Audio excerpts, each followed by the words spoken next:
welcome everybody to a Friday night edition of Best Bet Live, coming to you from our location in Jacksonville on Monument Road. Tonight we have a 5-10 no limit hold'em game for you, and in the booth with me tonight is the one and only Adonis, and we also have Mr. Brian Paris with us this evening. How are y'all doing tonight?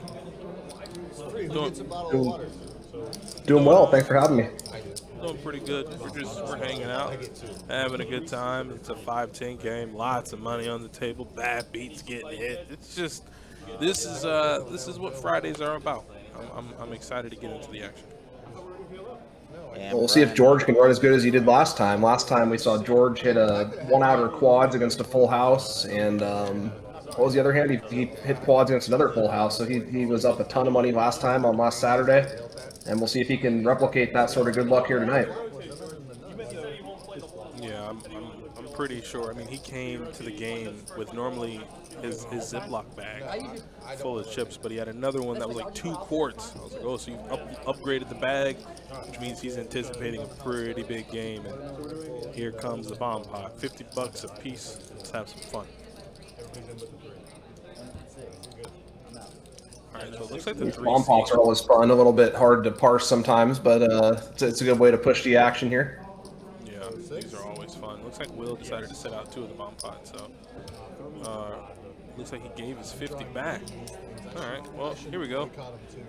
And we're going to go ahead and head to 2 flops. So 6s and trays for Ryan, George, and so Will is sitting out. So Will doesn't, technically does not have a hand. And it looks like G Money, which I don't even see G Money. Oh, Ryan, sorry. His name is Ryan. So Ryan's gonna bet here with 2 pair. It's gonna fold around 2. Looks like Blake's out. Looks like George is out. I believe Danny's still in. Yeah, Danny's still in. Yeah, Danny's not going anywhere yet. He's got he turned overpair on one. Oh, he filled up on one of the boards. So Danny's got a few outs to scoop here. If he can counterfeit the 2 pair on the top board, he could scoop. Yeah, and he's just going to go ahead and push the issue here, realizing what you said, that he can counterfeit his 2 pair up top, and he's pretty sure he's already locked up on the bottom. Only bad part about Ryan's hand is, well, he's playing 1 board, and that's a death sentence in PLO bomb pots. You're going to want to be live on both boards, and now he's got a big decision to make. Are we doing a PLO bomb pot, or is this a hold'em bomb pot? It's hold'em today. It's a little bit easier to understand. The PLO ones are making my head spin last time. You and me both, Brian. Yeah, you were getting kudos the other night on us being able to spot those PLO hands. Yeah, they're fun. I mean, I live for action. What can I say? And yeah, so that aggressive action there from Danny is going to get him the entirety of that bomb pot. If I had to pick one that I was on, it would be the bottom. And just a quick shout out to our chat. Normally I try to pop into the chat to say hello as we get things going, but Moya, Steve, Joseph, hope everybody is doing well tonight. And I'm glad I did that. I thought Good to see y'all here. Yeah, it's been fun, not gonna lie. It's these are the stream games that you look forward to, man. You see the names on the list, you hear the players talking about it, and you know it's gonna be an action game.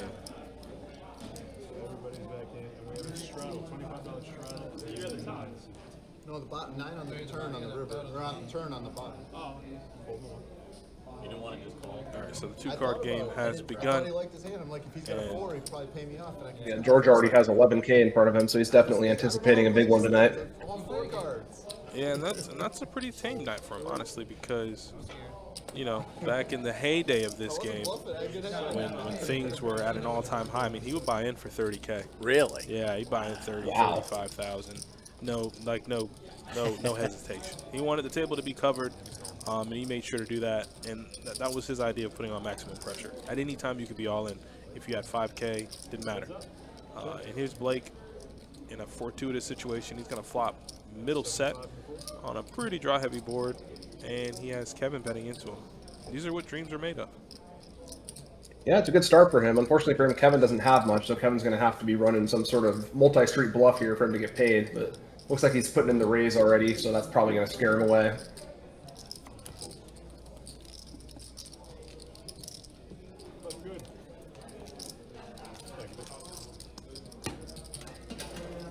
certainly makes sense to raise that board. A lot of draws out there, a lot of ways for your opponent to have an ace, but unfortunately for him, his opponent had king high that time. Looks like he's still running good. He was, Blake was actually a part of the bad beat up on table 6. They hit it, and one of the players had a royal flush, and another one of the players at the table had a jack high straight flush in a bomb pot. Wow. They hit the bad beat. Wow, yeah, wow's right. So I came up and I told Blake, I said, hey man, we're going to start the game. He's like, hey, we already hit a bad beat here, so you know, whatever it is, I'm already in the green. I'm like, yeah, go and bring it on over to table 59. Bring it on over. Here's Blake calling. You got 2 kings for Danny, open to 75, and George is like, whatever. No, the stream. On June 5th, right? Yeah. I have surgery June 5th. And I was sorry, I was uninvited. That's not true. I invited you after I found out you couldn't come. Oh, look at that. Pretty draw heavy flop here for Danny, so I don't know what Danny's going to do. I assume it's going to be in the avenue of betting. Yeah, 150 to go.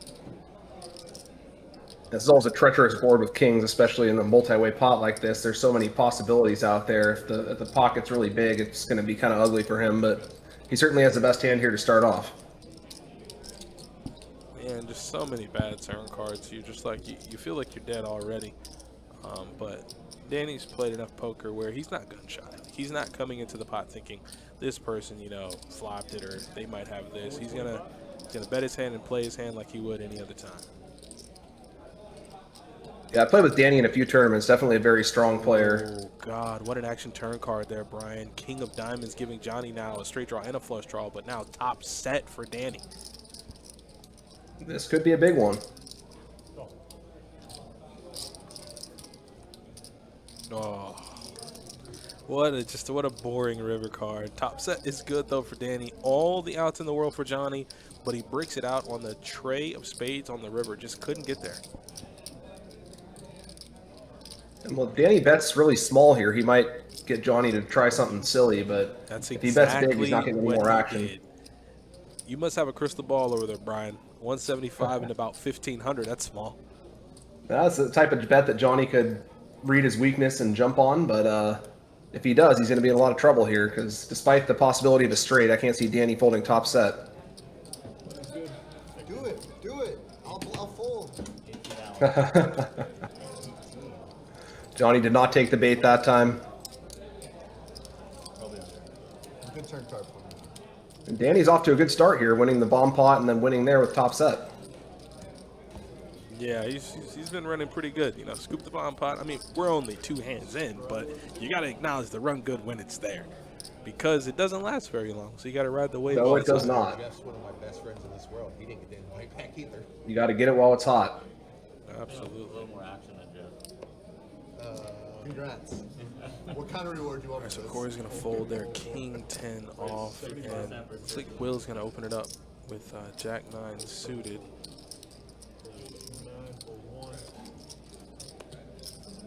Got the 7-4. It's going to fold all the way around.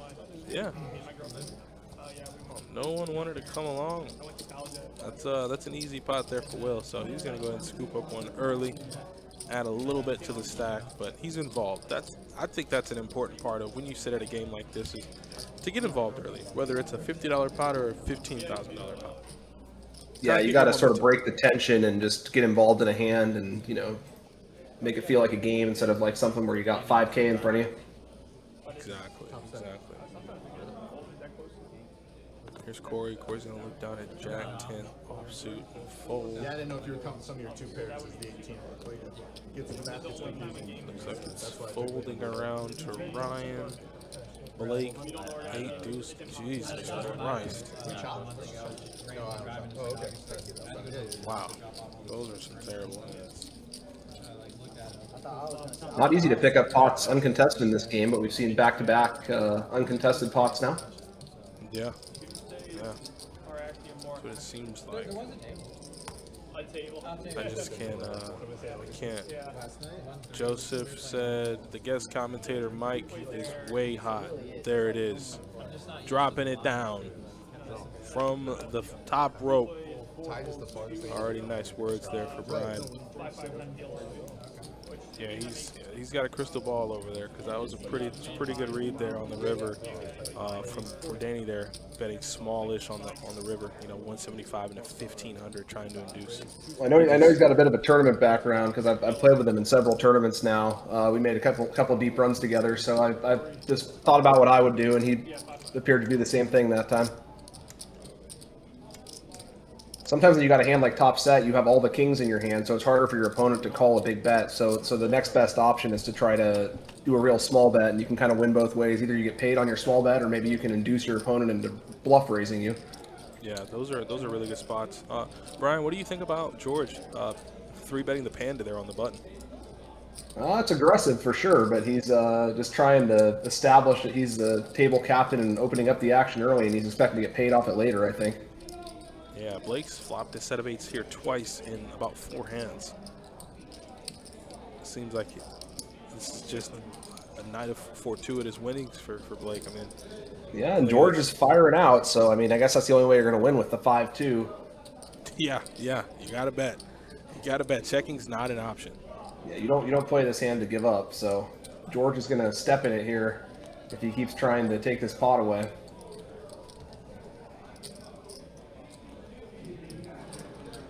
Blake deciding whether he wants to just keep calling or whether he wants to stick the raise in now. Yeah, I felt like he wanted to stick it in there, but oh, that's a bad card for Blake.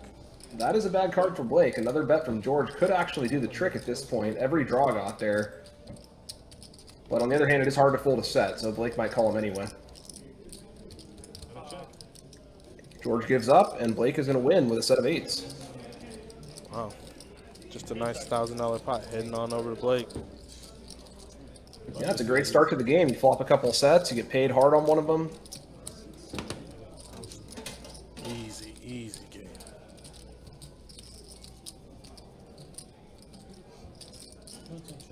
How does he do it? Those are wonderful nights. Those are the nights where you feel like Dr. Doom. You feel like there's no one on planet Earth that can stop you. Yeah, the reads That's how this game goes sometimes. Sometimes you're Dr. Doom, and other times you can't win a pot to save your life. I feel a lot of the latter most of the time. Never really feel impervious when I play. It's just always, wow, he got there. Damn, I missed. Been there plenty myself, my friend.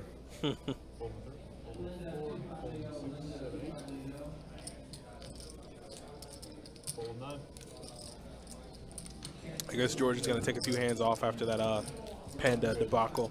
Didn't show down, but, you know, I guess that was his one opportunity to get involved in the action. He almost stepped into it big time.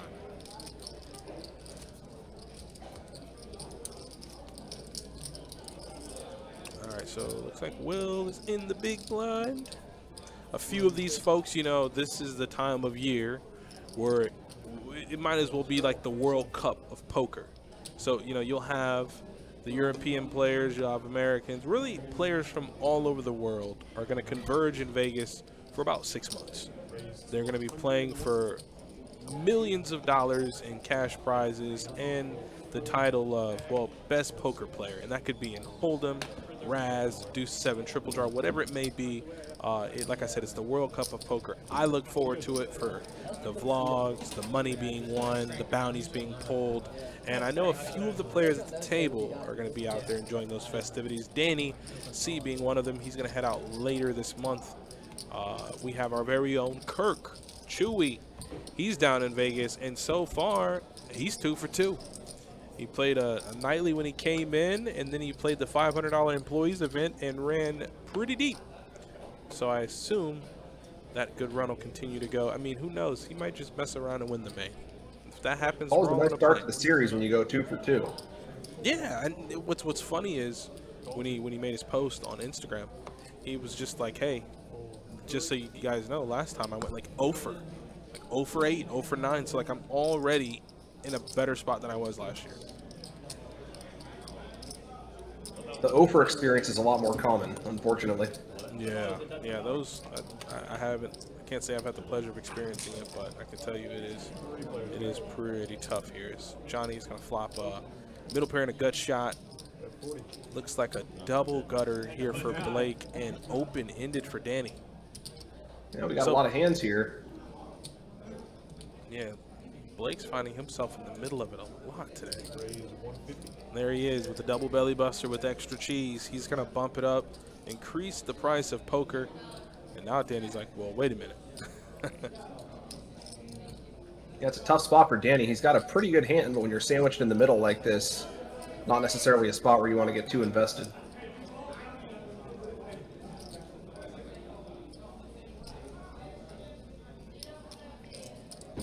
All right, so Danny's going to get out of the way. Johnny's going to make the call.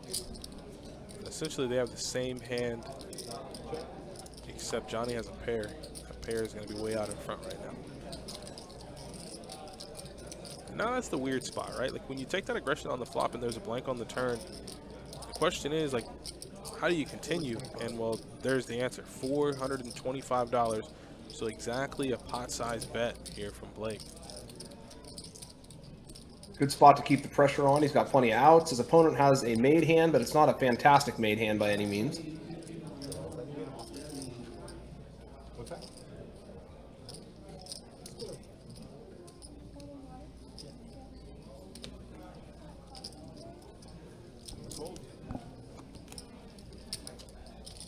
And that's, he's going to get a fold there out of him. Wow. Adonis, didn't you used to go out and deal during the WSOP? No, I've never been. I would like to go. I'm trying to find the right time now, you know, with my little princess. I got to make sure she's accommodated. And then just the overwhelming amount of dealers now is that it's just, I don't know if it's something I would enjoy. Like if you have 1,600 dealers, however many dealers, you just kind of get swept in to the madness. One of the crowd, yeah. Yeah, like you just, you know, I would like to be in a position where I'm dealing all the best games because I feel like I'm a good dealer. And it's just like that. I don't know if that flies out there. And then, I mean, you're getting on. I heard a dealer last year during tournament break brought all the chips in the middle because he thought that's what a color meant. So, dude, I mean, I was just about to say they could really use you out there because the dealers last year out there were not good. Let me tell you. They paused the clock for 3 hours. Oh my goodness. Yeah, 3 Half hours. the time I was at the table on day ones, the players would be helping the dealer, like, you know, this guy wins the pot, you know, this hand is better at showdown, and they'd be telling him like how to deal flops and stuff. Like it was bad. I mean, they could really use you out there. It was bad. There was a real massive debacle. Love the word debacle. One of the female poker bloggers was on a table, and the dealer, same thing that Brian mentioned, kind of like they had to walk him through the flop. He like prematurely like burned and turned or something, and she like walked him through the wrong procedure. No, he burned 4 cards, and she helped him pick which ones instead of calling the floor. And it turns out, like in an all-in situation, she ended up flopping a set with one of those 4 cards that she picked, and so it was just a mess, man. I'm like, yeah, you know, I think I saw something about that. Yeah, it's been a real free-for-all out there with the dealer situation. Brian, how you doing over on our YouTube chat? Hope you are doing well. And Troy over in our Facebook chat, same thing. Good to see y'all. Man, these 8s are not being shy showing up tonight, are they? No, sir.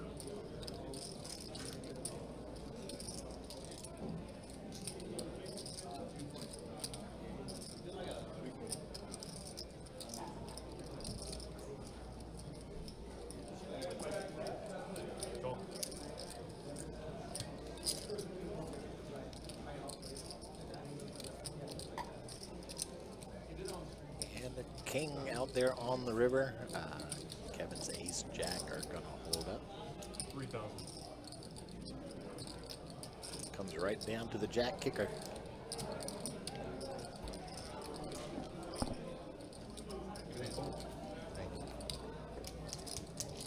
But George plays it well, takes the pot.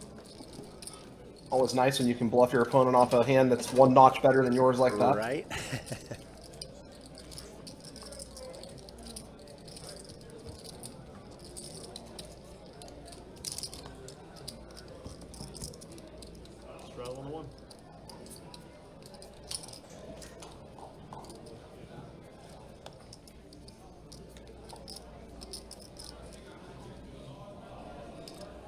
Troy's looking forward to the Poker Atlas satellite coming soon.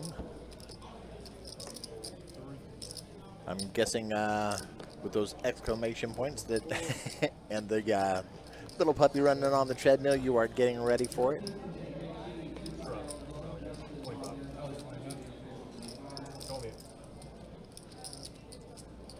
Raise 125 and none. Go. There we go. Three.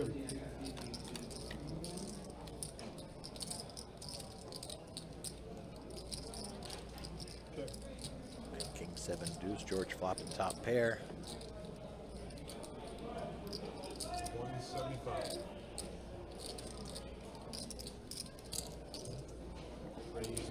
Bet out 175. And that should be good enough to take this one down. Nobody else has much.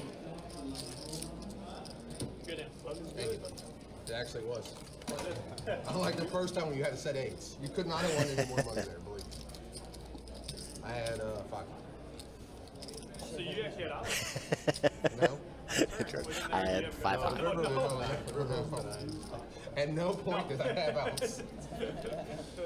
I was playing Panda for Lee. Struggling with you guys.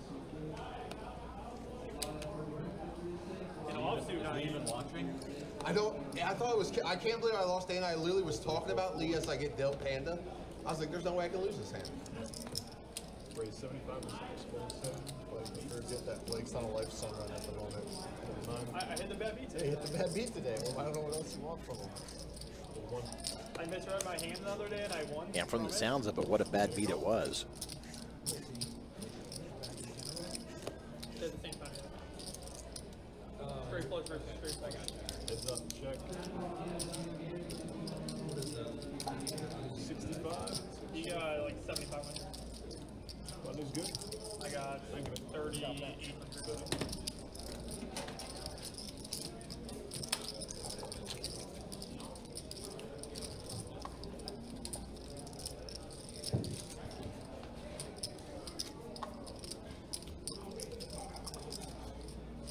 When you go out to Vegas, George? The day right before the last day, day 1 of the main. So I guess, what is it? Third? Where do they go up? Fourth, I know that. Where do they go up to? Like D? I think the 1D is on the 5th, I'm pretty sure. Yeah, then I'm going out the 4th then. No, actually, it must be 2 days. I'm pretty sure I'm going out the 3rd. You going on a Friday or Saturday? Because there's one day after the 4th That of is the playing. 3rd. Maybe Yeah. 4th is the last day one. I could be wrong. 4. My wife's going on the 4th. 30 bucks and 7. Every time you play the main, George. Not many years. I played it twice when I was in my 20s. Yeah. And I mean, like that. Not that I'm good now, but I really sucked back then. And I wish I wouldn't done so. I won my seats like on satellites on full tilt. Yeah. But like they just give you the money. They don't fucking interview. So I should have just kept the money because I didn't have much money back then. What I had, I was like, I'm gonna win the main. Then you would have much more. Never made it past day 2. It's probably a harder field back then, too. No, way softer. No way. There was so much. It was really light. George, not being was probably still one of the better players in the field. No, I was not. Jamie Gold won that. Jamie Gold can do it, George. Can do it. And Helmuth has like fucking 30 and 7. Troy says, I'm still flabbergasted about the final table for Stars and Stripes. Big wow for the final 3 players, right? And that one hand where with the quad, what was it, quad 7s? yeah, I mean, 3 players. And Ethan, it could have been it was a 3-way all in, and it could have been a scoop game over. He's one of the last. But it ended up going in a different direction, and the game kept going. White Magic. He's very good at playing bad players. The best way to do it is just How big did the field get in that one with first place money? he had the money when they tried. First place, I want to say was around 30K.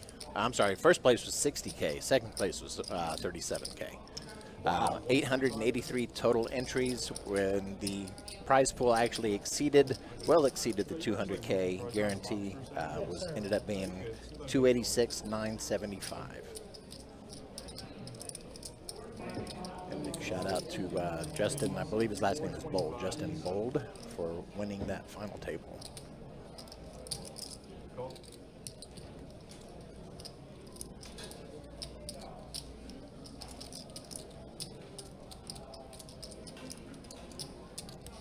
For those of y'all who didn't see that game, it is in our live playlist. And you can find it both in the live and under playlists for Stars and Stripes, and you'll see the Stars and Stripes thumbnail. Good game.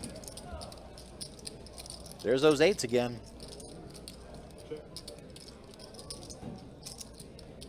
Brian turning the set. 8s are hot tonight, man. Yeah, they keep. When I was working with the audio, I was glancing at the screen, and every time I looked up, there was at least 2 8s out there. Good hand.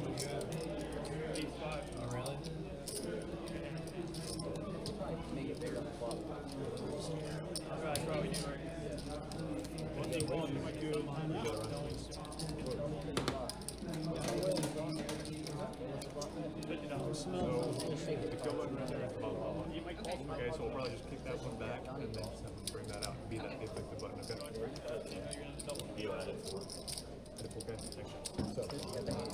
Yeah, don't fold any holding with an 8 tonight. Don't do Right? it. Do not do it. And welcome to the table to our next dealer, Alyssa, becoming a member of our stream team here. We are happy to have her. She is no stranger to dealing these live streams in other locations. This is her second time with us on the live stream here, and doing a fantastic job already. We've got 3 dealers tonight, you'll see. We also have Joel with us this evening. But as we get things set up for the next bomb pot, taking a quick look at the early 30 minutes, our first 30 minutes in the game. Already we see most of the players above 20% with Kevin and Corey, a little bit lower, but you can count on those coming up in these 5-10 games. It happens, no problem. Right now, taking a look at the wins and the losses right now, Danny up at the top, up 1490 already. Ryan also up over 1,000. Blake almost at 1,000, and George up 490. Stuck the most at the moment, Johnny and Kevin. Yeah. What happened? Some pretty big swings already for 30 minutes in. I don't know. I know it probably had something to do with 8s. I can't say that for sure. Yeah. Oh, George with the combo draw. Yeah. Yeah, bomb pot button's here. It's gone. Check. Action's here. Check. Yeah, Alyssa been doing this for a while. The reason I was gravitated towards her and her wanting and her dealing is because you know, she's dealt out at the WSOP, and not just with the other 1,600 right feature table, lights on camera. See what I'm saying? So, you know, she's way more competent than the field that I mentioned. She's above the rest, honestly, and it shows. So we welcome her. But Johnny Boy with trips, and looks like Danny is bet 150 with 7s. He likes to turn sets, not this time. So it looks like trips are still ahead.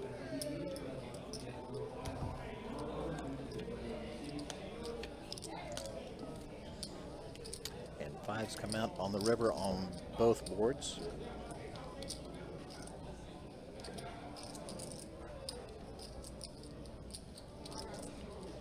We're missing the 8 on the bottom board. There it is.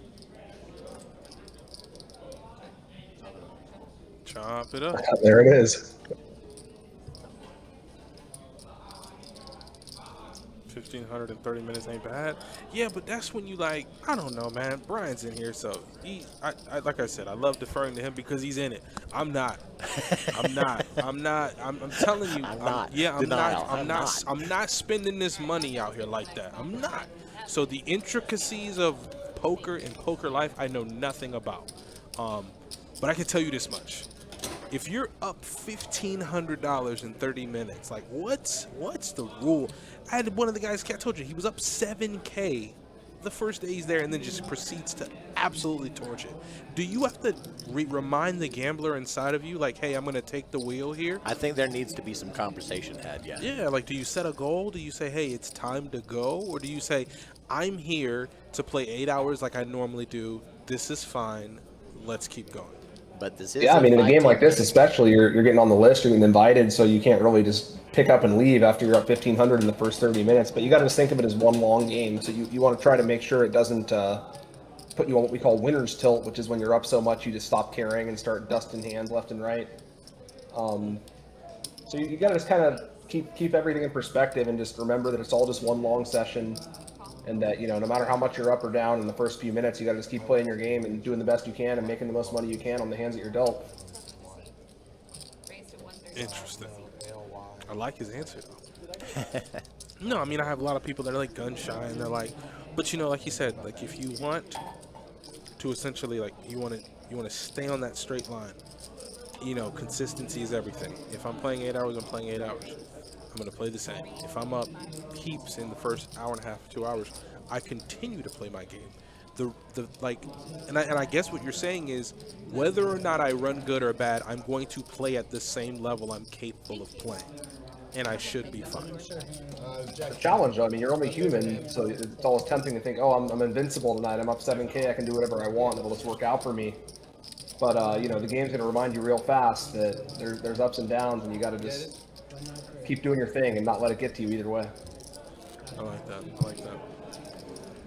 Cooking Without Skill in the chat says, Mike and Adonis, glad to hear your voices. Wish I was there in person. Made it as far as Mississippi and decided to head back. Home weather, it wasn't looking good. Yeah. John, be safe. John called me and told me he was going to hit the road and take his trip here. Had a nice little detour, made a little money. I ain't gonna say how much, but let me hold something till next All right. week. GG's. But yeah, he got to Mississippi, said the weather was bad. Let me know he was coming back. He was supposed to be down here, I think today or yesterday, but it said the weather was bad, and obviously we got that yesterday into today. It had a little bit of rain in the afternoon, a little bit of thunder, a little bit of lightning, which we desperately need in the area. But of course, it sounds like nothing compared to what you may have run into.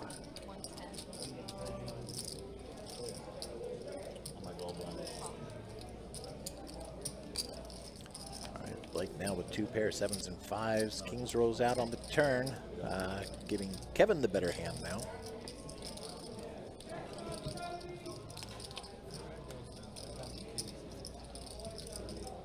And a queen on the river.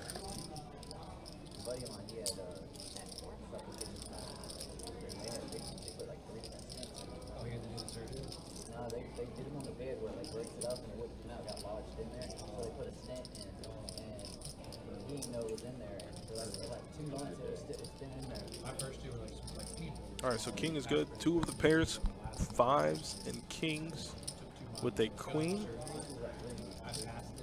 Pretty unfortunate turn card for Blake, but wonder if he can call this off here for 400. Well, I mean, like, yeah. Actually, passing is really not bad. What are you talking about, kidney stones? Yeah. He's full of shit. I hate looking at these tiny screens. What has he got there for the card protector? I'm not going to get the details. I always try to figure out what they are. Did you just do the old person squint? I did. I did the old person squint and the bifocal raise the chin thing. Oh, that's funny. All right, so the button's going to move. Blake did call it off, unfortunately. He's going to send, or ship, I should say, UPS overnight mail. Going to ship 400 to Kevin. Looked him up there and got the bad news. Steve Hammond says this still isn't great, the weather. Yeah, it's been bad. Lots of rain though from here. Lots of rain and wind. I assume in other parts of the country it could be a little different. But I think we needed some rain though, man. We've been droughting all year.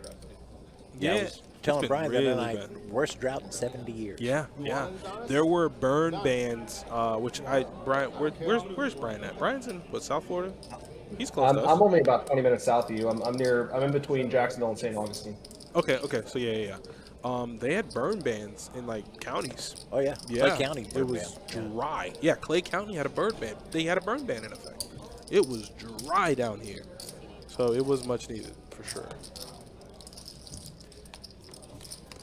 Yeah, I remember when we had those wildfires to the west of us, finally got a little bit of rain just after that. And I'm like, oh, thank goodness. I'm sure the firefighters were thanking whoever they thank for the water falling from the sky. Yeah, it was real dry.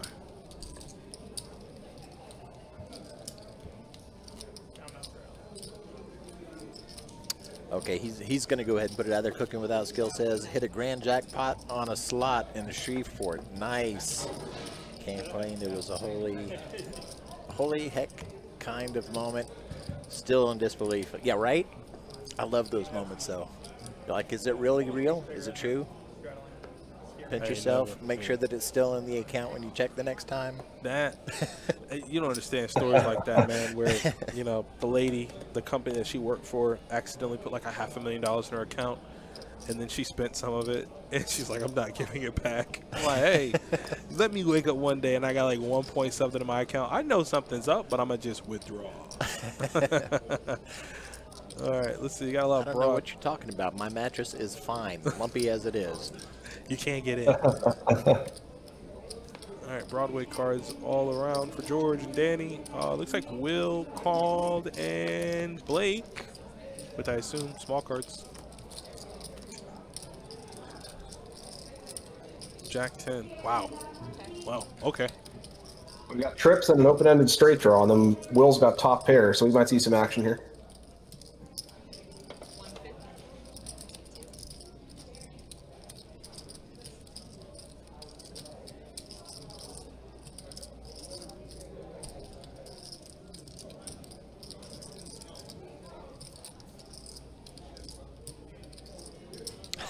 There you go. Steve's on my side. Says there's nothing wrong with that squint.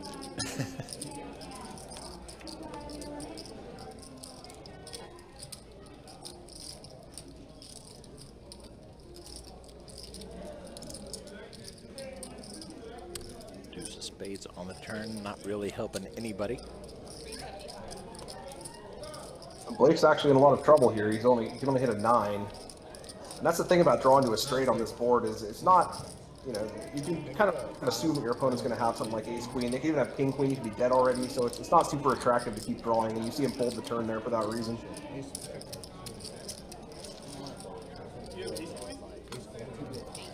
Gun open, 4x. Don't know how to play, man. Wow, they got an ace. Oh, you did have Jack 10.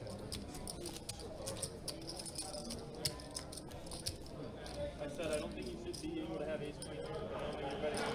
With king queen. I can have anything black flatting going on. Blake, come on, man. King.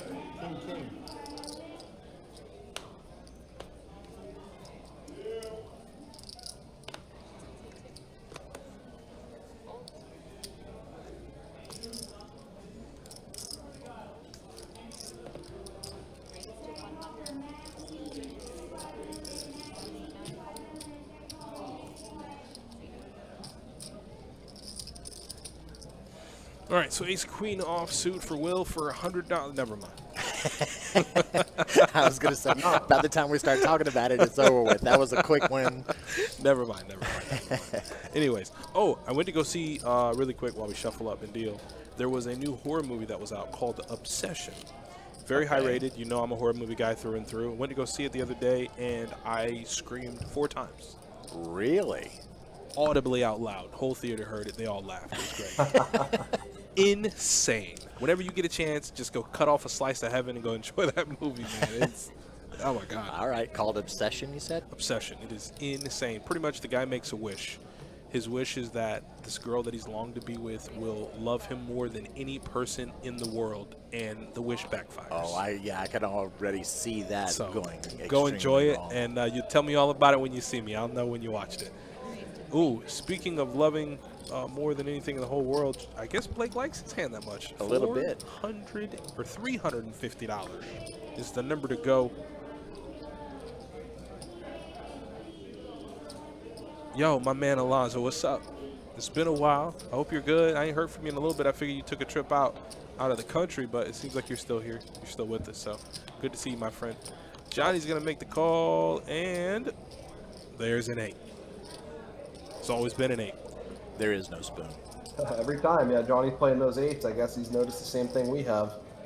And we'll see if he manages to hit a third one here, because he's going to need to improve again to win this hand. But Blake can't like seeing the ace on the flop. Also, quick He's hello gonna start to with a bet. Cheryl there on Facebook. Just saw your message. A quick call from Johnny. Not believing the whole ace story. Maybe thinking flush draw. Oh my God, get up out of the chair. There it is. Brian on point. Brian's just over there in the corner with a cat underneath him rubbing his crystal ball. It's like, there's the 8. You know what it is? It's a magic 8-ball. This is insane, man. This is just, I wouldn't even say it's brutal, but it's, you know, it's not the best card, right? It's a spade. So you can't really think you're in the driver's seat. Also, you'd imagine maybe your kicker's playing a little bit, but Johnny does bet to the tune of 375. And Blake does not have a spade here. There's an ace on the board, so I'd imagine we'll see him get out of the way at this point. You really have to be putting Johnny on some sort of very thin bluff here to continue with jacks.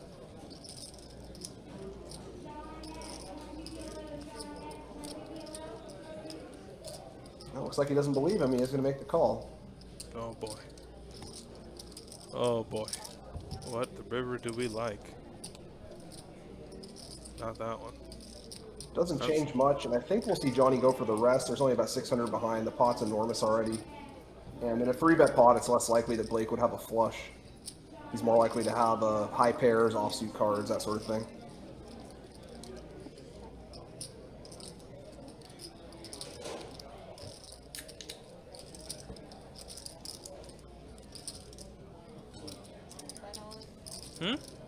Oh, Johnny went all in. Okay. And what's the pot? 19, just a little short of 2K. So. Yeah, he's only shoved in for about a quarter of the pot here. But if you're Blake, I mean, you're not really beating anything. Yeah, I was gonna say, like, what can he, like, what bluffs can he even beat? Like 10-9, but even that made a pair on the river, so Johnny might check it. 5-6, I guess. You're digging deep to try to find bluffs here that you beat if you got the jacks. Yeah, that's what I was gonna think. Yeah, like 10-9, maybe with like a one of them being a spade, but yeah, he just does not beat much. Yeah, gotta let it go.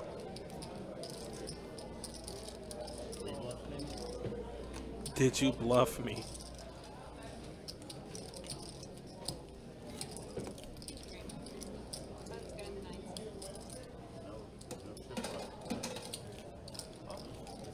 Well, that's the eternal question when you're playing poker: is did you bluff me?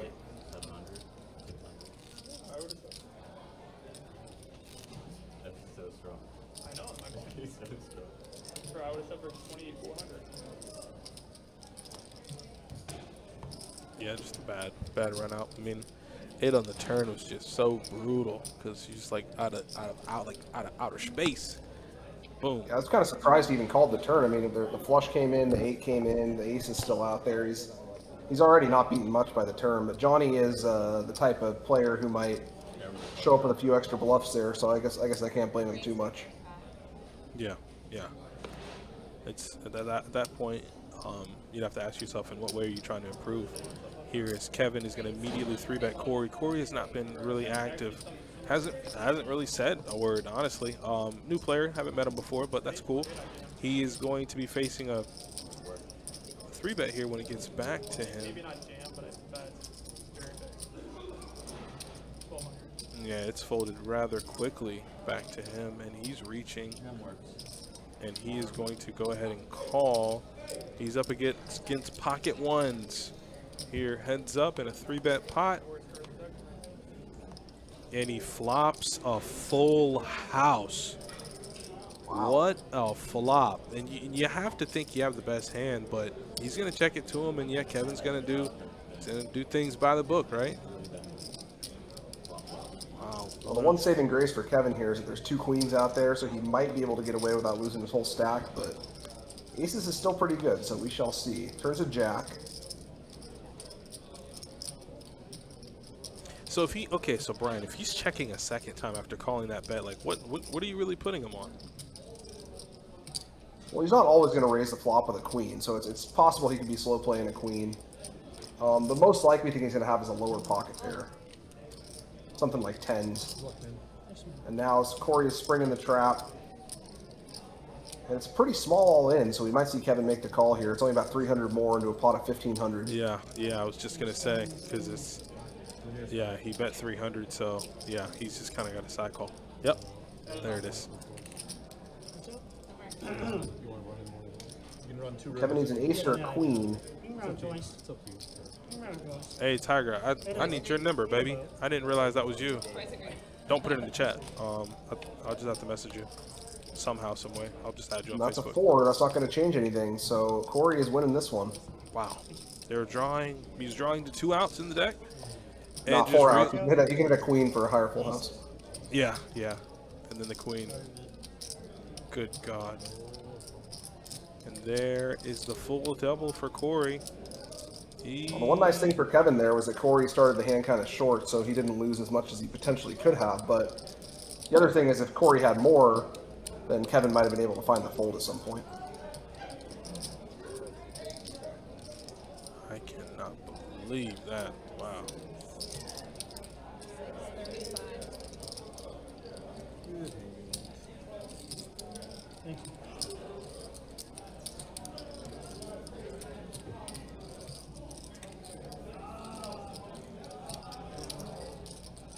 Not what you want to see with aces.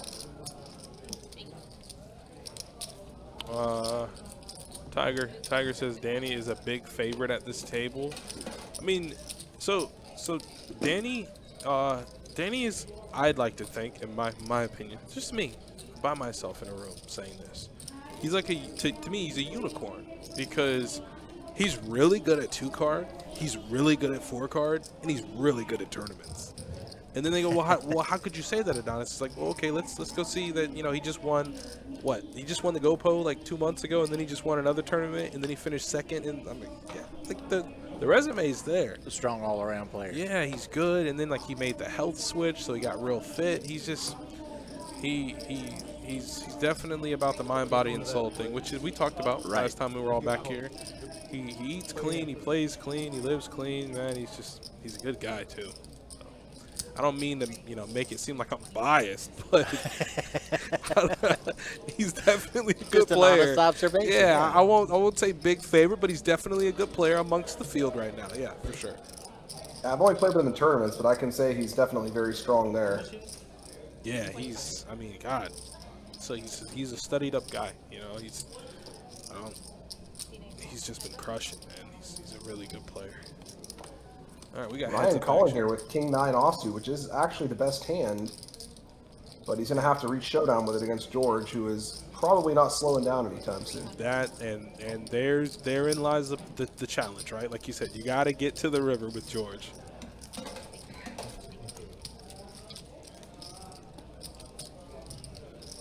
That's the problem with calling with that hand pre-flop, is even if you do have the best hand, you're probably not going to actually make it to the river very often. Yeah. Yeah, just the pressure alone. Even if you flop one of your pairs, if the pot starts getting big, it's going to be a dicey situation. Yeah, you start thinking, I flopped the best hand on the flop to on the turn facing a bet. You go, maybe I don't have the best hand. Andrew says Danny is easily one of the top 5 tournament players in Northeast Florida. Yeah, that's what I'm saying. And he's a crusher of the 4-card game, and he's pretty damn good at the 2-card game. And I mean, this is coming from a guy who's also, don't you shy away from the spotlight either, Andrew. Andrew's probably a top 5 tournament player here in Northeast Florida too. I mean, he's no stranger to final table. He's always in the thick of it, and he's up there with he's in the good guy category too. And here's the thing, I don't mind saying if the person is not quote unquote a good person. I will 100% say it. Honest is honest. True is true. Andrew's a great guy. And if you ever, just a nice little tidbit before we get to a flop, if you ever go out to eat anywhere very, very nice, let Andrew order for you. He doesn't have to be there. Get his number, call him. He'll order for you. He'll make sure. He doesn't have to be there. He'll make sure your meal is enjoyable. As we head to a flop 4 ways, Ace 8 Deuce, and Ryan has top pair. pretty good amongst the field. Pretty good. Easy game. Yeah, but Andrew, does learning ever really stop? I mean, you can say that, but Yeah, him and the other crushers went out to this steakhouse, and they I think Danny posted the video of how they were bewildered by the menu, and you just see Andrew in the corner like doing like the thinking man, ordering just, I mean, he looked so sophisticated ordering and so comfortable. I would trust him with my life when ordering food. You order what you think's best. hey, let me get your digits, Andrew. I'll be hey, sorry to bother you if you're in the middle of something important. It was so good, man. I mean, he looked comfortable. I'm a food guy, so if you know your way around the menu, like, hey, you got my respect. The commentators have to do a lot of talking. Yeah, we do, George. Raise to 75 to seat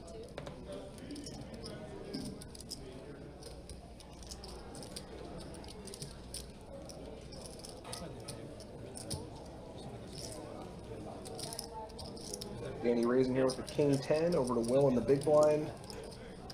And we got Johnny behind him in the straddle, and nobody wants to play. 3 people made me feel like I was getting 3-bet that. And those are the 2 best places to be in your element, because one supplements the other. If you're good at poker, you'll be eating well for the rest of your life. It works out perfectly. All right, looks like Alyssa's going to sub out, and we're going to sub in Joel, which means we get to go look at the scoreboard. And in the arena VPIP, look at Danny there at the top, up 44% in terms of VPIP. Corey down at the bottom, though, 16%, but we knew that. You know, he hadn't been playing many hands. Everybody else is kind of in the 30s, which is fine, and even 20 is good. But in the wins and losses category, it's really hard to maintain a high VPIP and be the big winner. Right. Danny's doing both. And then you have Johnny, Kevin, Blake, and Will. Will isn't really stuck, but Blake, Johnny, and Kevin are stuck a little bit. Few players in the green, but we're in a game where, you know, those numbers are expected to change frequently. Frequently, and by a lot. I mean, I believe last time we brought it up, Johnny was stuck 25. No, they didn't look. Yeah, that sounds right. But Johnny did flop a full house against George's quads last time, so it's... Oh, yeah, that is the director, Andrew. Yep, for Obsession. Nice. My man. All right, we got bomb pots coming, baby. We got bomb pots. Did you get skipped? Yeah. Yeah. It's just weird when you play the ones where he played one. I don't know. It's just go. It's,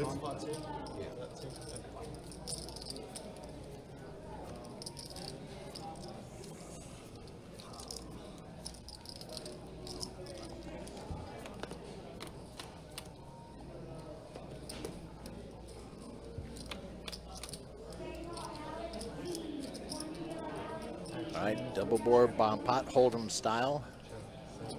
Got a couple of mystery hands, so we're not going to see any equities right away. 10-6 deuce on the top, ace 9-7 on the bottom.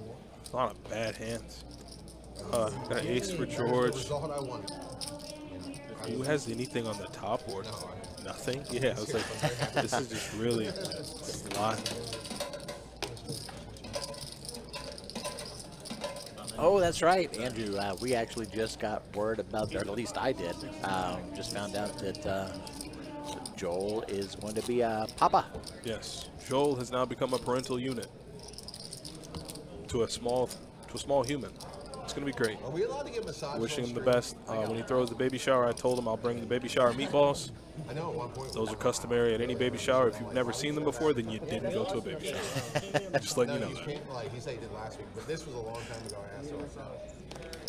All right, so we're going to go ahead and hop back in, and G-Money wastes no time. Ryan's going to make it 50 with 2 cards. And it looks like Blake's going to call. All right, Danny's in. I said he'll straddle every time. I he's know, down I was in mine. kidding, I was kidding. All right, Blake's got the 7s, Danny's got the 9s. Kevin calls, and at this point, yeah. So, okay, we'll get full reaction. We didn't get Ryan's hand to read, but I guess that's the fun part of the hand. He's probably holding the 8s. Looks like Kevin's out in front with a queen so far, unless Ryan's got a king. If everyone straddled, then I wouldn't have to button Everybody straddle. agree to straddle? Everyone straddle? No, he's definitely not doing anything wrong. He's definitely what? Not doing anything wrong. He's straddling you figure. I'm like, I was just making You're not funny, Johnny. I take a lot of offense to these things. A lot of my jokes, they don't land. It's offensive. Johnny's jokes fly like a lead balloon. Is that what he's trying to say?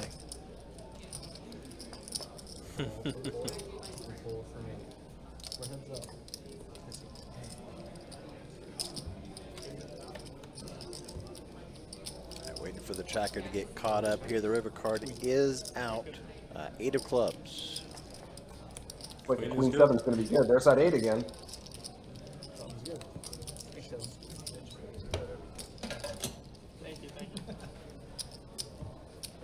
Tire Man High in the YouTube chat says, I love poker and actually read a bunch of books and bought in live games every so often, but I simply don't have enough. I am right there with you, Tire Man. I wish I could get out and play more often, but you know, for me, the bills come first. And I got to get those taken care of. But I do plan on going, I've got a little set aside, I do plan on going to either our Orange Park or St. Augustine location in the near future and play a little 2-2. Well, the wonderful thing about bankroll management is what I think those vlog guys call it. What is it? The bankroll builder challenge. I mean, what you could essentially do is take 0 and just try to spin it up. So, you know, it's cool and it's fun to watch these kinds of games, but you got to realize most of these guys, like, they didn't just get there overnight. Oh, yeah. Especially Johnny. Johnny was out playing 2-2 like a year and a half ago. So it could be 25 cent, 50 cent. You know, find a place where you're comfortable and then be a student of the game. Like, don't think it's going to just come to you. And see where it takes you. But, you know, the sky's the limit. I wish you the best, my friend. And I have discovered that that's it. You have to kind of know a little bit about where to bet and what to bet in that location. And yeah, like Blake just made it 1,000. That's definitely a spot to make it 1,000. I would love to know what he has, but it seems like the action tracker folded out his hand, so we will not get that information. But I would love to know. Show it, Blake. Just show it. Ace Jack. Ace Jack. Ace Jack off. How do you like that? How do you like that raise there, Brian? With Ace Jack off. That's a big squeeze. I mean, the good news is, you know, if you do get action there, you'd be pretty sure you're beat. And if you're going to fold out a lot of hands that are maybe slightly better, like the pocket 6s, so it's a bold move, but it's not a bad hand to do it with. That's those spots. That's those spots, though, is when you get called, you clinch up a little bit because you're like, I know what this was supposed to look like. Leave that pucker mark in the chair. It's what Brian said. If you get called, you're in a lot of trouble because you're like, yeah, like I know what I wanted it to look like, but you called. You're not doing that to get called. You're hoping that you got an ace in your hand, you got a jack in your hand. It's a little bit less likely that someone else has one of those premium hands to continue against such a big bet. So you're hoping to just take it down pre-flop, and oh god, that is what he did that time. Take us through this one, Brian. Look at this.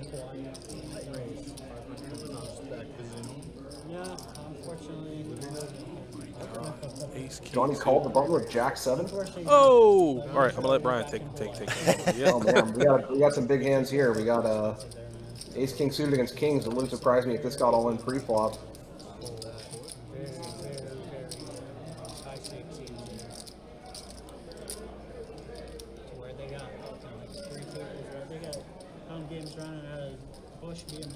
Blake's gonna need an ace here, or some diamonds. I was in California for a little bit, right by in the Bay Area, so where you had Bay 101. Okay. You got aces? No. I got kings. I need an ace. Or a 7. So they decided to run it twice. There's an ace. I got a club. I know you do. I know you do. Alright, chop it up. All right, chop it up, chop it up, chop it up, chop it up. Hey, you can bet Blake's heart sank in his chest. Right? I got a club. He goes, I know you do. 7 on the top one. Tim Sharpton, what's up with Don? I haven't seen him in a while. I can tell you exactly where Don was tonight, but I'm not messing. Simple. I saw him. That's all you get.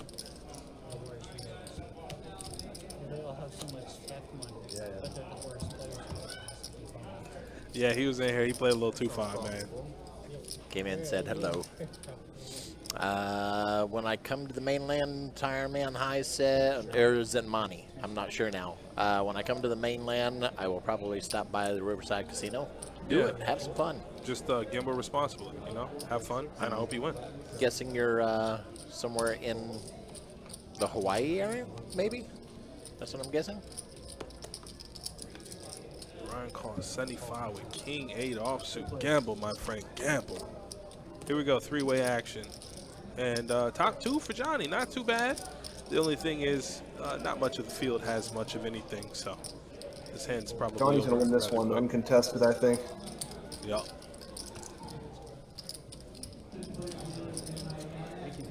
Easy game.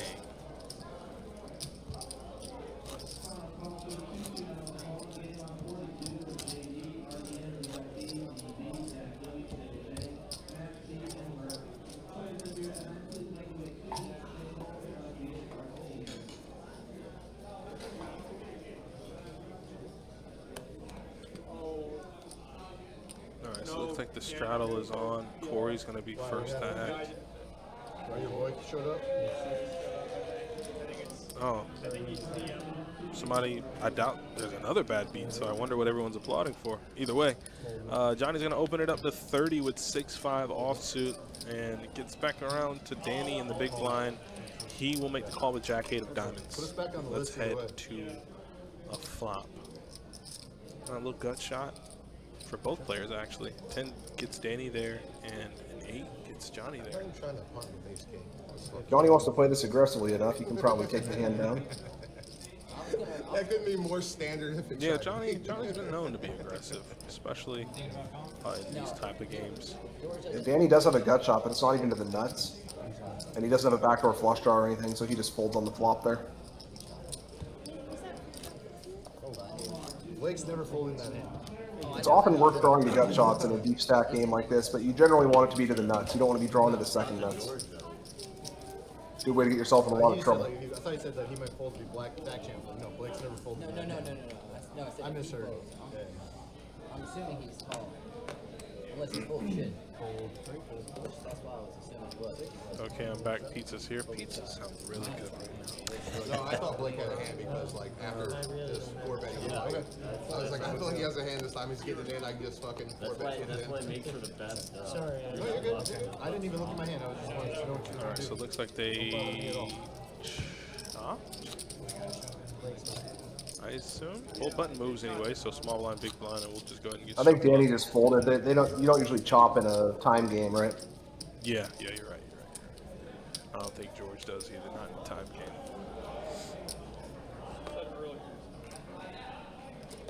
And here we go with more 2-card action on a Friday night in the old best bet. Johnny's gonna open 2 5s to 30 bucks.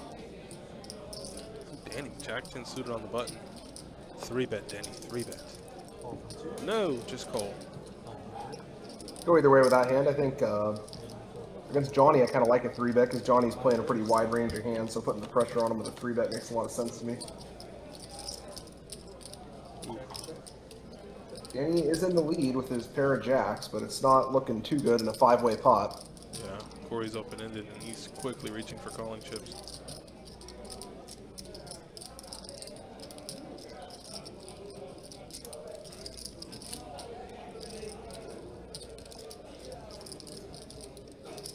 Well, quick slowed down a lot. Sorry. I thought he was going to flick it in real quick, but he did the right thing. He thought of his options. Maybe thought to himself, hey, even if I hit my straight, the board's paired, and it could be a heart. So. Yeah, it's a tough proposition in a 5-way pot. You got to assume somebody's going to have a flush draw, somebody's going to have trips. So drawing to one of those non-nut hands there is not looking too good. There's 5-10. Of course, we know that all of his outs were live, but he can't know that. Yeah. Yeah, like I said, let me get into shove bets. Yeah, straddle is what? 20, 25? 25. A Bunch of maniacs. I don't know about a lot. Talking about a bunch of maniacs, I still think of that. What was it? The 10-25 game, where they were doing all the side stuff. Yeah. Craziest thing I've ever seen here was probably the pot that Tan and Russ played for a little south of 100K. Russ called with ace high. That was right for $100,000. He called with ace high, and it was the correct call. It was correct. Wow. Those are the moments that separate the great players from the rest of us. And I don't. Brian, I just turned my mic off and I walked out for a bit. How do you stay confident enough or willing enough for just a high card? They were to stay in. They were heaps in the they were heaps in the game. I mean, You got to just analyze the spot, and sometimes your opponents, you know, it makes sense for them to have a lot of bluffs, and sometimes ace high is one of the best bluff catchers because you don't block the hands they're going to be bluffing with. So there are spots to do it, but it's never easy to actually pull the trigger on that. that's what I'm saying. Like, listen, I understand. I get it. I know the principle of thought is to detach yourself from the fact that it's money. It's $100,000. No. I know exactly what's in front of me. This is money. Like, you, to trust your read for $100,000. Yeah. Man. Oh, no. Oh, boy. Mike, do we have the ambulance on standby? Hold on. So Corey is flop top two. Nines and kings with an ace, but Kevin, looking for a little revenge, has secretly flop trips. He says, my He's got a big turn. blind special, but he's on the button, so he's in a good position here. He's got position, he's got three of a kind. I had to get in $2,000 for sevens. Coming out raising right away, putting Corey in a tough spot. There's a lot of draws on this board, so you can't really fold ace king to one raise, but he is drawing very thin if he does continue here with the ace king. Any fee because he's got to pay a 525 bill. Then I got his buddy. I can't think of his buddy's name. It's a nice blank on the turn too. So Steven. Oh, Steven, yeah. Steven is the other I one assume with that Corey. Pete Actually, Paul. I don't I'm know in the what big Corey line would with do. two sevens. How With much two, does Steven have? he has to be covered. And I He have is 2K. looking at Kevin's stack though. Ooh, I how got much a do you shove, got and I there, know he's huh? calling with any two. Okay, let me go ahead and load up for a little something. You make them pay if they bust. And the pot's getting big quick, right? Like Corey has 1100. No, Steven. Now- had Shy of 70. 1,000 pre-flop. Yeah, and Kevin topped off, so this things to get out of hand really quick. What's that? What's that, Mike? Or on the flop, I should say. 400? Oh, he's done. That That's wasn't me it. coming back. Kevin's gonna put it in. That's an instant Kevin's shove with putting it sevens right in his because of face. dynamics. No, he can't But fold he's now. not going to Because like, do I know it quickly Jeff got either. shoved into two. Steven's got a call any Yup. two, 'cause, like, they're There it both- is. There it is. 'cause the Yeah, other person yeah. behind Corey Steven's visibly so, like, uncomfortable, sits back in his chair, starts to rock a little bit, do a little inventory. You know how it goes. You know, in a spot where you just don't feel like you have the best hand, but I think it's the exact same spot with sevens versus aces. Like Kevin bet 300, he went all in for like 645. He's got what, 400 behind? Actually more than that, because he's got about 300 in green, and that's about 330 in red. So he has about maybe 650 behind. because they don't want any problems with But still, I don't think it's going to make much of a difference. What do you think, That's why Brian? we do it, just to get around Yeah. state rules and everything. But if you, those hands though, you play 10K pots, I want to phone a friend, bro. Yeah, well, no, absolutely. Might be a little tough. A little We're bit. just putting on the $200 fucking blind bet on my. And then you just, I guess these are some of the spots where you also go like, why did I bet? Why did I bet? I could have just checked in And flow he does toss in the call. Once or twice. Put in $200 fucking blind. Once or twice. He's going to need a Twice. king. Like, Lee's really good at running. Not that time. Especially when, like, you don't. Everyone's like 7K deep now. It just kept getting better for Kevin, and I'll take care of that eliminated thing because it's not eliminated Smoked it. tournament anymore. But, His stack is eliminated. So this is the ultimate vindication, and you know why? Because you get the guy that stacked you. Get the guy that got you. Like, you can bring Give it me, back. you can bring me back what I let you borrow plus yours. Now it's all mine. it was just a long. Always That's a all great it was. feeling when you stack the guy who got lucky against you earlier. It's an absolutely amazing feeling, and I'm pretty sure Kevin is inside internally celebrating that win. But that is going to put him in a pretty good spot there on the leaderboard too. And it looks like Corey, with no hesitation, is going to reload and keep rolling.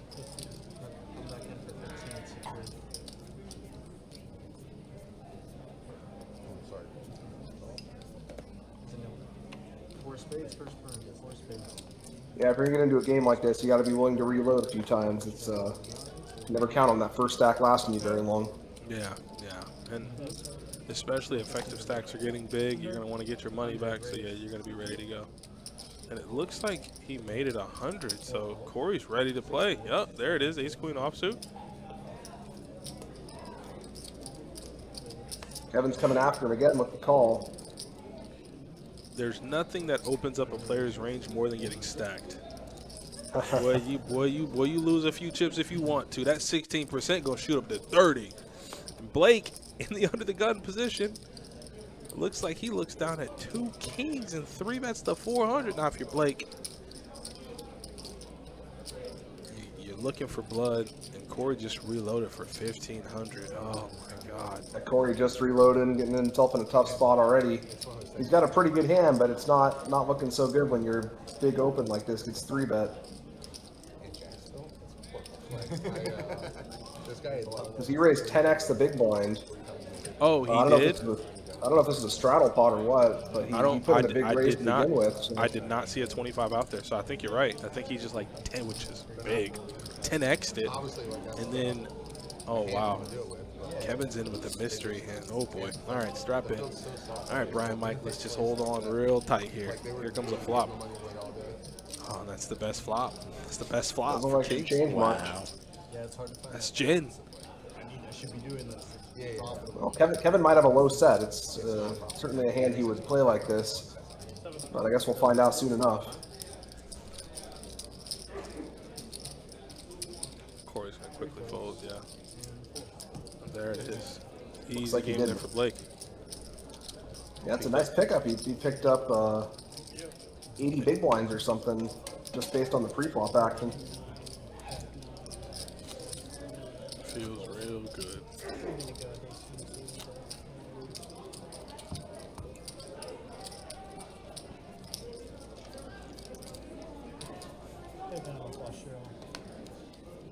But would have hit both times.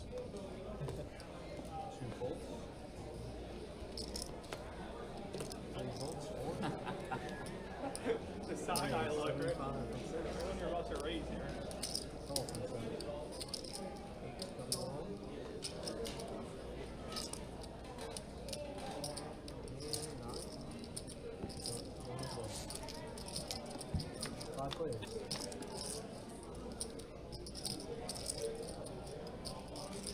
All right, as Kurt calls it, best bet heads up. And there's a 6 there for Ryan. Looks like Will's gonna have a gut shot. Johnny's actually the one betting here with the little mystery hand, and Ryan's gonna go ahead and pick up the 1 1/4 and call. He stared me down before the game started. So get him. Will's in. Will said offsuit 7 one time or 7 of spades. Nope. Be ready for the bet. Actually, Ryan has 7 of spades. It's impossible, but we'll keep going.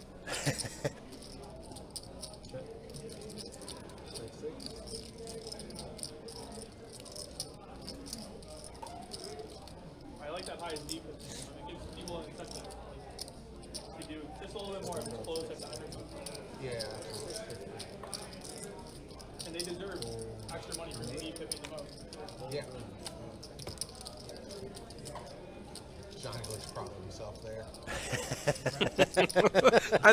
Johnny looks proud of himself. I was gonna say the same thing. He just had like this like malicious smirk when he dragged the pot in. Like, I'm real proud of myself for what I just did there. Look at him. I'm surprised he's not in Vegas. Oh no, highest like you just have to be. But you know, some of the players just aren't necessarily like, they're not captivated by that. Like, they're just like, yeah, I'll Tournament fine, local. Yeah. Don't want to travel for Yeah. him. Yeah. And he swears he's not a tournament guy. He swears he's a cash game guy. And they say the cash games are not good in Vegas. I don't go, Brian. You're the man to ask. I know you be there. I just heard they're not good. I just, like, apparently the European, I have nothing against European players. Love them. I think they're great people. It's nothing as far as who they are as people, more or less their poker skill. But I heard European players make cash games so hard because they're so good. Yeah, you usually don't want to see him in your game. There it is. True online as well. You don't want to play against Europeans if you can avoid it. They're just so good. Like I'm like, okay, well, if that's the case, cash games are not in Vegas. Just play It's tournaments. funny because a few years ago they used to be the fish, you know, like I'm talking like 15, 20 years ago, but at some point they got to be some of the best players in the world over in Europe. Now they're crushers. I'm gonna say studied up, played a little tighter from what I understand, maybe. Well, no, they're very aggressive, but they're very well studied. They take it more seriously over there. Everyone is a walking solver nowadays. It's really it. Yeah, those guys especially. I'll get my words together. But the fact that there's a system that you can openly utilize that will run situations that you will inevitably be in, and you can know how to play them before you get there, is just such a superpower. And they're, like I said, they're walking solvers. Just walk around computing the numbers.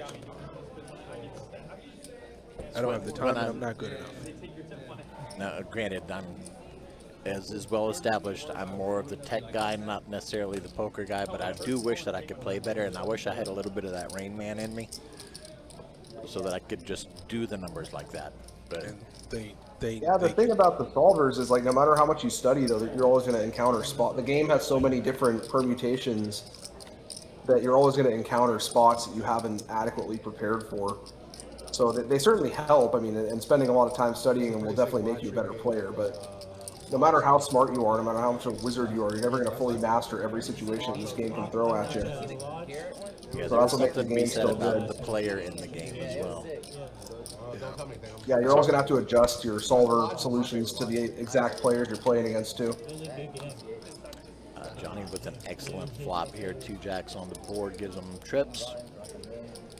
So when you look, because I would like to think it's a direct correlation, right? Like when you find these guys like Bonomo, when Justin Bonomo won damn near every tournament a few years ago, and him and Negreanu were going back and forth for the all-time money list, which I don't even know who's at the top. It's just too much to keep track of. Or Foxen was winning all the super high rolls, or whatever tournaments he was winning. I mean, the man was crushing. You have to think to yourself, like, not only are these guys very good at poker, but they find themselves in the same spots, you know, all the time, and they're winning. So what's the difference? It's just they're studied, they're wizards, they're prepared. I mean, it's sick to think about because they're not outliers. And you know why I lose? Because I'm like, yeah, got deuces. I lose because I gamble too much and I don't know anything. I've not studied in the slightest. I consume a lot of poker content, but not the content I should be. Meaning like the more technical cheat. What is it? Yeah, there's fun poker content and there's technical poker content, and they're often very different. Yeah, it's only because it's easier to digest. You know, watching Mariano win $360,000 because the biggest hand of the night he played was with Queen 8 offsuit doesn't really help you in terms of your game. It's just easier to digest.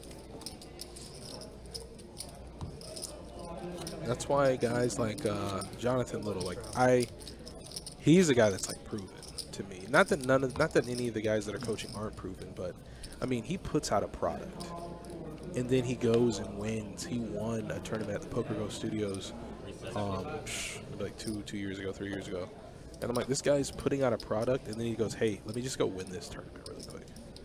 I'm just gonna do this. That's the best marketing you can do. Yeah. Okay, I'm going to show you why you should go pick up my masterclass. And that's kind of the selling point, right? So I know for a year and a half, I wanted to put my fist through my monitor because every time I loaded a video up, it was buying Daniel Negreanu's masterclass.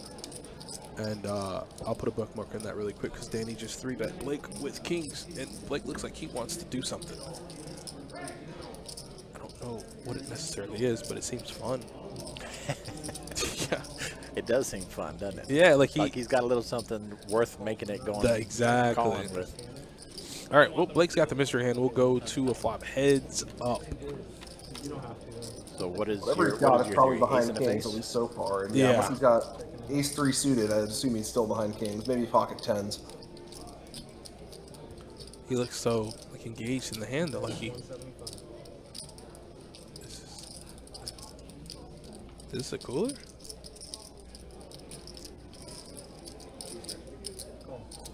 Danny goes for that small continuation bet. You can tell he's a tournament player. He's using the same sizings we do in tournaments. It's a very disconnected paired board, so there's no need to bet too big. You can start off with a small bet, put your opponent's unpaired hands to a tough decision, and then size up on the turn in the river.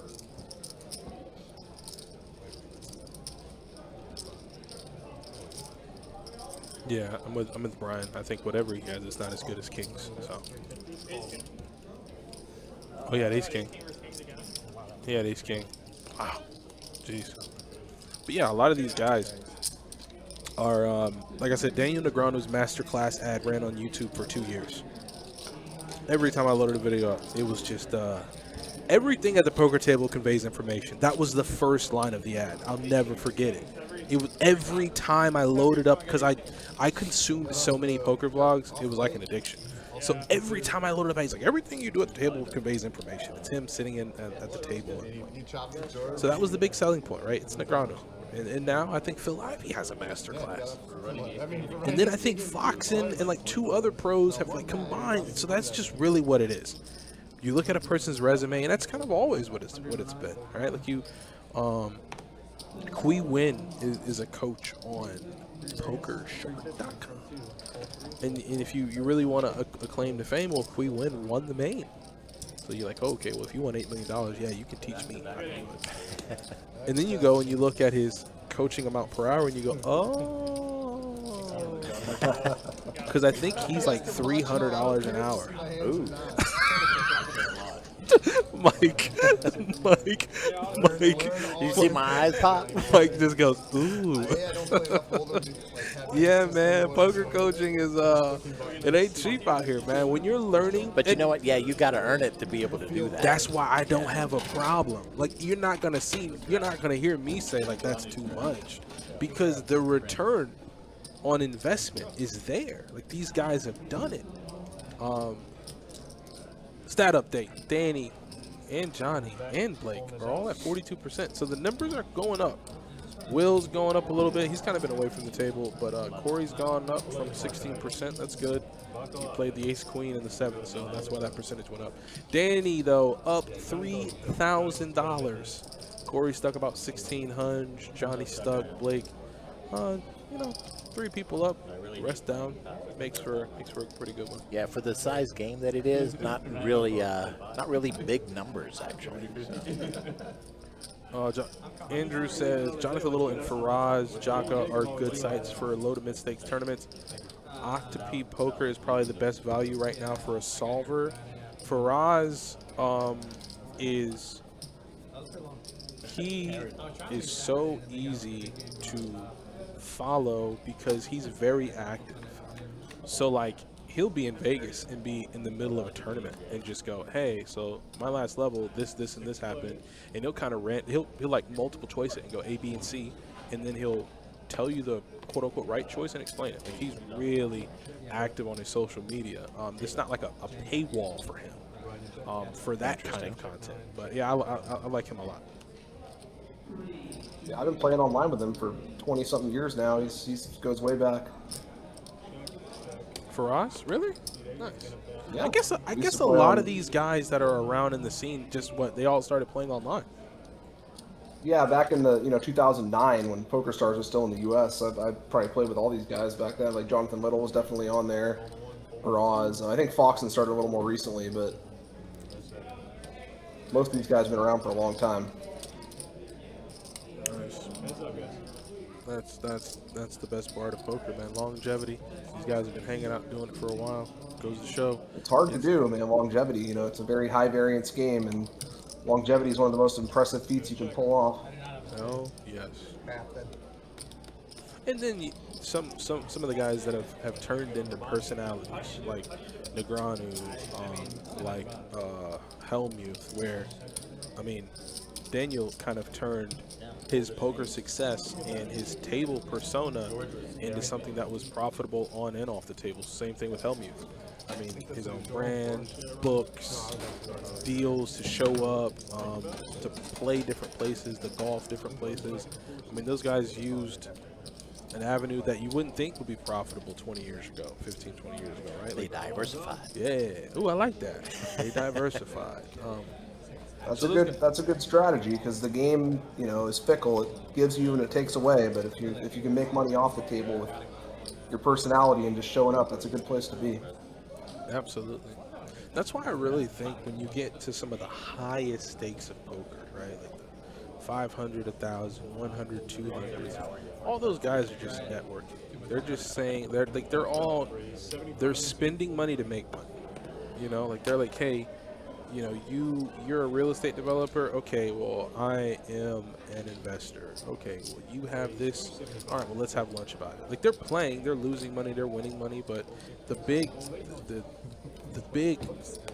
avenue of profit is the networking between the two of them. Yeah, once you get to the high enough games, that's absolutely true. Yeah, I've dealt a few in room one, man, that just kind of, I walked out that room like, I am going to pull the Mark Zuckerberg. We're going to try to make something happen. I mean, these guys are like, yeah, you know, I've been in business this long. I'm thinking about doing this with, you know, the 200 employees I have. And I'm just like, I'm going to go order pizza when I get off work. But you just realize it's all about grind, consistency, discipline, right? Those nice words. Discipline being key, I would imagine. Yeah, some of these guys, man, there's some friends that I have, you know, in other places who are very, very wealthy men, and they'll tell you straight up, I worked my ass off, and I have to use the word because it carries a little weight in the conversation. It's like I worked my ass off for 40 years to be in this spot, Adonis. I'm like, hey, I understand. You know, nothing was ever given to him. He's like, I worked my butt off. And that's what you have to do. Start here, and who knows where it'll take you. I mean, you can't just expect to show up on a Tuesday night. It ain't gonna happen that way. It ain't gonna happen that way. And the biggest example we have is look at Tan. Tan was a local player here in these walls, and now, I mean, he has amassed a lot of wealth. He's doing well. There we go. He's doing well. He just put it like this. He just played at the super high roller game. Won about $1 million. Nice. Yeah. Just really nice kid too, man. But in every opportunity, he wanted to make more. All right. Going into the flop, 4 players. There's one of those 8s. 8-4 deuce. 8 rag. That's the idea tonight. 8 rag gets you places. Which doubly works out for George because he's also looking at a flush draw. Yeah, George got a nice hand here. Nobody else has much. Johnny's got a bottom pair. Other 2 players have a couple of overcards. Johnny's not going to continue with his bottom pair, so it looks like George is just going to take this one down. Andrew says Sean Winter started in Jacks. Sean Winter has one of the most menacing poker stares I've ever seen in my life, and it'll always be that way. It is. You said menacing poker stares? It is. It's like a horror movie, man. I was a young green dealer, and he walks in 1 o'clock in the morning. He goes, "I want to play." And I think this was the weekend they had the 500, 100. It was a 100, 200 PLO game, and they were straddling for like obscene amounts. And it was on him, and he thought about it, and he made a move, and he looked at me, and it ripped right through me. It was insane, man. Some of those guys, like the Phil Lively stare. It is crazy. Foxen's good at that too. Foxen has one. I mean, you just look at those guys and you're like, you just want to start telling the truth. You're like, what do you want to know? Huh? What do you want to know what I had for breakfast this morning? No, I can attest. I played live with some of those guys in big tournaments, and it's not easy to maintain composure when they're giving you that sort of stare down. It's a good skill to have. See? That's wild. It's crazy, man. And I haven't been in the situations Brian have, but I can only imagine how soul piercing it is when you're deep in the money and you're in a spot and you look up and this guy like a freaking lion across the table is just giving you the waiting to see if that bead of sweat pulls on your forehead. I don't know. I'm like, in my mind, I'm like, I don't know what you do. You just tell him I'm bluffing, man. Here, take it. Take the pot. Take the pot. Yeah, he had a stare, man. I've never seen anything like it. And he's so good at poker. God, he's so good. Then we got Hastings is from around this area too. Brian Hastings. He was an online guy, so I'm pretty sure Brian's played with him before too. All those guys have been in the online streets, and once again, really nice guy too. I think he was more of a cash guy, but I've definitely run into a couple times in some of the bigger tournaments online. King of Diamonds on the turn. Will had 16% beat bet. He's been pretty card dead though, so they're gonna take a free card. Will could have taken it if he kept betting here, but it is easier said than done. And if it goes to showdown, they're going to chop. We'll see if Danny wants to bluff or if he's content to try to showdown ace high here. Looks like he is going to bluff, and that should do the trick. There it is. Easy game. How to 4-bet others. Respect this call.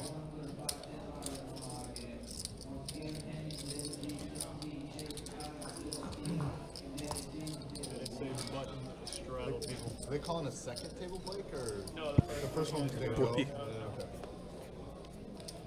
That shit's not gonna go either. I already started on the small blind, guys. All right, so it looks like the straddle's on actually on the button. Corey looks down at King Jack suited and makes it 75. Raise 250 and 6. Fold 7, fold 8. Fold 9, fold 1.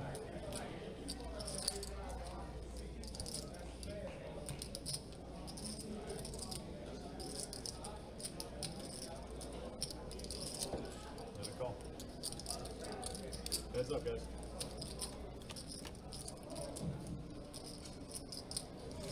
Wow, looks like Will's got kings.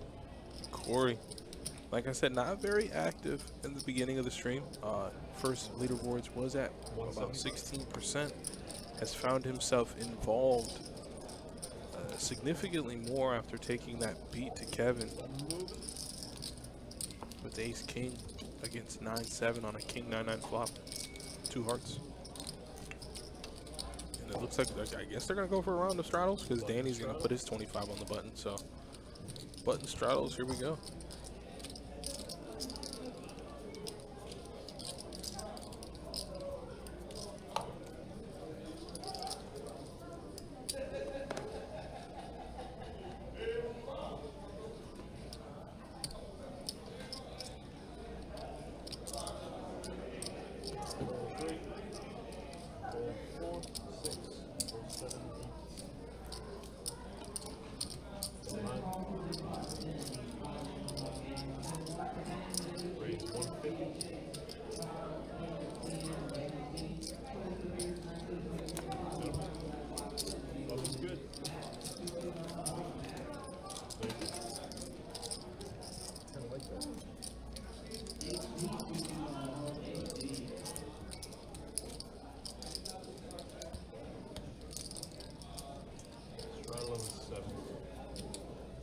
Looks like the straddle is on under the gun here, though, from Johnny this time.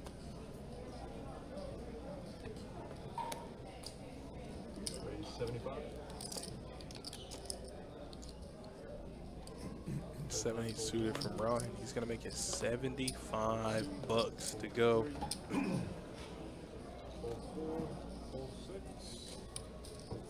And Johnny there in the straddle is gonna make the call with queen 6 off. All right, we're gonna go heads up to a flop. Heads up. Oh, 2 pairs are pretty good. 100.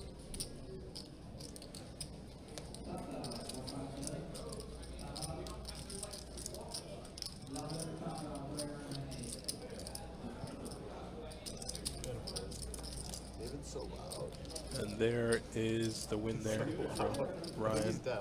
Andrew says David Jackson as well. Yeah, David Jackson is another very accomplished and very good poker player. Actually took down a tournament. I believe he was playing heads up with Helmuth and won a bracelet. And has more than likely over $1 million in tournament winnings. And then he says Hastings won $4 million against Isildur back in the day in one session. Now there isn't much well, there's a lot that excites me about poker lore. I love all of the poker lore that kind of emerges from like I don't know, like a word of mouth, like what was it? I think they said like the oil billionaire against like the company of players that played against them. They were playing like 1,000, 2,000. That poker lore is a lot of fun. I love listening to stories of just unbelievable things happening. Like Isildur was insane. I mean, that I didn't know it was Hastings until somebody told me that Hastings won so much off of him. He was the one that got him for a lot when they were playing online. 6 players. All right, Jack 10-4. So we got a flush draw for Will and middle pair for Johnny. Turns a deuce. 1, 25 and a 7. Fold 8. Fold 1. Fold 2. Fold 4. Lucky Jack. And we'll see if Will wants to continue here. He does not. He did have a flush draw, but nowhere near the nuts. Only 1-3 left to come. Kind of a big size. Makes sense to fold that one. Oh, it's a book. Link me to the book. I'll probably find it, read a few excerpts out of it. Fred McMillan says, I like playing with several of these guys except Danny. Hard to play against for me. Looks like he has it all the time. Well, that's the mind trick, or that's the mind game. And, I mean, for what it's worth, it looks like it's working, right? Like, you're like, man, I can't tell if he has it or he doesn't have it. He has mostly had it tonight, although he got that bluff through with the ace-3 and folded out basically the same hand from Will. Yeah. Those are the nights where you know you're going to really run it up, and you always have it, because they're going to call you just to look you up, keep you honest. Looks like it's going to get around to Blake. Blake in the straddle reaches, yep, he's going to reach for raising chips. 175. Wasn't it king, queen, queen? It was 100, and you just fold the king, queen off. I'm gonna get squeezed. Yeah, that makes sense. 600. I was trying to figure out how much king, queen was out there because I was ready to stack that and then I had a gut feeling, oh, it's gonna tip me in the face.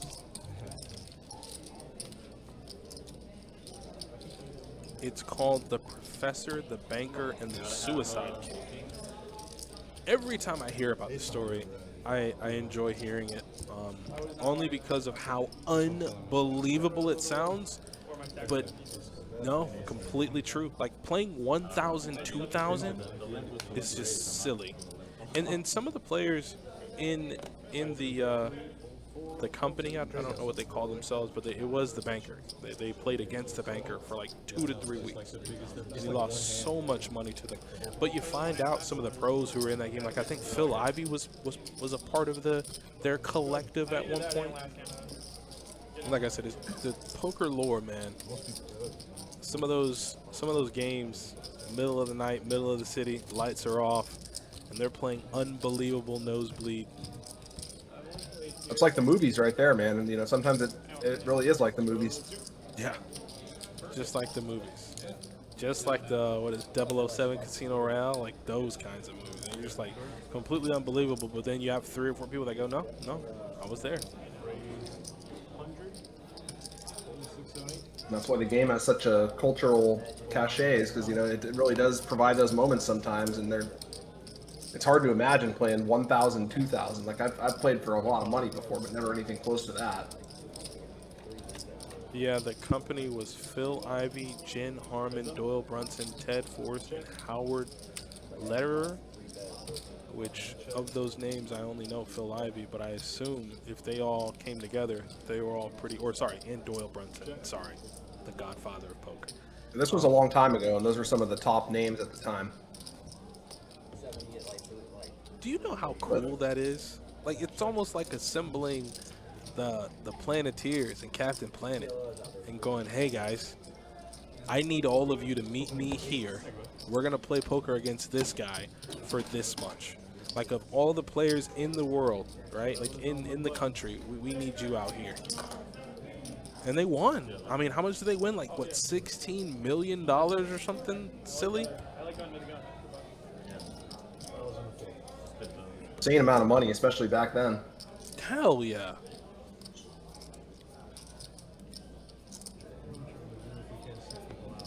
Ooh, ace king for Will. I know he's been card dead, so this might prove to put a little hit in that deficit that he has right now. He says something about trying to get more money. Yeah, Will hoping to get something going here, but he's not up against much. It looks like Blake's gonna give him action with the 8-5. Coming in for the 3-bet, and George right behind with kings. Quickly 4-betting. Wow, how many times have we seen kings up against ace king tonight? Jesus.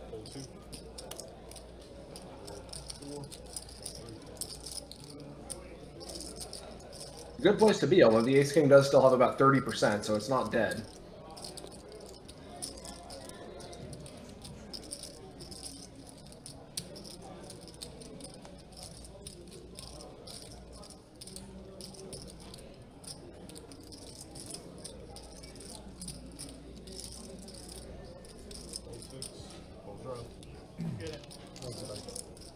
Wow, Will folded. I guess Will folded. Will got out of the way.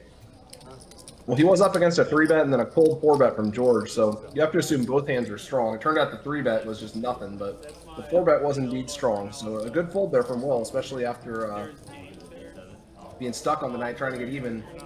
And just to get out of the way and avoid a very bad situation for himself there. How do you get caught folding? Like, just if you fold it, there's also, like, you know, like the bear game. Like, if you fold it, you also fold a flush draw. Yeah. You get kicked out of the game.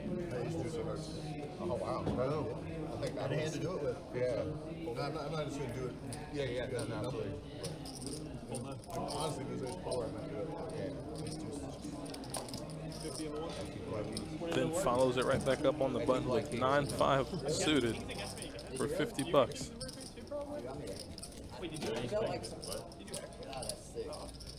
Not a very good hand, but when it folds to you on the button, it's certainly good enough to come in for a raise. Yup, he's on the button with 13,000 reasons to put a little raise out there. You want to be playing about half your hands on the button when it folds to you, and 9-5 suited is right around the median hand. It doesn't sound very good, but it's about an average hand when you consider the entire deck worth of hands. Yep. Alright, so Johnny here with the straddle on, and Blake's gonna make it 100 with ace-8 offsuit.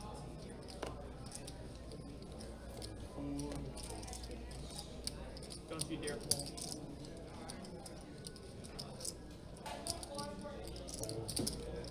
fold. It folds all the way around.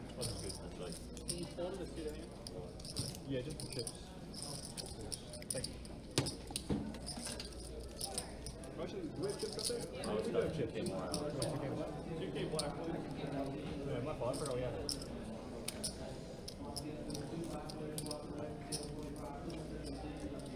Lucky chips. Please lucky get Thank you. Alright, looks like there's some more chips, or I guess Blake's getting some chips cut down. Yeah, 2 pumpkins in front of him. He's gonna get 2,000 black. They're good like for me to like the Blake has on the stream of that. I know, I can crush you. 100. You got stayed for 100 in the night. He picks up kings right away in a straddled pot, so good spot for him. Pretty good. George calls with 8s. Oh boy, we know what happens with 8s, right? Oh yeah, They have been pretty hot tonight. George has been getting them a lot. Oh god, close your eyes, Mike. Oh, no. Oh! Top set. Not this Cowboys are time, going to not show this up time. and take the lead here, though. And 90. Alright, 8 on the turn. Come on. Close.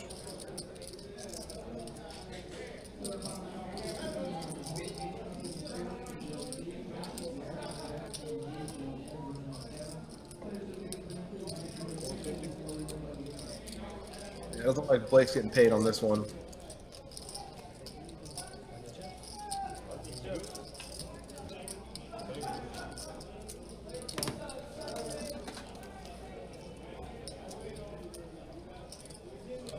Yeah, Blake needs a few more wins to get unstuck here. Rolling a 9. That pot's not going to hurt, but it's not going to help too much either because he didn't get any post-flop action. Right. Going.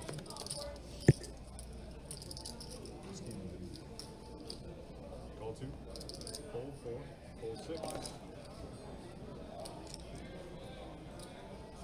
Raise 205. 7. Hold it. All right, so Johnny made it 205.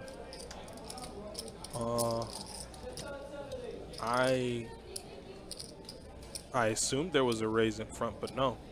It was 25 to go, and Johnny made it 205, and Danny calls with King Deuce suited. Heads up. Johnny's got the best hand, but nobody really has much here, so we'll see what happens. It's 125 from Johnny. Looks like he's going to bet. Danny will make the fold.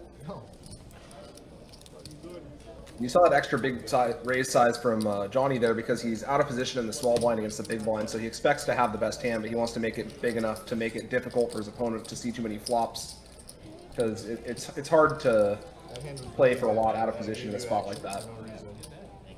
Yeah, for sure. Another one. Danny's going to go ahead and surrender.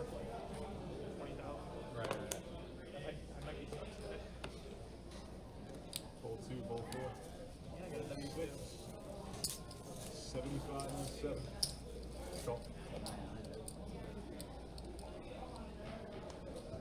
Call that. Raise 500 and a 1. All right, here's a raise to 500 from George. And he's got King 6. George going for the squeeze play here, banking on his opponents being multi-way and not wanting to risk entering the pot. Johnny does come along. Johnny technically has the worst hand, but I would certainly rather be on his side with position. Heads up, check. Although if George is aggressive here, he might be able to steal this pot. Check.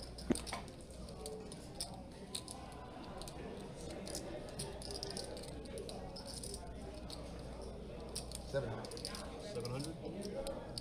Oh my God.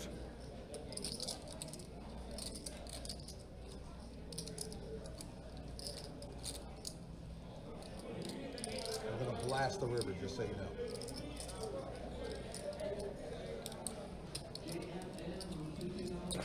Johnny picks up a gut shot, but doesn't have much else. He just doesn't have George any. takes down a nice one with some aggression there. Making it happen without much. God, he just didn't have anything to call there. Yeah, George technically had the best hand the whole way there, but it's you know, easier to say from the booth than it is from the table. Oh, that would have been great stuff on my part. You guys both rolled, and I would have been able to show George's favorite hand. God, he really tried. Let's try number 2. Fold. Fold. Raise I had a jack 75. high call last night. 5 and 7. Call 8. Really good. Jack high call. The jack high call. I could definitely beat Jack I promise. I believe it. Yeah. Call the 1. Not that big. 4 players. All right, Broadway cards all around, and we have a flop where Johnny's going to take the lead. Lots of straight draws, but everybody has each other's outs, so it's going to be hard for them to hit.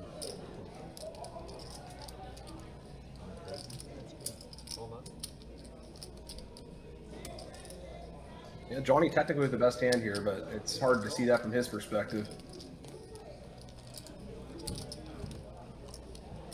8 on the turn doesn't change much. Just in time. They love him. Johnny said he'll W, you don't mind. Being nice. Check. Check. Check. Check. Check. Who wants his money? It's me. And Johnny's going to win this one unless somebody takes a stab at it. Wow. That's pretty shocking. You say Jack? Yeah. I King Jack. high king queen. Yeah, that makes sense. All that's up now. Yeah. So you can straddle it if you want. Probably the easiest way to do it. Yeah, 25. You want to toss me that miss. My read was wrong there. I actually thought Johnny was strong. I had the perfect hand to squeeze with. That king jack of diamonds, so backdoor diamond, and then he got her. My hand was really good to not fold. Yeah, like that. Yeah, making it happen without much. That's George. And if he steps in it, he steps in it. But he's going to stick with the plan.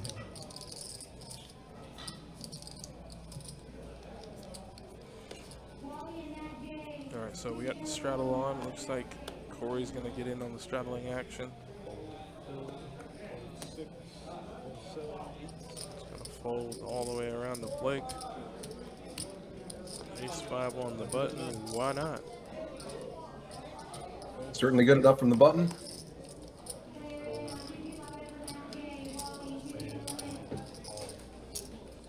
He's got to get through 3 blinds, sort of, and Corey in the straddle has the best hand with ace-jack. Neither player flops much, but Corey still has the best hand with ace-jack here. Check.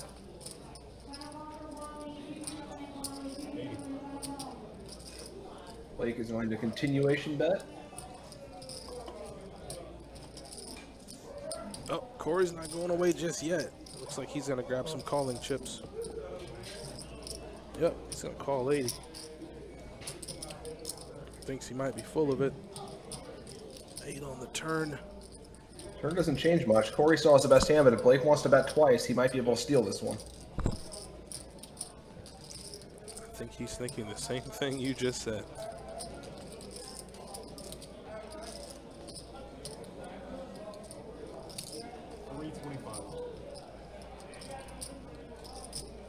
Oh, oh.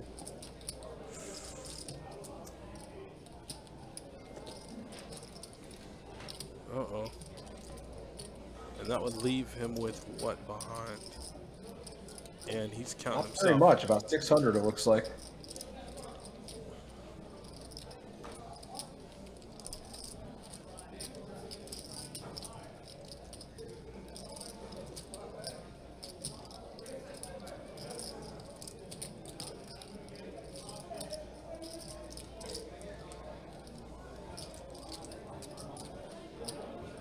Yep, he's gonna fold it.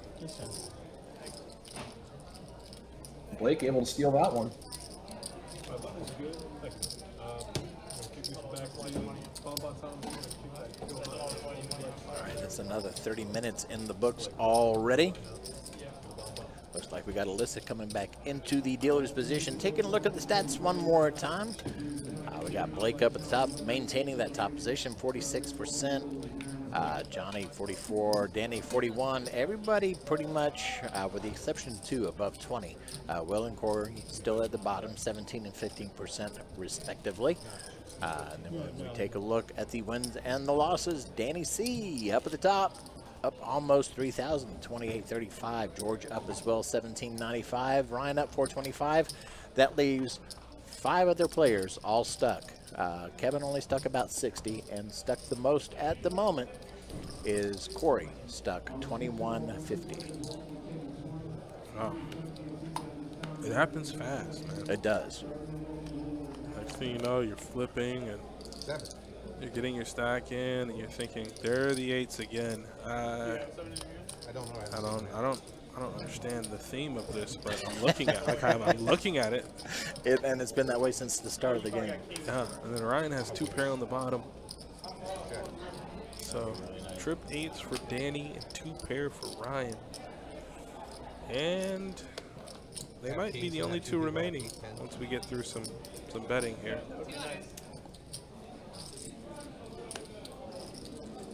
Or like Jack wins. He's really good. I don't know, Johnny. 8-10's pretty good if 2 people have it. 8-10's pretty darn dead. They have 1 out. Or I thought you said 8-10. No, 8-10. That way they have the trips. Oh, Jacks aren't good. Check. Check.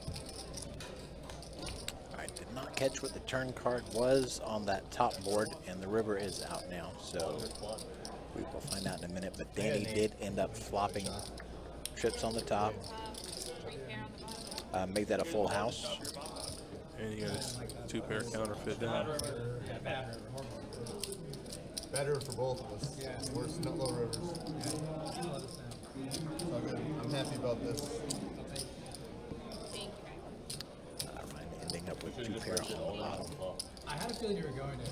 I was gonna blast a lot of rivers, but not Just that. look at his eye. He was staring at that top board too. I was like, oh, it's good. We want the jacks, but not the king. I would fold it. I would just like if no one put a bet in, I would just fold it, thinking out loud. You know, you just want it under. Love doing that. Well, those bomb hold'em pots are a little bit easier to parse than the Omaha ones. Leave it over here and just fold it.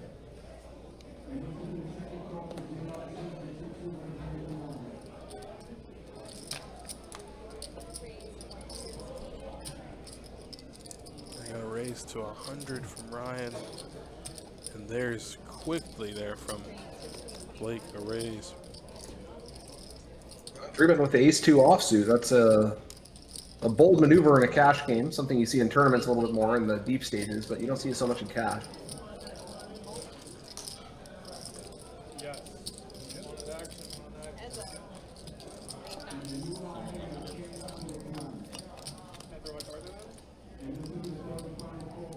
Oh, wheel draw for Blake. Yeah, Blake has the betting initiative in this hand. He does have the worst hand, but if he wants to bet, especially multiple times, he's likely going to be able to fold Ryan off a better hand.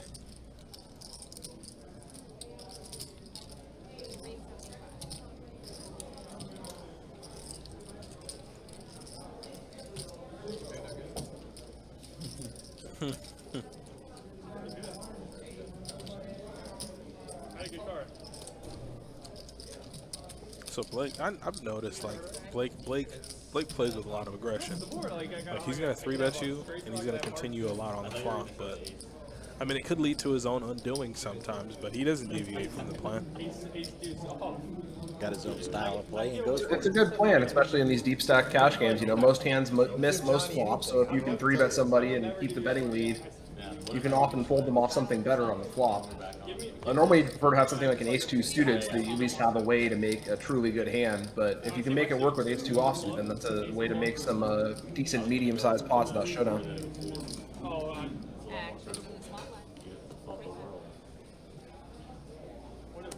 you were blocking ace-2 suited.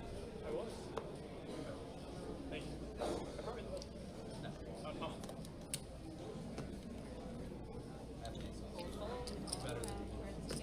You're an ace. You're ahead.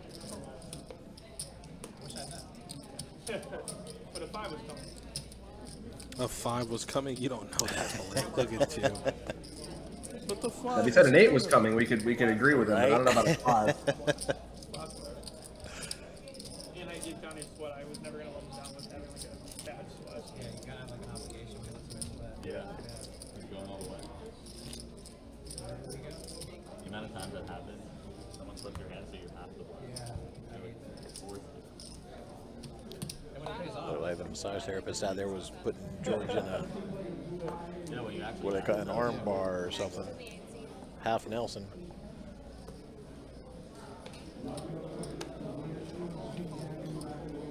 What's my VFIP goal? What's my big See if I'm close to 50 for my.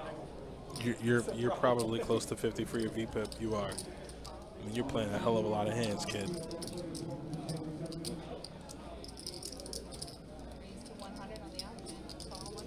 Bull coming in for the limp, blind versus blind. Blind versus straddle, which is basically the same thing. Limp calling a raise. And looks like Johnny's winning this one. Yeah.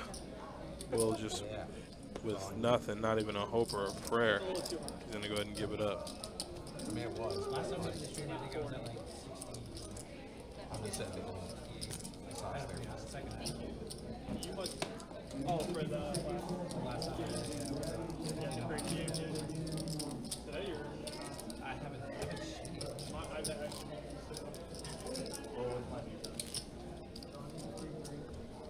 How many? I'm the highest of George, 45. do you want to That's not reconsider good. that invite? RJ. No. I think It's not bad either, though, as far as VPIPs go. I mean, I remember when I first started here on the stream with y'all, the VPIPs seemed to range from the low 20s to the mid 30s on average. Yeah. In tonight's game alone, and this seems to be more and more common, we've got 3 players at 40% or higher. So It's hard to do in a deep stack cash game like this and still make money, but the guys with the high VPIPs are doing the best today. So It can't be like you literally like no matter what. if you can play a lot of hands and make money, that's really kind of the holy grail of these cash games.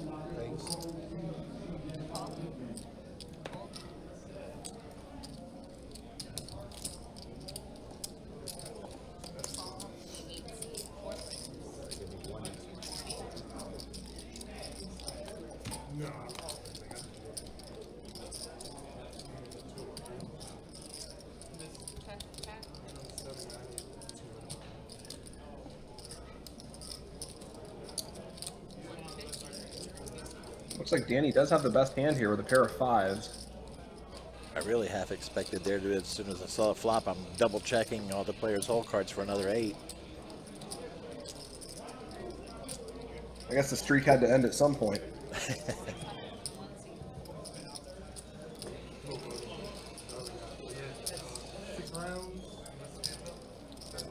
George is going to bet his way into a victory here with King Queen offsuit.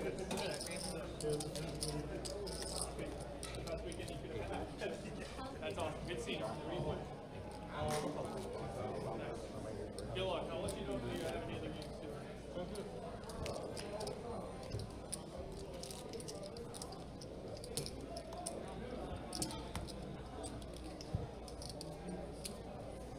Straddle the 9s.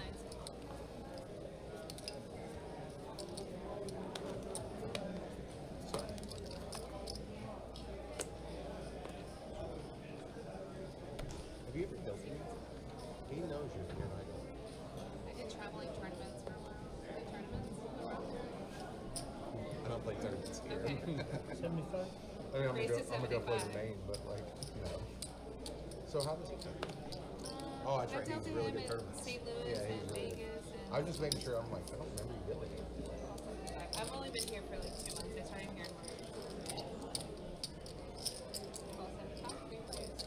Yeah, listen, new to the stream, new to the room overall as well. We are happy to have her here. I met one of the new dealers here. 8-4 tray rainbow board. She is 4 years older, something. Nobody's got much of anything here, so whoever bets at this is probably going to have a good shot at winning it. Corey was the one that technically made the the best move. hand, takes it down. They could change. I don't know. There's a guy named Frank that plays every day. Fucking legend. But he his daughter's 5 years older than his wife.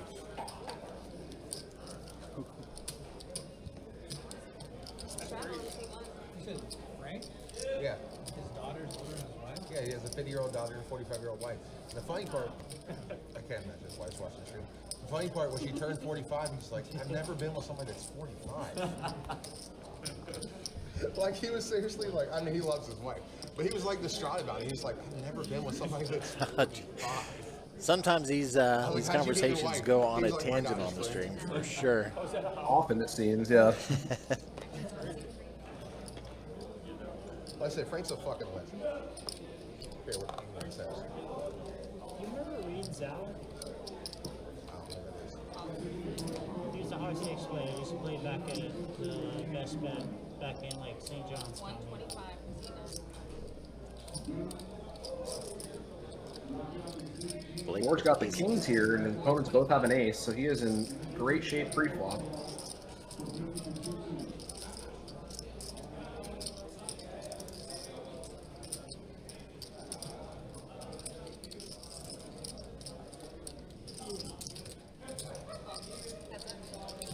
Can you beat kings? I checked you. I checked you. Oh, I can be king.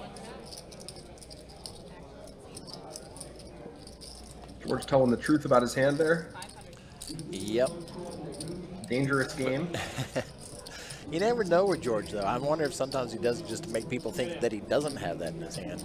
No way. No way. He just bluffed.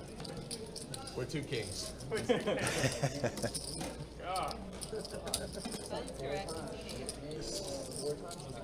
Unfortunately, that's the most I won with him is 425.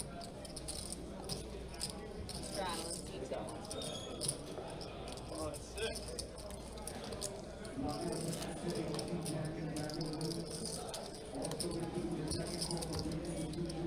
Get in.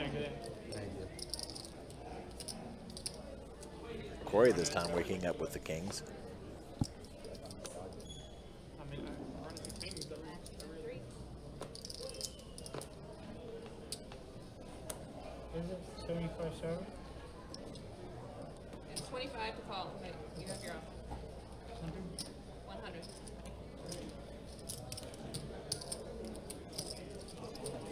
Call. CD. What'd you have, Blake? Ace, 8 of spades. Damn, double back. He just gives up. Well, he told me he had kings. He's like, "Give me kings," and I was like, Well, he told me, yeah, The whole point of the backdoor is to make King, better queen, hands 6, than all kings. hearts. oh. But I didn't think Looking it was. mighty I didn't good think it That's was. Corey honestly right the there. best policy.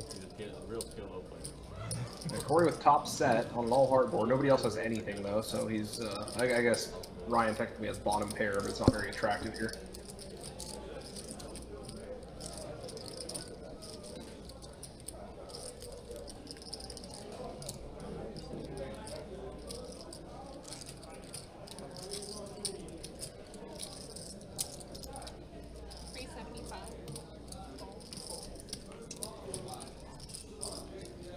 Oh, kings again? Oh my god. Alright, my turn. Somebody's turned down. the Kings are the new advantage. 8s. Johnny, I got bad news. When you get kings, I have aces, buddy. It's okay. As long as I get them. And we get it in free. I was hoping somebody had a heart, high heart. I was like, Nice thing.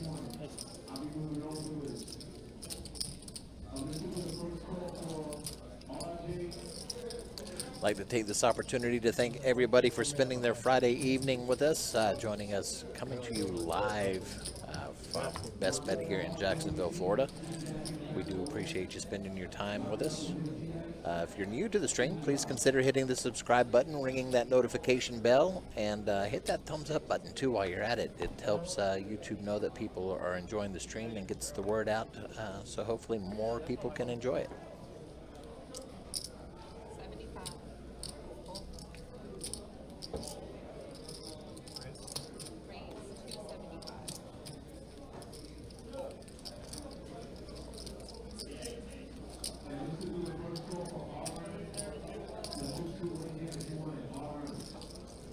Heads up.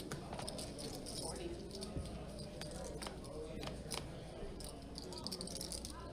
I find most disturbing about the stream is when I took this off, I showed my belly. Oh, you might be taken off the stream then. I hope so. Yeah. God, do I hope so. 375. You need a sensor button to go over that. Big black line. As the tracker catches up so that we can display the board there with the graphics. See that we are heads up Kevin and Ryan, ace king versus ace queen. Kevin turning 2 pair here.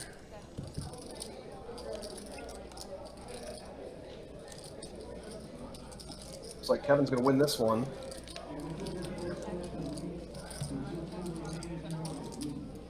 He checks the river, trying to induce a bluff from his opponent, does not get anything. But he probably wasn't getting a call either. Probably, yeah.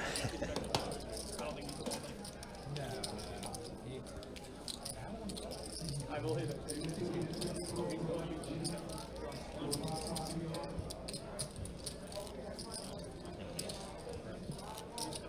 Get it all.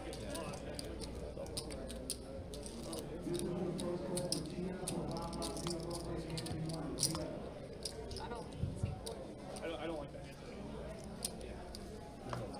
You got realized with it. At least I was shocking George. I feel like I'm very wrong for that stuff.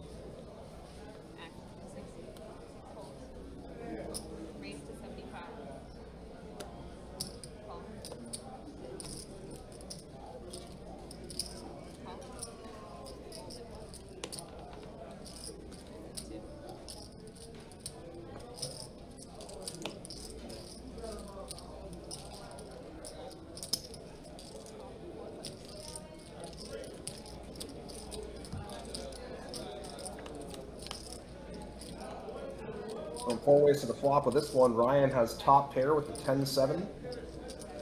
Nobody else has. Oh no, Blake has a set. Excuse me. That's definitely something. Yeah, it's a sneaky little set there. I was about to call top pair as the best hand, but he's pretty much drawing dead, barring a backdoor straight. Blake leading out very big here, betting about pot in 4 ways, or he's raising. So back over to Ryan. He's got to call 350 to see his turn.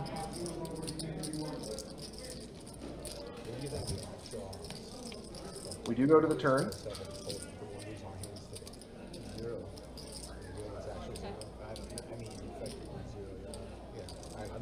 Turn is a jack. That gives Ryan a gut shot, but it makes him no longer have top pair, so I don't know how much more money he's going to be able to put in here. That's effectively zero. Yeah. And Blake goes all in, and Ryan I lets it think go. it's like, I think I'm printing money by doing it. Like, I don't think, like, I think the actual odds are much 3 higher. 8s were available. I was kind of hoping to see the river card come out to see if the 8 showed up. We didn't get a chance to see it that time, but it wouldn't have surprised me.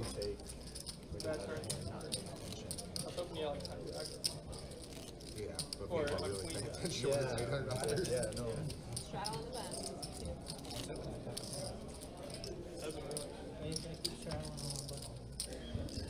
It's like the 25.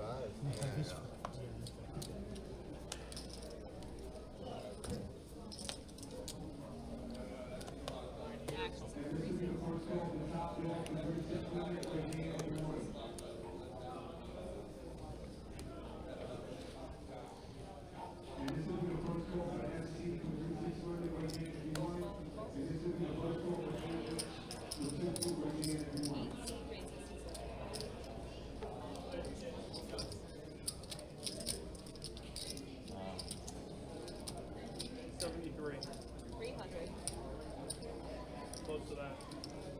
Yeah, a little over 7. Heads up. Oh, they probably didn't get this before. George 3-betting with a pretty marginal hand here. He's serving with the king-8 offsuit. Danny calls him with ace-queen, and Danny has flopped very well here. Ace-9. So early. See how much effort George wants to put into stealing this pot? Looks like not much. George knowing when to cut off the aggression in spots where he's not going to make it work. No, you get to see because I didn't want this card to stay in the deck. Thanks, man. I'll show you. I don't really care that much, but. All right, sounds like we may have It's a good flop for my a hand. damaged card out there, so we're going to bring in a new deck.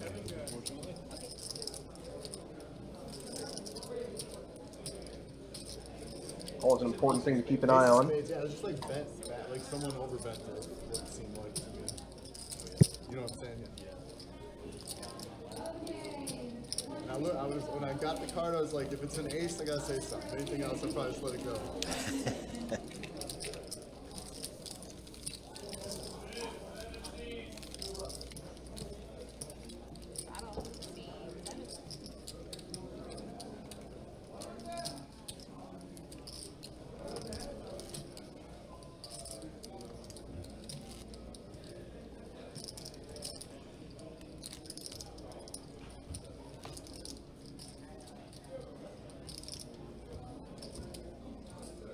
We haven't had quite as big of pots as we had last week, but we've had a few nice ones here so far tonight. Haven't seen quads versus a full house yet. I guess we got a bit spoiled last time.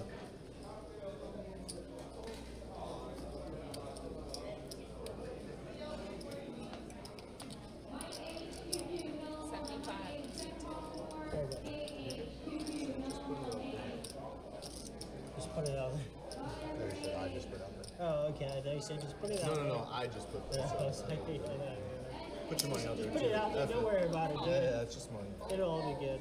Got Danny raising the cutoff here with the queen 3 suited. Or he called on the button with 9-8 suited.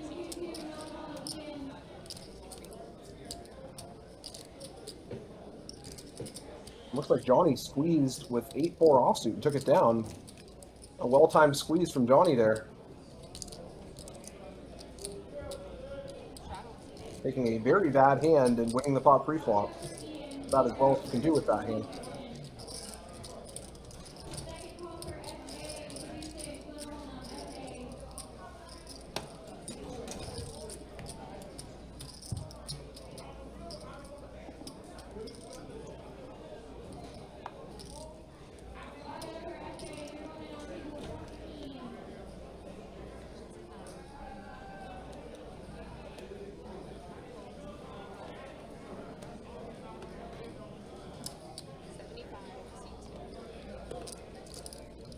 Andy getting back in there with a pair of sevens. Corey right behind him with ace-jack suited, though.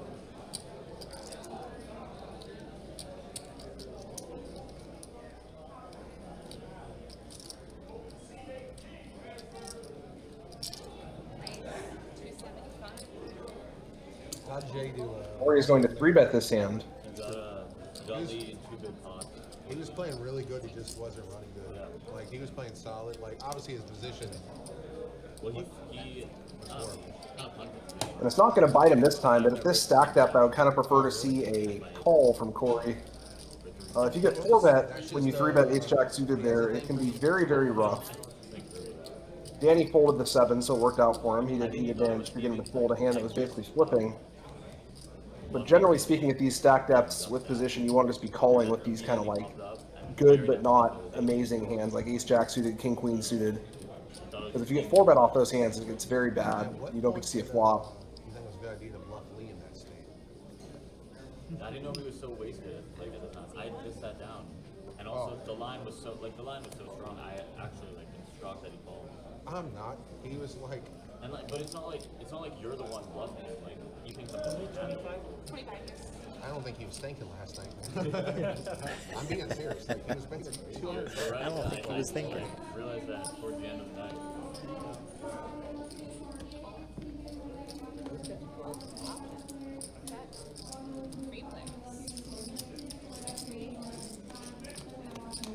And not just that, like, it would come like 8 high, sometimes like 500, maybe 2,000, maybe fold. It would show like 9-3 off. Like, We're going 3 ways to the flop here. Corey has the best hand with top pair. Those being eights. Lace has a gut shot, though. Overcarding a gut shot.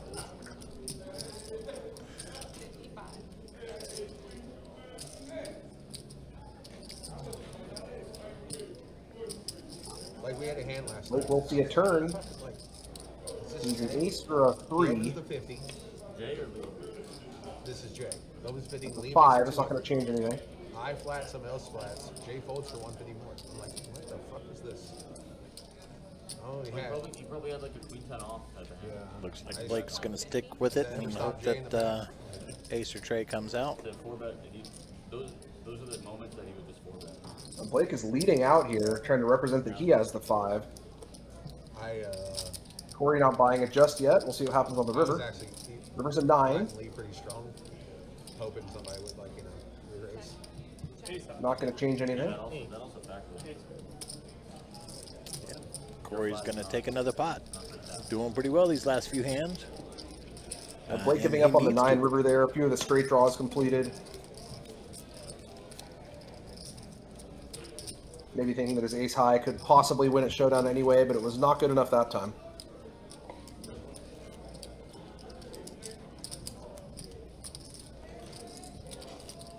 Yeah, Corey's climbing his way back one small pot at a time. He is currently stuck the most at around 1,500.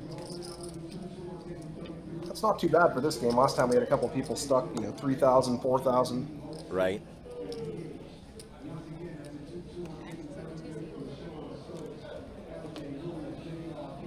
Being stuck 1,500 is not where you want to be, but it's not as bad as it sounds.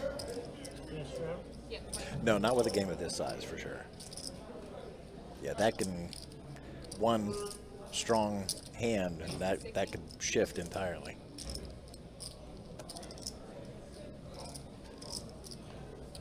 I should say 2 strong hands battling it out.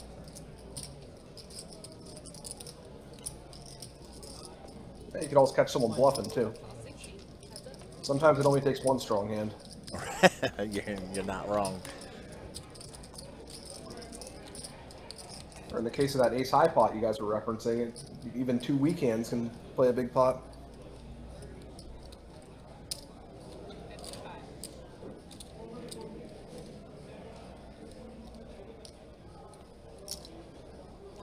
La Femme Fatale, how you doing? Who's winning? Currently at this very moment, Danny is up the most, I believe. Danny's having a good night so far. Playing well and running well. It's a good combination.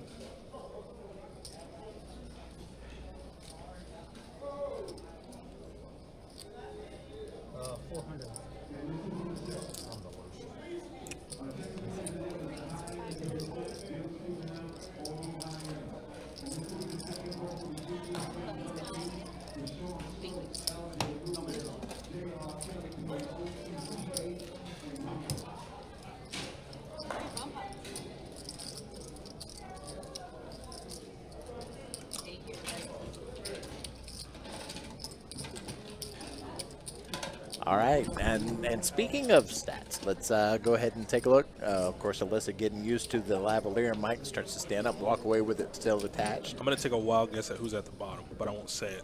Just let me see. Let's take a look at the V-pips first. I was right. Blake at 44%. Ryan 43. 40s are good. 30s are good. I mean, even 20s, honestly, in a game like this isn't terrible. To be fair, Will has been super card dead. It's from what I've seen from him, so I can't really have too much to say about him being on the bottom. It's kind of hard when you're not getting the cards. But cumulative winnings, Danny, still at the top. Not that much, but he's kind of moved a couple $100. I have noticed that Corey has kind of bit into the deficit. I know he was down about, what, 2,200? He was, and had a couple of good hands. It's brought him back a little bit. Good, good.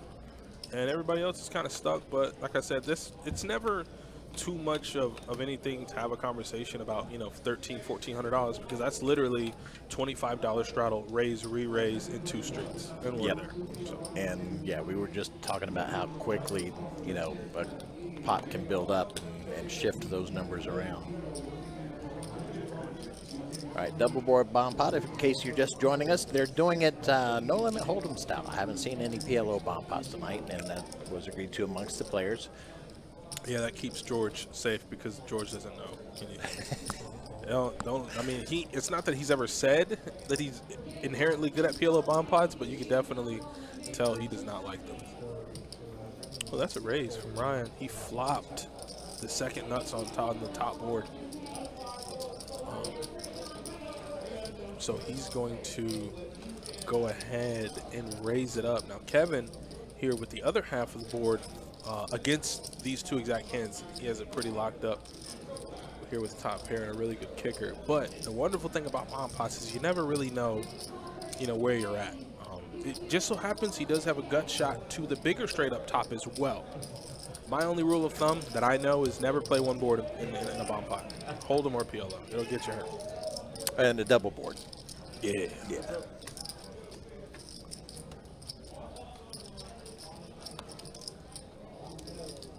Wow. So now Ryan is losing to Queen 10. He's losing. He's losing to Queen 10. It's actually the only. Looking like a likely chop here. We got top 2 against the street. I don't think either player is folding too easily here, but they are both playing only one board, so we may see it a little bit more cautious. Now it's all in.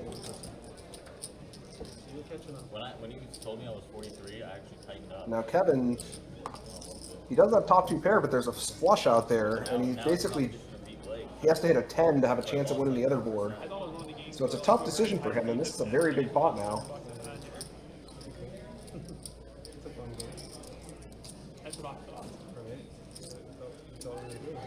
And as we saw in the stats just a moment ago, Kevin's been basically breaking even in the green, but just barely. And he's in a really, really tough spot here because front door clubs do come in on the turn. Even though that queen gives him top 2, there are a lot of hands he's losing to because he has ace high on the top board. So he's losing to really any combination of clubs with a king, jack, or an 8. He's not in a safe spot. He does not feel good. This is a tougher spot than it looks like with top 2 pair.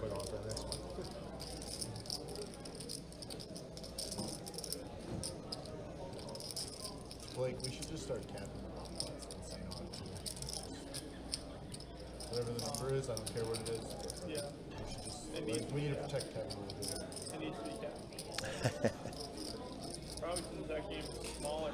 Where are they talking about capping the bomb pots? You do so many of them. Yeah, it's one thing they do a lot of times when they are doing these bigger games with the PLO bomb pots. They cap them out just to keep it from getting out of hand.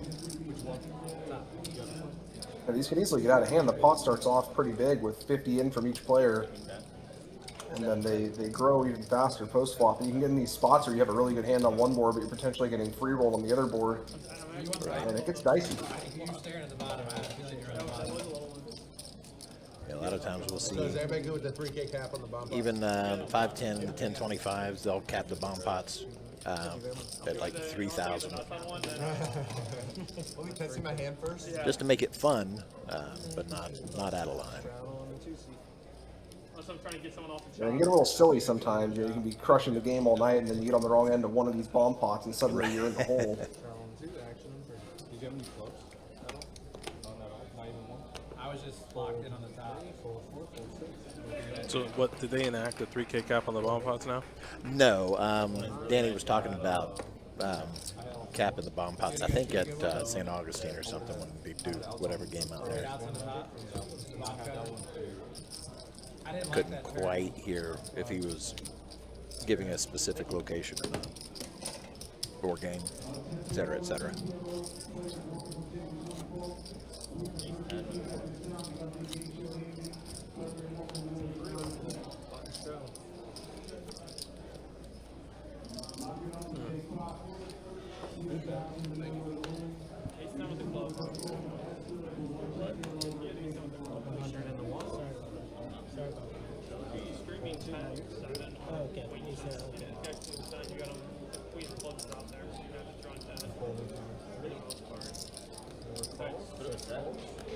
All right, Georgia making 100 with Jack 10 off. Looks like Kevin's gonna call. Ryan's in, which means if Ryan's in, Blake's in. Doesn't matter what it is. Shit, he might even 3-bet. Did you catch that? Ryan's in, Blake's in. Yeah, and there's the 3-bet there to 300, 400? Oh, 500. Ooh. He does have the best hand.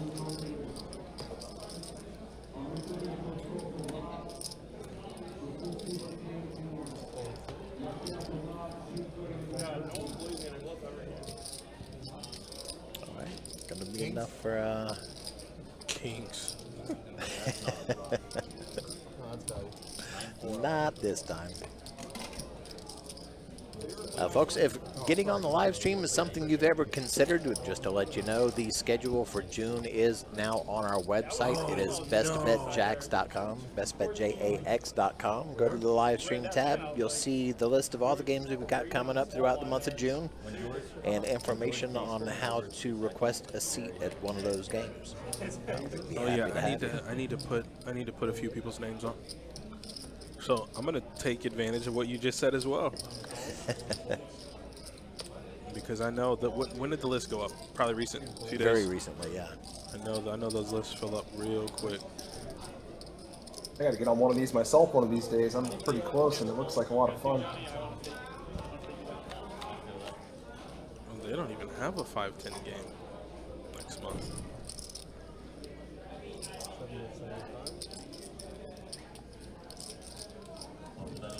We got a 5-10 game on the 5th. Do I need glasses? Just give it a little squint. It works. I don't know what just happened. I feel like reality was playing tricks on me because when I looked again, it just was there. All right. Well, I'm gonna email you. I'm gonna message you who I want you to put on that list if they're not already on there. Put him on that list, and then put Deborah on for 2-2 game.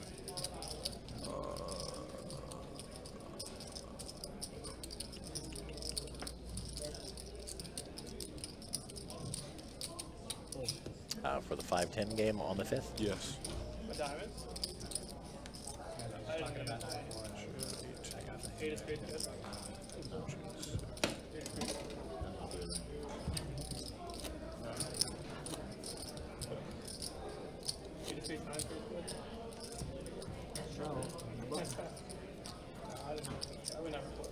had both of them told me like a month and a half ago to remember, and I did. I have to check the back of my underwear just to remember my name half the time, so good job. Yeah, whenever I forget something, because I mean, I don't know. I always think about things. As soon as I forget something, I'm like, the Alzheimer's is setting in. Ow. Corey is, I don't know what he's doing. Raise 60. Oh, he's gonna make it 60. Fold in the 4. 6 folds. All right, so he made it 60 with trays, and it's gonna come around to Blake, and Blake says, "Here we go." Fold in 1. 2 folds. 225 total? Yep.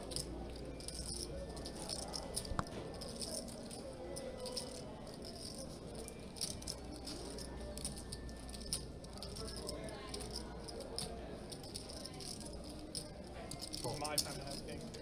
My time.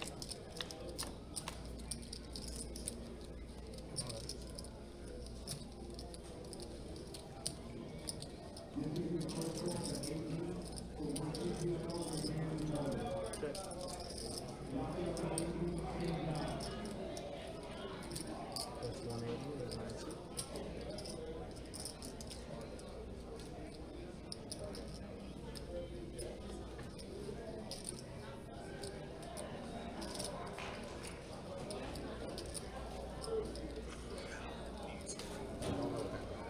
No help for anybody on the flop, so Corey is still in the lead with a pair of threes, but if Blake wants to put enough pressure on, he might be able to steal this one.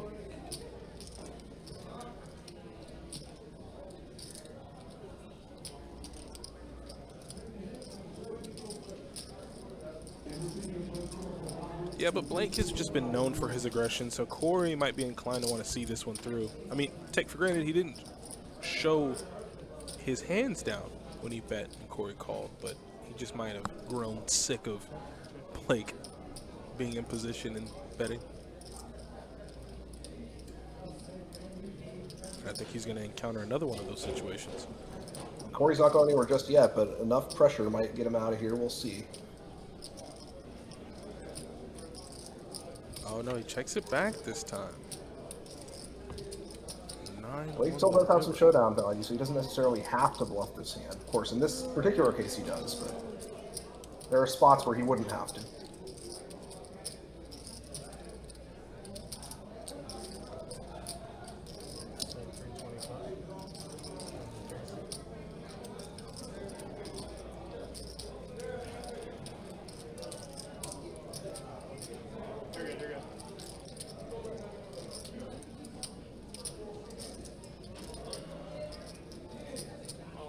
Oh, whoa, Okay. whoa, whoa, whoa. Is that?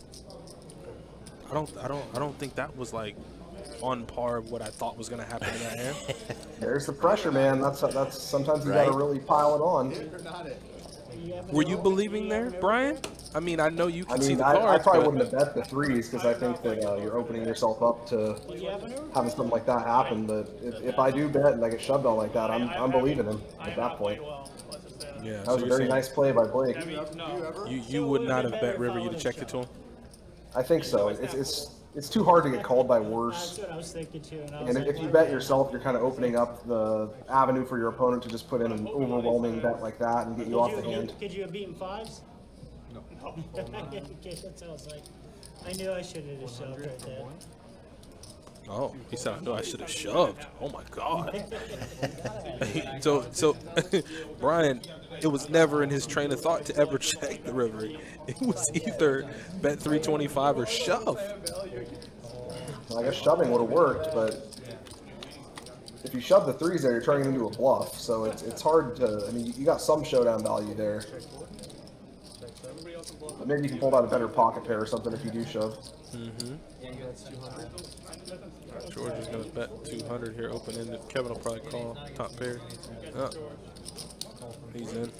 You Bella. flattered me pre-flop. You raised? I raised. Yeah, I 3-bet you. I had ace jack off. Yeah, jack off.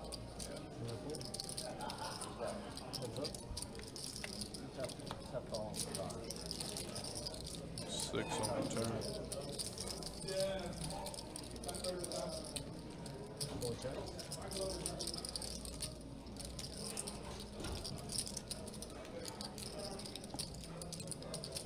That's 1,000.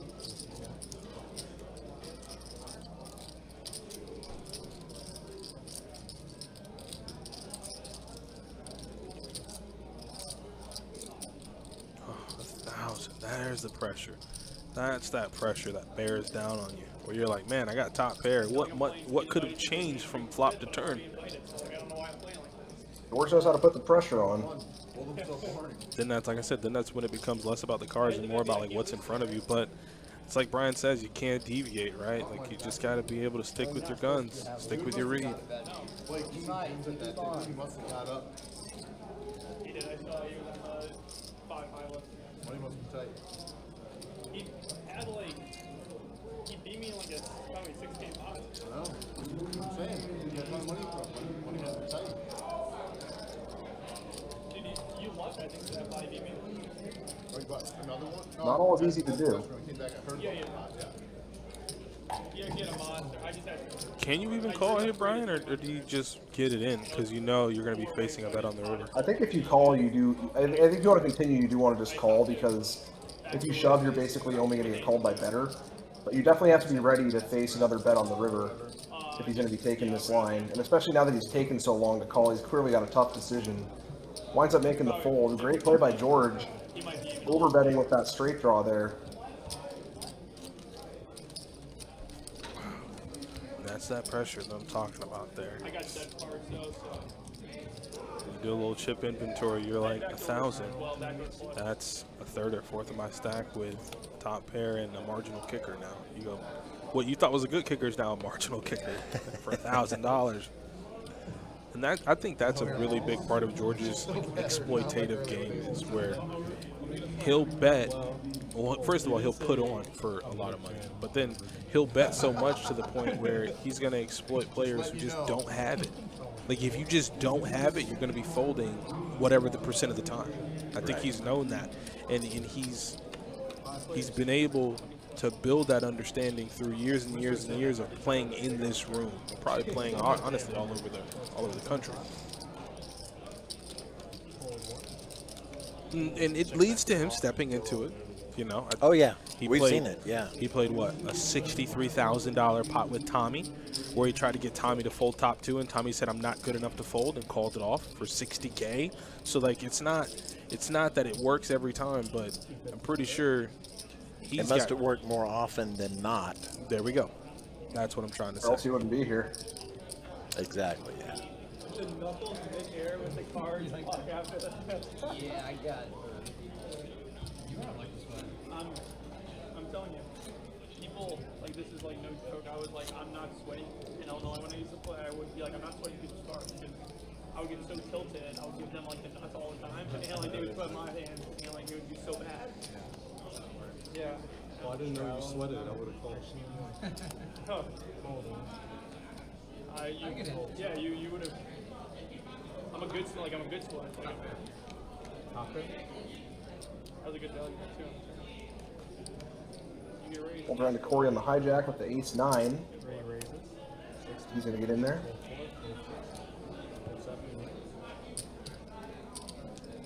He's definitely opened up his range a lot since this game started. Hell yeah. I know he has zero fold. Blake coming along with the king-4. Yeah, and Corey's starting to understand, like, Blake just does not like to fold. And here's a case of it right now. And now Corey not even betting at the flop. Yeah, he knows, like, and I mean, this is kind of where people start to play the trap game, where they're like, okay, well, I'm going to trap you. Sometimes you trap yourself. Right. Sometimes you dig that hole a little bit too close to your toes and you fall in. And then he flops an innocuous 2-pair or a set, and then you're just like, all right, well, here, take my money. I got kings. Take my money.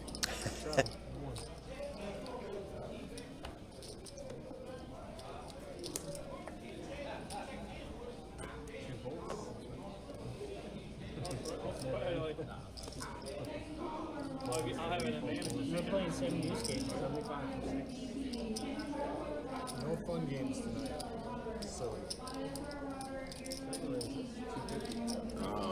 Will just can't catch a break today. I think going back, every time Will is, oh, damn. All right, strap in. Strap in. Put your seatbelt on, Mike. These guys both have My seatbelt mountains don't of chips in work. front of them, too, so this could be a pretty interesting one. Quick call from Will. I think Will has been 3-bet by Johnny every time he's open tonight. Ooh, damn. Looks like Johnny's got the lead in this hand, but Blake does still have 6 outs with a gut shot and a set draw. Blake can't get in quick enough with a gut shot here. Can't get in quick enough. He's like, yeah, but I got some 10s out there and some queens out there. And that's enough. I'm the one putting the game together. I'm responsible for fucking numbers throwing that up. Like, I have to pay it. If only he was drawing to an 8. Lucas Vance in the house. How you doing?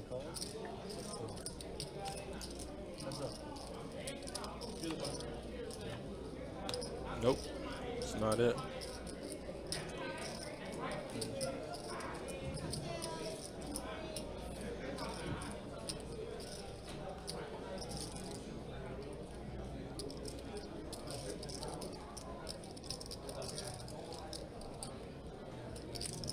Johnny going to keep the pressure on here with another bet.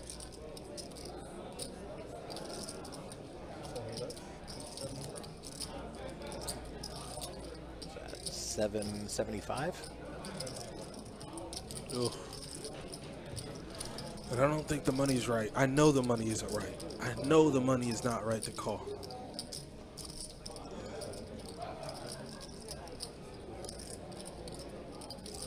A little too steep. He's only got about 12% now. And he does make the fold. Reasonable call on the flop with 2 cards left to come. But by the turn, when the bets start getting bigger, it's just a little bit too much. You could tell by the expression he didn't want to let it go, but it was a he did wise not. choice. Doesn't seem like he's a big fan of letting things go in general, but he made the correct fold that time.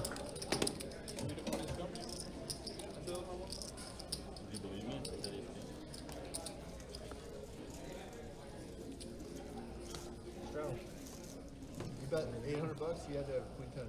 That was the nuts. It's Johnny. I'm very scared of My hand is shoving. shove, I can. Because I have 2 of those. What, queens? What? Crazy. You have queens? Really? Yeah. I didn't think you could have like that.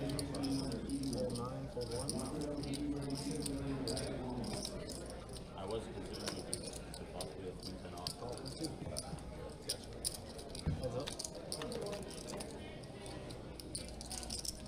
And there's a queen on the flop there for Danny.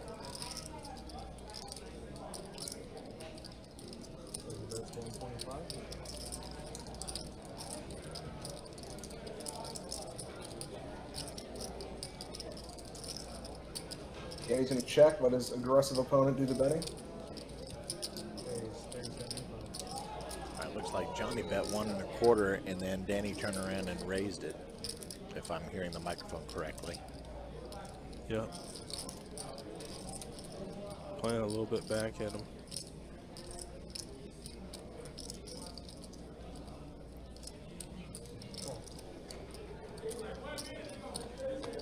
Oh. Johnny said, I ain't scared. Yeah, he ain't scared with no pair, no draw. Now he might be a little scared. You see his hand just go from illuminated to grayed out. Ain't nothing left. But I assume he's loading up for some kind of bluff, or maybe he was hoping for a good turn card. Either way, he's going to be facing a bet from Danny to the tune of 500. We have seen Johnny tell the occasional story. But in this case, Danny likes to stay in the box. Danny's playing that one pretty fast for a mediocre top pair, but he got paid max value out of that one. Tell him a lie, Danny, about a hand. Diamond's good there. I mean, it really depends on the river. So, Had gut show, cholesterol, top pair. You can't beat an improved hand on that. At double backdoor. Double backdoor. That's a optimistic way of framing that hand. Just a little something for the audience. You may have seen Joel deal in the 8 seat there, even though there was nobody there. With these 5-10 games and higher, they are time-raked downs, so they always deal in players even when they're missing because they paid for it.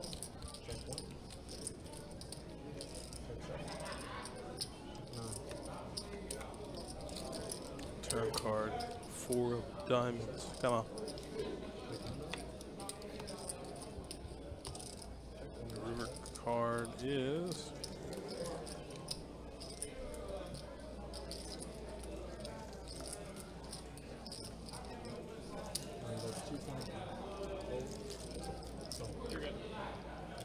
yeah, 8 is good. Oh, I'm good.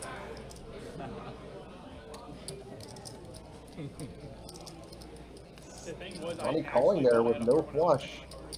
Correctly assuming that Blake was going to be bluffing too wide. He caught him.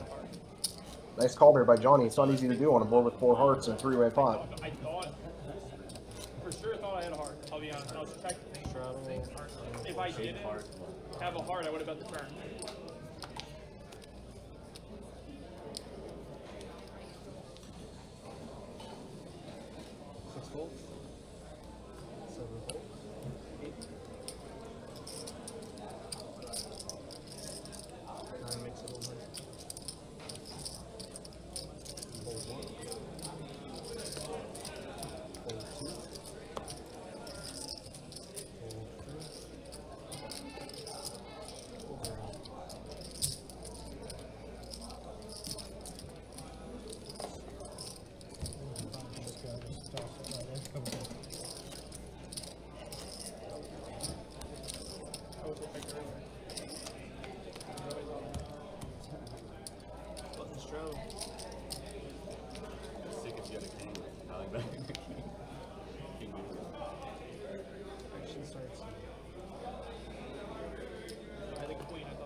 And defending there with the Queen 7 suited.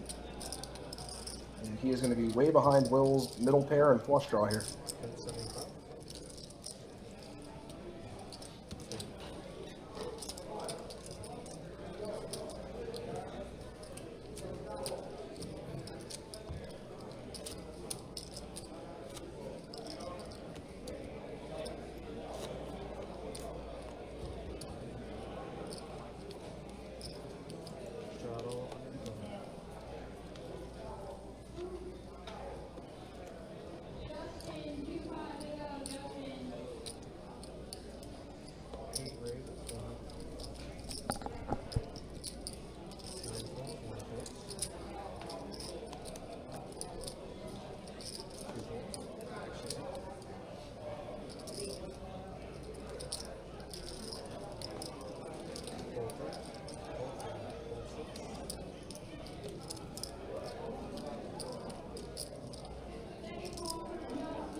Ryan here with top pair against Johnny's ace high.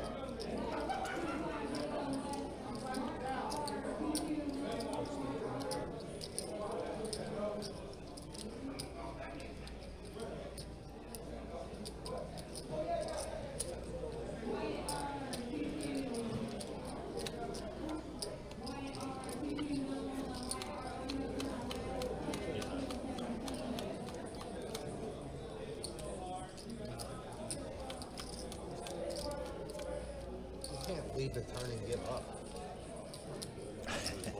Looks like Ryan's going to win a nice pot there. Johnny gave him quite a bit of action, though, with ace high. All right, Joel taking off his mic here, signaling that we've got another dealer coming into position. Going to have Theo stepping into deal for 30 minutes or so. Once again, time to take a look at those stats. Blake, 46%. Again, we're seeing a lot of players, 3 of them this time around, between 40 and higher. I say between just 40 and higher.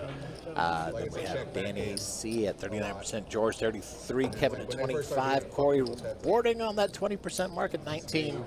Will still on the bottom of the list at 16%, but again, as Adonis mentioned, we just haven't seen him getting many hands. Taking a look at the overall wins and losses, Danny up at the top up 3,260, George up 2,355, Ryan also up 470, everybody else stuck. Corey still being stuck the most, kind of bouncing between that 1,500 and 2,000 mark as far as being stuck goes.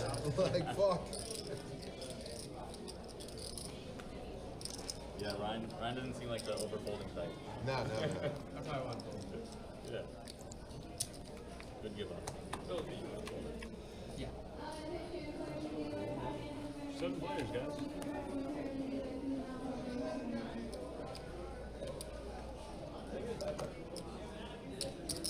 Yeah. Thank you.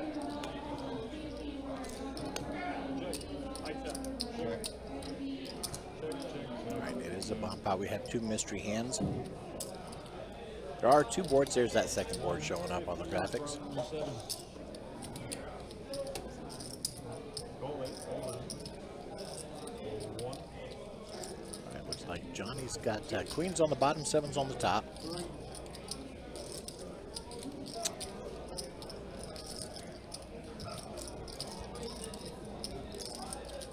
Kevin with a top pair and a pair plus gut shot. Probably going to call at least once here. No? These pots are tough to navigate. I never know what's going to happen. I'm usually pretty good at predicting the action on some of these spots, but when it comes to the bomb pots, I'm lost. Did you say we are doing a cap on this one? Yeah, 3K. Check.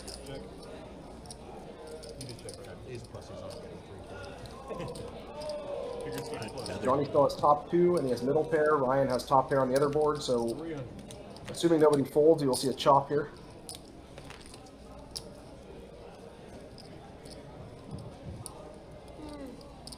And a lot of times when I least expect somebody to fold, somebody does, and it's pretty wild. Usually it does end up into chop, but you can see Johnny actually thinking here. It's tougher than it looks when you only expect to win on one of the boards, but he does have top 2. No, he doesn't, like, scare There's a me. flush out there on that other board, and he is facing a not too big of a bet, so I expect we'll see him make the call. Actually, he ended up raising. Oh, good Was raise not by expecting Johnny. that, yeah. And yeah, ends up taking it all down. I guess he wasn't thinking about folding then. He was deciding whether to Yeah, raise or call. exactly. He did make the raise, and it worked out great for him. That's scary, right? Nice play there by Johnny.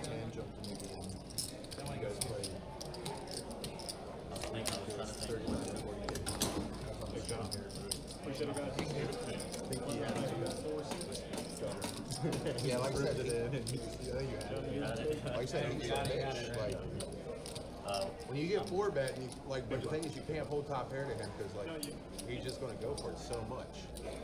He doesn't quit when he's bluffing. No.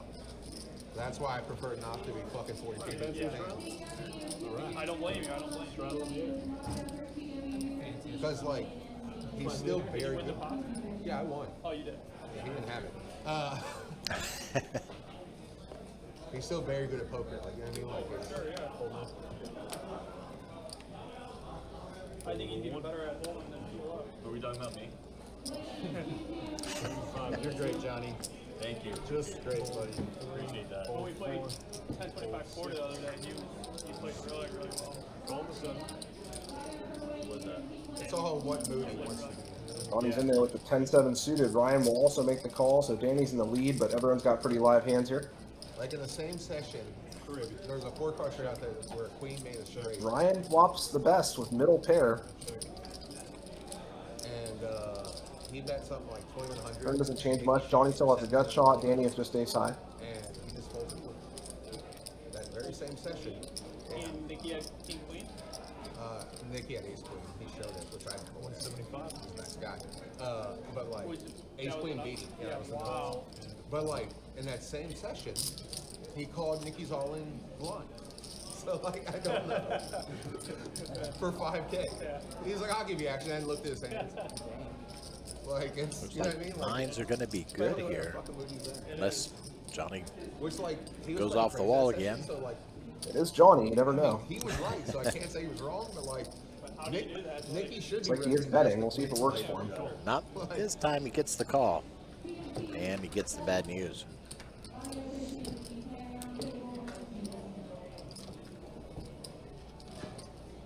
Well, Johnny makes an attempt, but doesn't work out for him that time.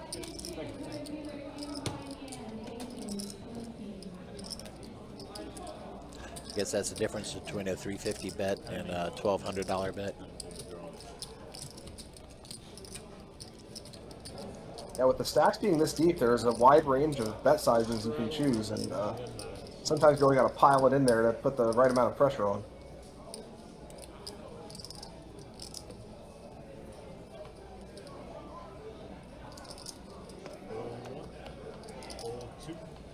Your action, Corey.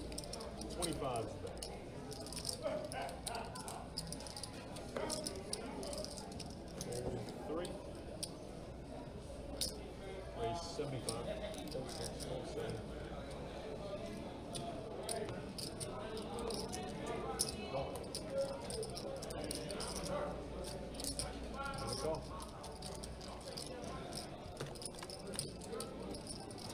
Well, between the three of them, they have a straight. 10-9 trade comes out on the board. Check.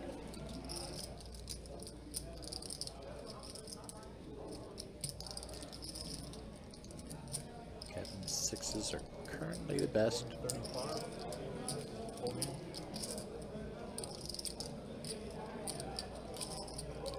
Go.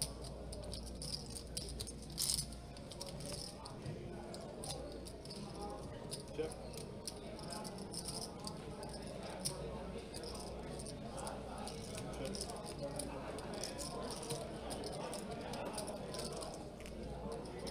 Sixes are holding up by the river here. But Kevin might be able to steal this one if he wants to bluff at it. On the other hand, Blake has not exactly been the guy you want to bluff so far. You're just going to show it down. Blake doesn't make high pairs. Oh, I'm sorry. Blake had the worst hand, so. That is good. Kevin did not need to bluff that time. I look at it cross-eyed too, so I'll read one name and the other hand. Okay. Not make eye. Not often. One day I will.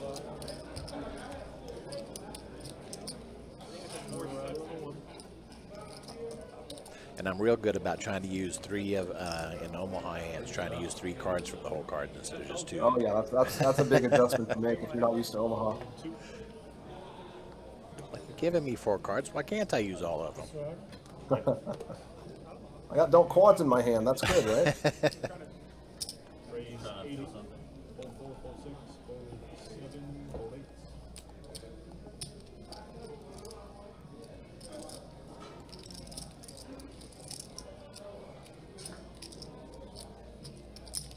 Raise 275. Hold 1.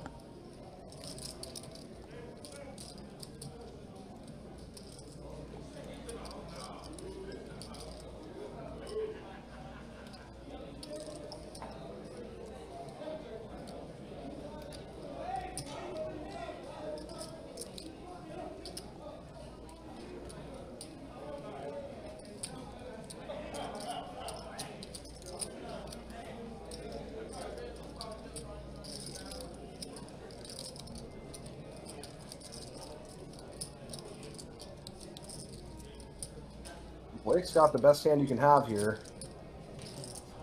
And Corey is not going anywhere with his ace-jack just yet. We're going to the flop. Corey's going to need a lot of help if he wants to win this one. Jack 4. Helps Corey a little bit, but not enough with Blake's aces. All in. And a call. Once, twice. Okay. Whatever you want. Twice. Twice it is. Go. Let's run it twice. That's not good. Let me know when you pull. Corey has stepped in it here. He needs 2 outs to win. Very tough spot for him.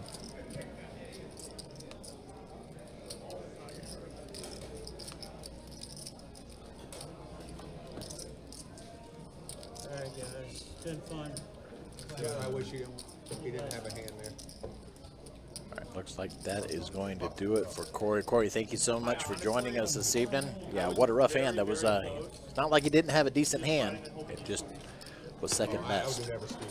Rough night for him. He really didn't get much going and was on the wrong end of it a lot. He had that early hand where he hit the set of 7s against the aces, but since then it's just been all disasters for him, and that's just how it goes sometimes. I mean, I don't think he played particularly poorly or anything, just sometimes you're on the wrong end of it over and over and over again. Corey getting up from the table, stuck 3,070. Once again, thank you for joining us. Hope to see you back on the stream soon. When you bluff so many times. We do end up filling that 3 seat in here in just a little bit. As long as somebody pays me, I'm happy. I don't care who it is.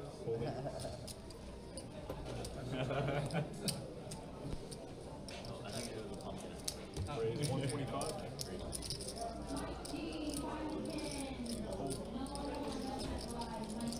And a call.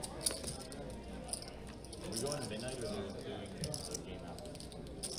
I assume we're just going to 11. If you guys want to move to the floor, that's totally cool. 100 in the 9.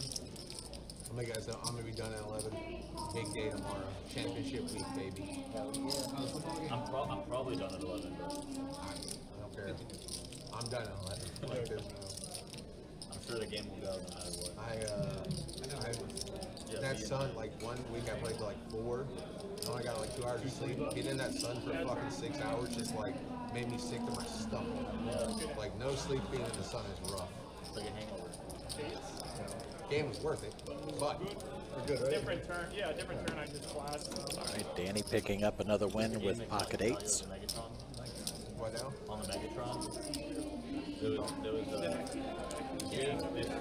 was a player who plays like 2-5 and 5-10. But then I get paid. Oh no, I'm talking about I have flag. I coach my boys in flag. Oh yeah. Not Jaguars. Those games don't start till 1. I'm fine. I gotta get up at 6:30 on Saturdays. You say the Megatron? Jumbotron. I knew That you guy had from that. Transformers. Megatron or Jumbotron? Megatron. 100 in the 9, 400 in the 1. Fold 2. Fold 4. Folds everyone. Finally not kings. I was scared because I had a king in my hand and I was like, You're I'm so drawing lucky that. to get kings again. Ace 8 of clubs. Might be better than king. Well, pretty good. The funniest, not that I believe this, just so we're clear.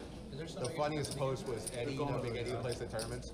He put that picture online and said, "Would you believe this is the best player in Jacksonville at poker?" Made me laugh. So I know the guys who shot the picture. I might have been the first person who got sent that picture.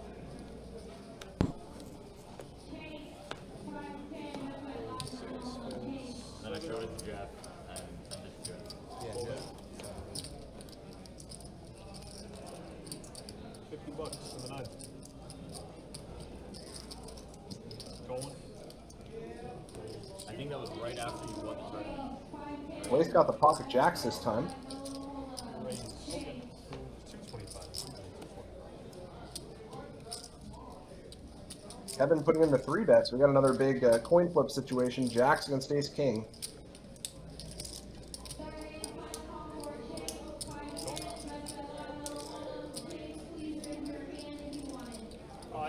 We're going to get out of the way and let the 2 big hands duke it out here.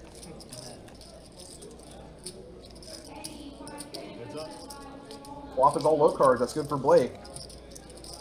He just needs to avoid an ace or a king. Any redemption arc on the left string? They just keep like taking him out but not doing anything. Hard to tell with the logo in the way, but it looks like a $100 bet.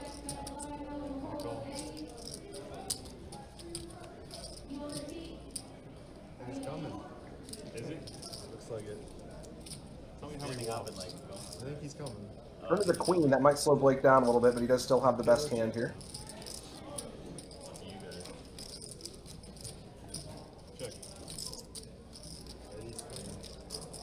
It is. Surprised they let him back on here after last time. Yeah, I'm a little surprised. He's not. He's not hammered. He's totally fine. He's, I can check and go to the river, and Blake remains with the best hand. Of course. Of course. 175. Just not like that, please. We don't want anybody like that. No, no, that was a disaster. Whatever was going on.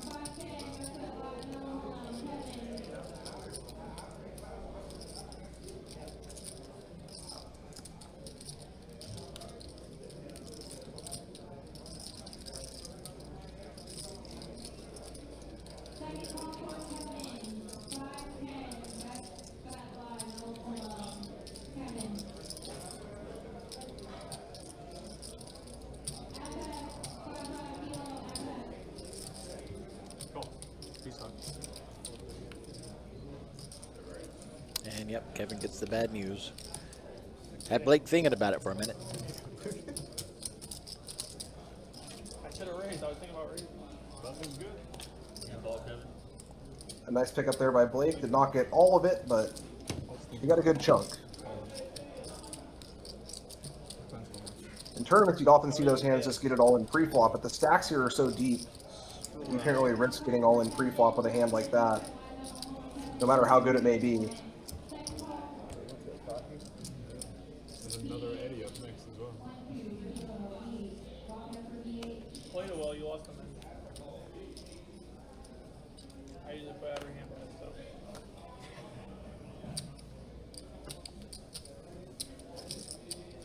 Raise 75. Hold on. Call one. I just play one. Fold 2, fold 4, fold 6, fold 7. Ryan gonna enter the pot here with a suited connector. George is in there with him with King Jack. Heads up. Heads up to the flop. Pair trays with an 8. Ryan now with 2 pair.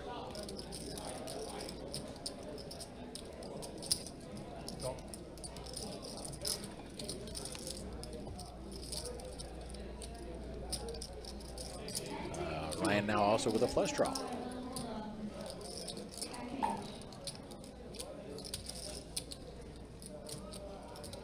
George still just has king high. George is going to let it go, and Ryan will take that one down.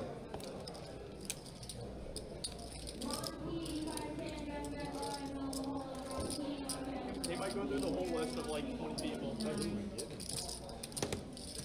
It has been a minute since I've said it. We've got new people in the chat. I just want to let you know we do appreciate you being here. Thank you so much for spending your Friday evening with us. We've got a 5-10 no-limit hold'em deep stacks game going on for you live from our Jacksonville location, BestBet. And yeah, thank you for hanging out with us, and I hope you are enjoying the game. If you have not yet done it, consider hitting the subscribe button, ringing that notification bell so you know when we do go live. We're pretty much live every Friday and Saturday evening, and we occasionally do have Thursday streams, final tables, charity streams, all kinds of good stuff. So not all of them are going to be on the schedule. Ringing that notification bell helps to let you know when we go live on those odd nights. You want me to count it? That's not $2 grand. Yeah. That is like 13. Yeah, 13. Raise 75 and a fold. 1350. My guess. Final number. The nearest 100 is okay.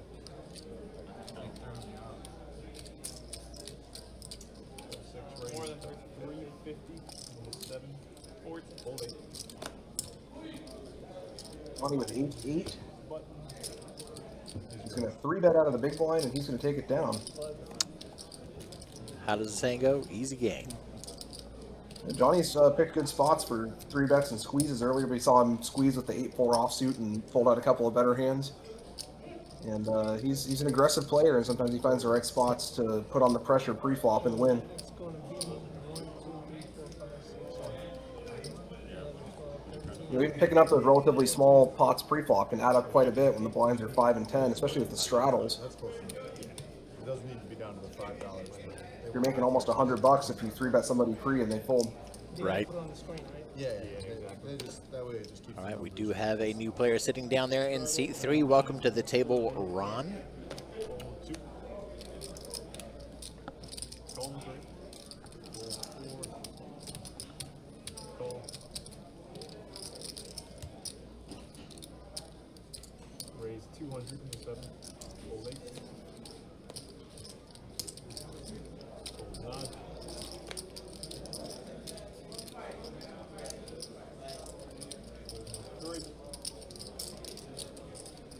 I believe Ron has made an appearance here and there on the live streams.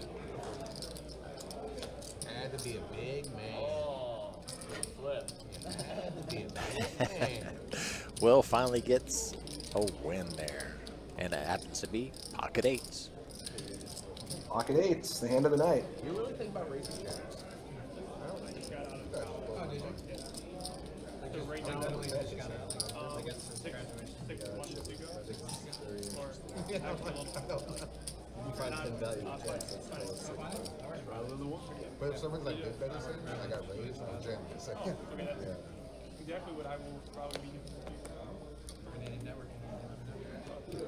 Fold 2 curve. I'll get him over here. Raise 75 and fold. Fold 6. What's your advisement on protecting throughout? Yeah. Yeah. All set. Definitely got that. Fold 8. I don't know. Jumped up 5%, goes down 10%. I know. I made a shit ton of last week on AD. Yeah. Heads up. You day trade or long term hold or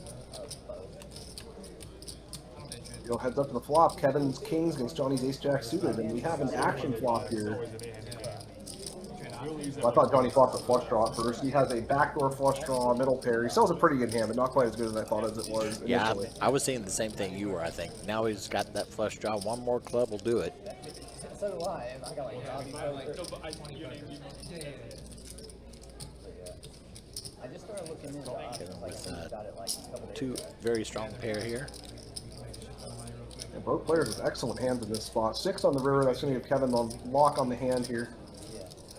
He's going to check and let his opponent bluff, or value bet worse, as the case may be here.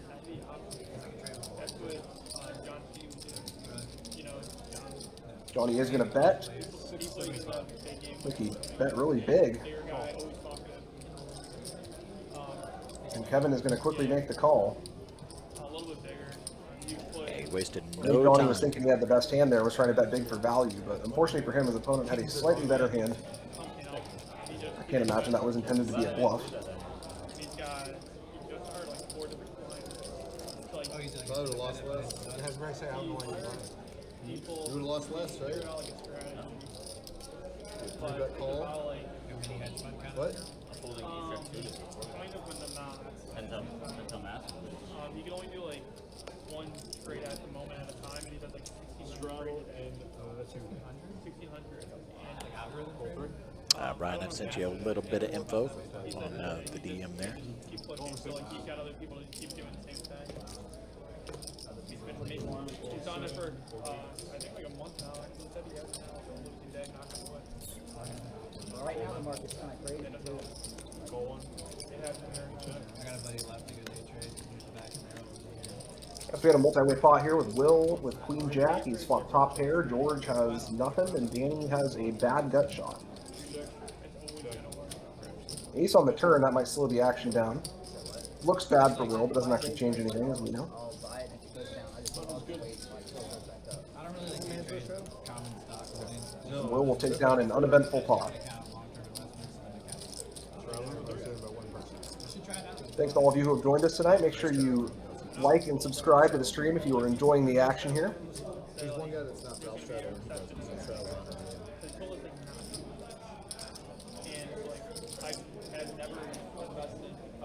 You guys know Mike and Adonis. I am your relatively new host. My name is Brian Paris. I will be commentating on these games a couple times a week. I've been enjoying watching the action myself, thinking about getting in one of these games at some point. Oh yeah.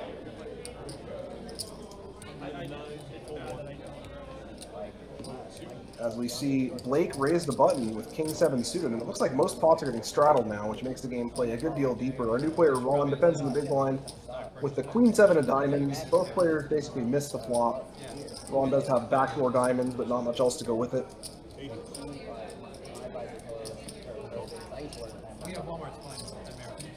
We've seen Blake be very aggressive and very unwilling to fold. Ron is going to call the flop. The turn is a 4, doesn't change much. Blake still has the best hand with his king high.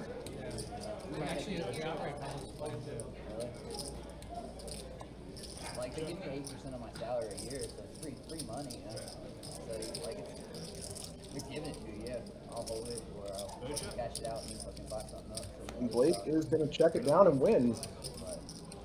Ron not trying to bluff this one. Might have worked. But given what we've seen on Blake tonight, it might not have. Seems like 26 has like 80 grand in the 400K already, or 15 grand in Walmart stock.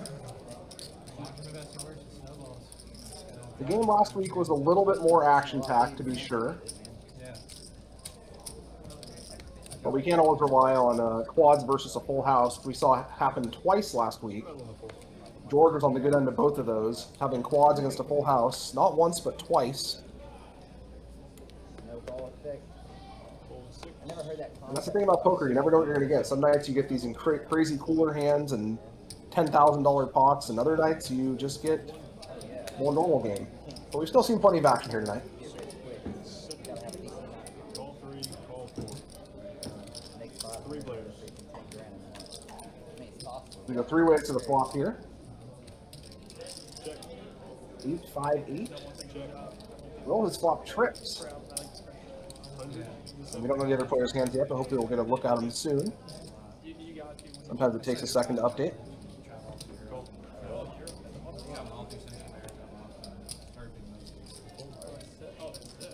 Heads up. I'm sorry, Johnny is flop trips. I guess Will did not enter the hands. We had a little bit of a delay on the hands there. And Ron now has a double gut shot, but he'll get out of the way of the full house of Johnny. Very good fold from Ron there. He had 2 straight draws, and he could have justified calling there, but he was actually drawing dead, as we know in the booth. Hard to know when you're at the table. Easy to know from the booth.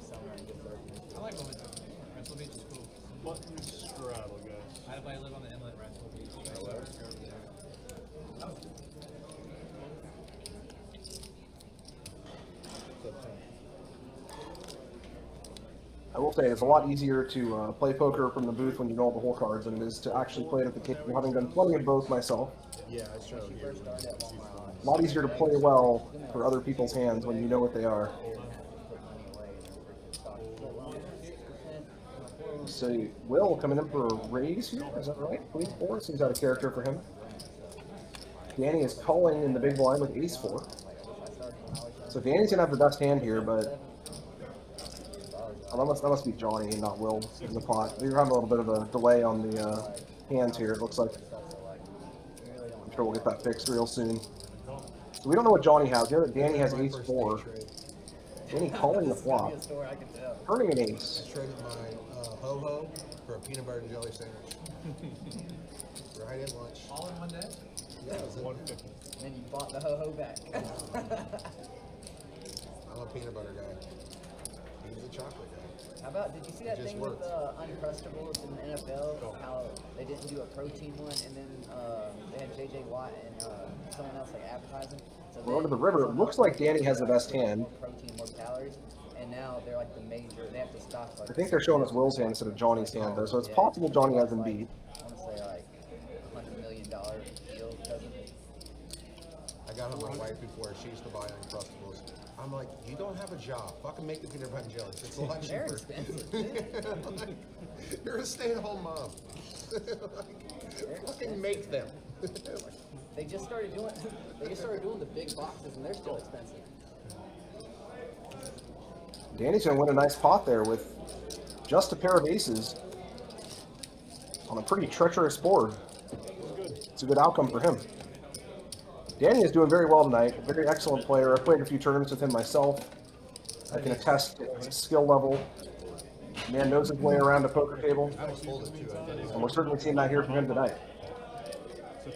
He is, I believe, our biggest winner of the night so far. We still got another hour and change of action left, so that could change. Fortunes can swing quickly in a game where the stacks are this deep.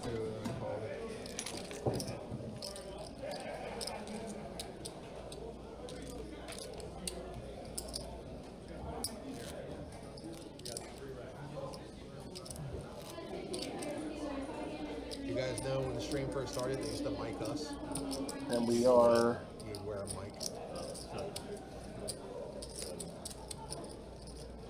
Did we just get a dealer change or no? Might be for the 2-5 game. The 2-2. Never played one. I don't know. Well, they like most of the streams are 2-5 and 2-2. Yeah, I'm just saying. I never played it. We have a bomb pot. We didn't see the stats that time, but we do have a bomb pot coming up here. Everyone will be in for $50. Everyone will see the flop, and we will go from there.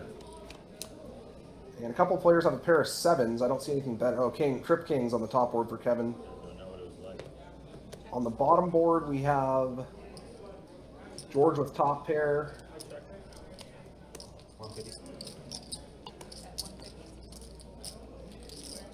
There we go. There's both boards.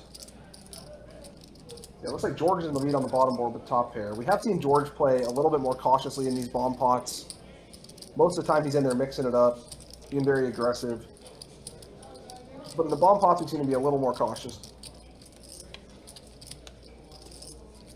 He's in there though. He has top pair on one board and he has pair of 7s on the other board. So if both players reach the river, we will see a chop here.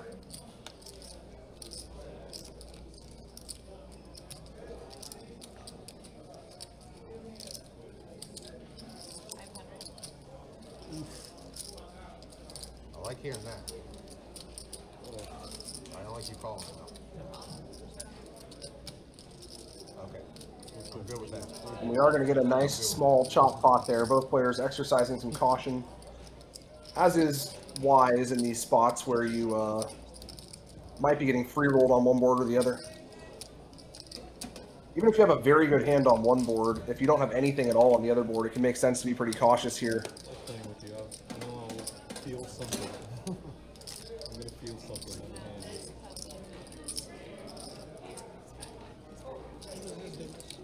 That's the bomb pop button.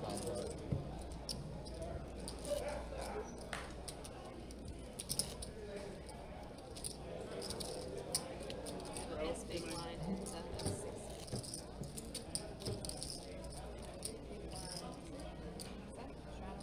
Bomb pots are an interesting wrinkle. They can lead to some unexpectedly large situations. Big swings. Nice way to keep the cash game fresh. Look at that table, Danny. Is this the thing that reads the cards right now? Yes. Square? Perfect. Danny, look at the 5-5 table. It looks awful. Taken out. Like 5 broken. Blake here folding the 6-4 suited under the gun +1.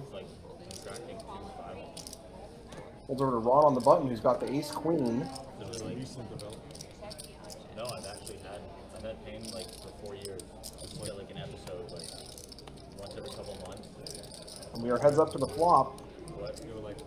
It's like Ron opted to just call the straddle with the ace queen rather than raising it. Yeah, so I can't function.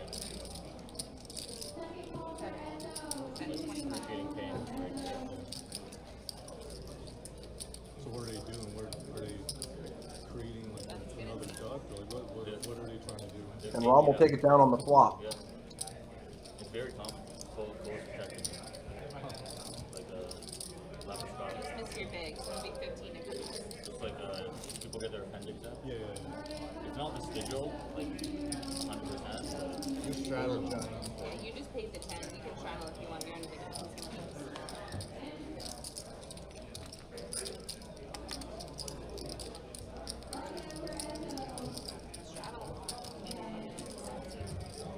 Playing some 5-10 hold'em tonight, but it's really more of a 10-25 game as every pot seems to be straddled now.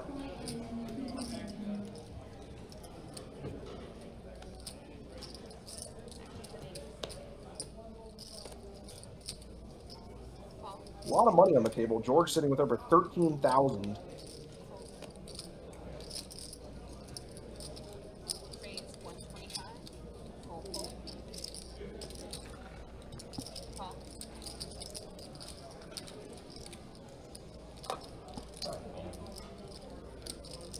Call. We got Danny raising it up on the hijack with ace-5 offsuit. It's 3 callers, not what you want to see. 4 players. We are 4 ways to the flop. And Danny has the second best hand with top pair. Johnny has a better top pair. 150.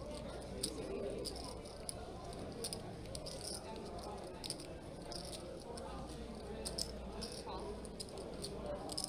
Danny is going to call the flop.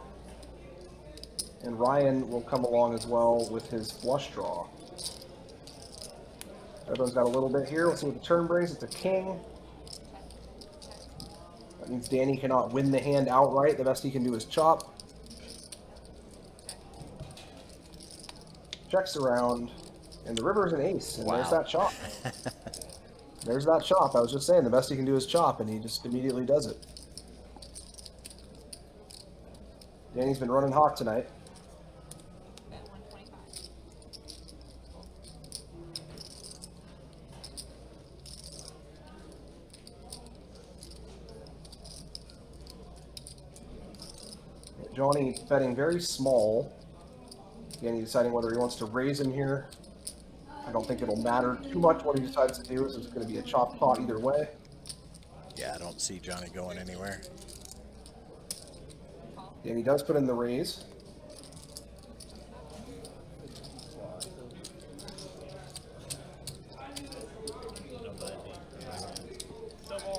And Johnny will make the call, and the players will indeed chop the pot.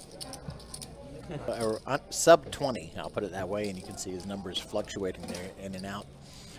Wins and losses, Danny still up at the top, up $4,000. George up $2,275. Ryan up $395. Blake up $190. Everybody else stuck, with Johnny and Will being stuck the most. Johnny being stuck $1,500 and Will being stuck $1,600.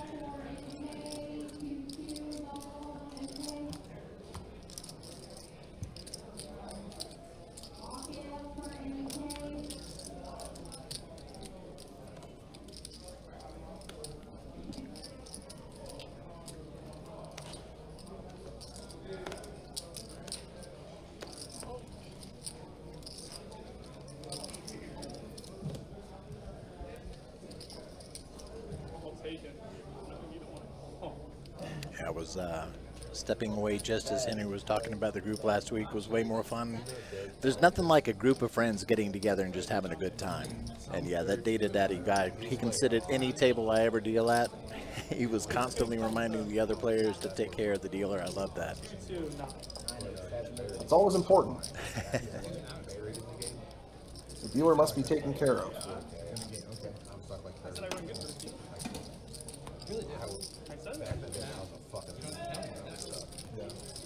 Toby's winning a bunch. So the turn goes. Couldn't be a game without a dealer. That is true.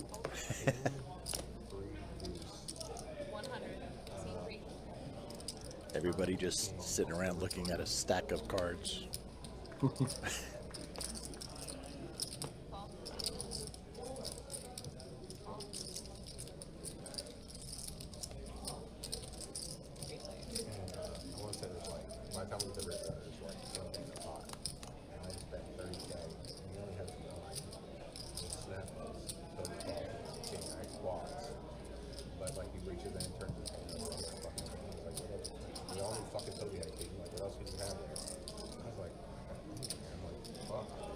See the flop there, Jack, 7-4.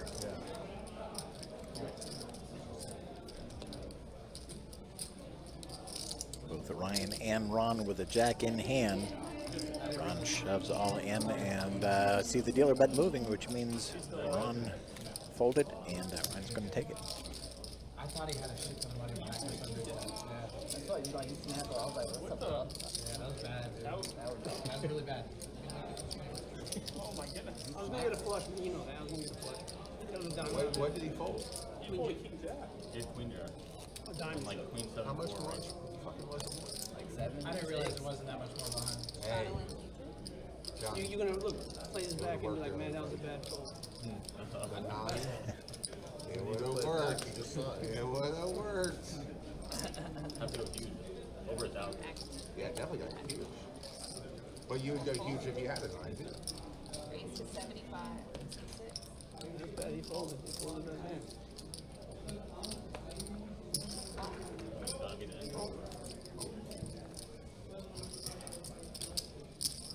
Replay.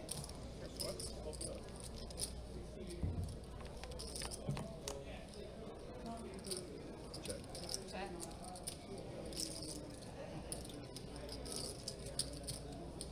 Like, I hope we're sitting next to each other in the game so we can sweat each other's hands.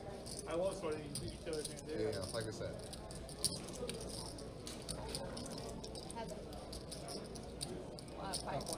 You're gonna be like, what the hell is he doing?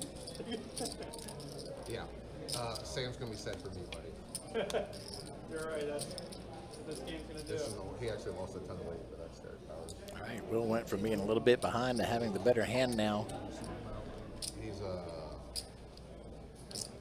very hard to play Trip against. tens as of the turn. He's one of my favorite people to play against. He's fucking hilarious. Yeah, I made the bet and Ryan lets it go. Will is going to take the pot, adding $255 to a stack.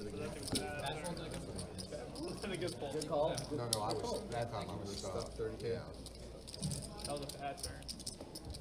Lost that Especially when You can make that back. When here. Toby What's that? called, I went back to the Where are you from? Not in this game for some reason. Already raised him for This game's just so serious. When he snapped I like grew that, up I'm in like, Sebastian. no way, Like Jack. Like, we're Melbourne. not, so the trick game was like we were able to John out. You know where That's like west of Orlando. That's where I am. John I went to John I went to college. he can basically catch punts. Like, that's why he did We are moving well into a Friday night here at BestBet, and we've got, if you're still thinking about coming out and playing a little bit, we do have an $800 high hand going on. They do the high hand every 30 minutes, so it's $800 every 30 minutes. It's shared amongst all 3 rooms. So if you would like to come to any of our 3 locations, you've got a shot at that $800 high hand. Call 400. Heads up. I'm gonna check. Check it. I can't do that. My hand's too good. All right, George checking in the dark. Heads on over to Blake, Okay, I'll check. Check it. who also checked the sound and light, and the turn comes out.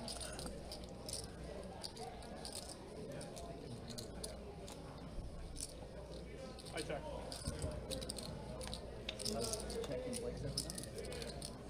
They check it all the way down to the river. 5 of diamonds. George makes the bet.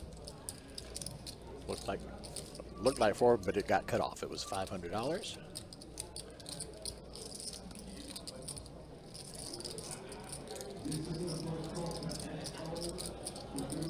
If you promise not to raise me, I'll let you pick your card. Okay. Like it. That one. This one? Yeah. Okay, that has me beat. Fuck. I said ace high for value. Good hand. Thank you. George, always Obviously, the I'm not sportsman out there. that you would ever fold that. George definitely seems like a good sport. He's seen it all, I'm sure, at this point in his career. There's not really many cards I can take that would make me call there. Even if I pick like a 6, I think he's got Even in a game this big, there's not much that's going to phase him. I'm just always folding. There's just never. It's like, if you promise you don't raise me, I'll let you Give me pick the a card option. to I see wanted it. to raise, and he gave me the option. I was like, I gotta choose. One time I did that. Master of the I table had a guy talk, pick too, a you know, card, it's right? I thought there was only 3 diamonds on the board. Important sort of soft skill to have in poker is knowing when to say the right thing to make your opponent do what you want him to do. Right. Like, no matter which one he was folding. I thought there was only 3 diamonds on the board, though. I thought throwing the ace would be a good card for him. 75. He's like, well, I fold. You have the nuts. Oh, mistakes you make in poker. That's funny.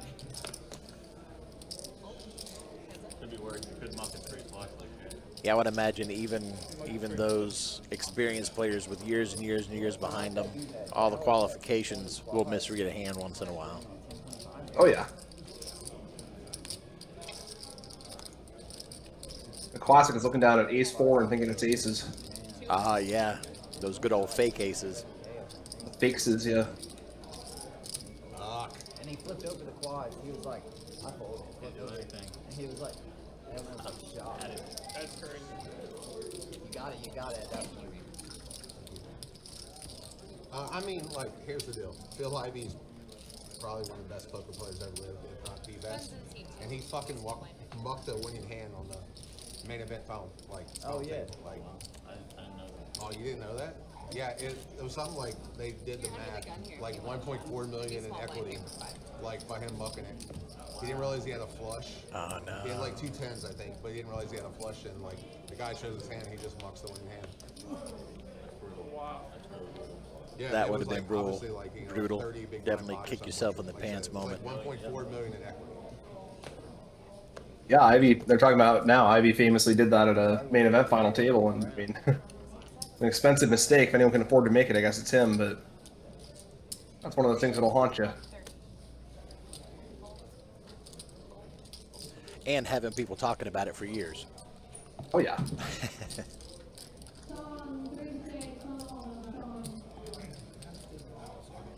Not just a kick yourself in the pants moment, but a I have to hear about it for a long time moment.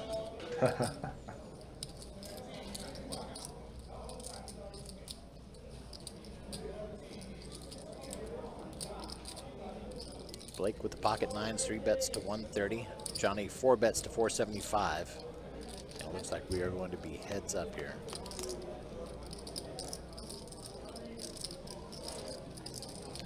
Johnny flopping open-ended.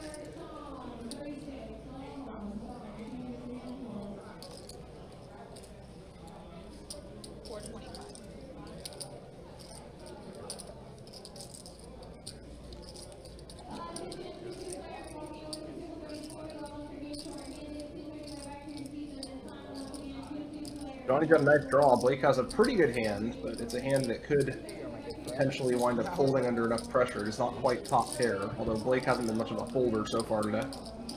No, he hasn't been. I used to only buy them with purple and blacks, but I wanted to be the only one purple because I want to know where all my chips were. So I'd buy into like, you know, like 20K. Just, it literally was 18K in purple and 2K in black.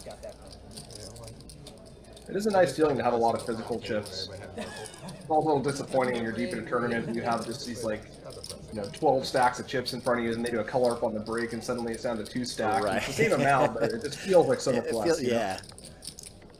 There's a lot less volume there.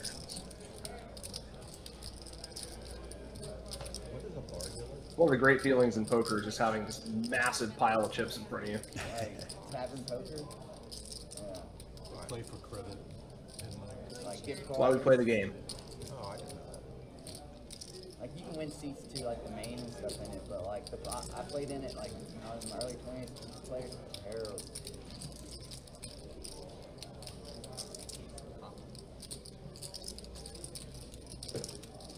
I love when these two do battle. It just makes me happy.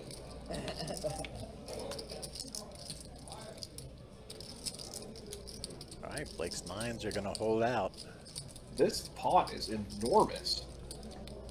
My goodness. Especially considering what they have for their hands. Yeah, I mean, Blake has made it all the way to the river correctly, as it turns out, but he only has, you know, second pair, now third pair. Johnny's got, I guess, also third pair, but it's a worse version of third pair. But he's been pretty aggressive throughout the hand. These are arguably the two most aggressive players at the table. True. And, I mean, now Johnny is bluffing all in, and he's going to get, well, maybe not. Looked like he was going to get the fold. Blake is thinking about it. This would be an incredible call if he called. I mean, I guess he's really only losing to a queen, because Johnny's not going to play a jack like this, but he's losing to a queen, he's losing to some 2 pairs and sets and things. Johnny correctly deducing that he has to turn his hand into a bluff, even though he has some showdown value. Oh, he reached for that stack of green real quick, like I thought he was about to call. He might. He's counting it out. This is a wild hand, folks. This is probably the biggest pot we've seen all night. At least in the most exciting pot we've seen all night. Yeah, it is pretty large. 4,000. Johnny bet 45.90. This hand's going to determine who walks away the winner and who's the loser out of these two players, I think. I think they're both up a little bit going into the hand, but if he makes the correct call, he's going to be up big for the night, and if Johnny gets the fold, he's going to be up pretty big for the night. So, exciting pot, regardless of the outcome. Yeah, Blake is actually stuck at the moment, about 300.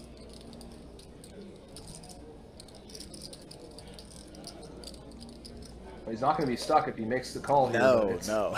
It's not an easy one. I'm surprised he made it this far. Okay, let me take a sip of my Pepsi here. Sweet tea, whatever it might be. Johnny keeping a straight face over there. Johnny's got a pretty good poker face. You have to play up at this level.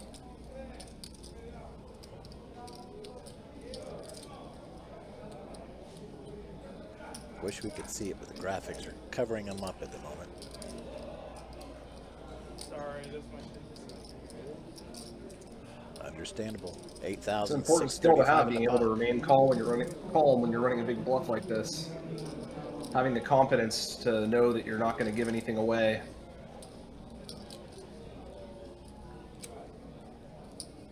Man, Blake is really thinking about this.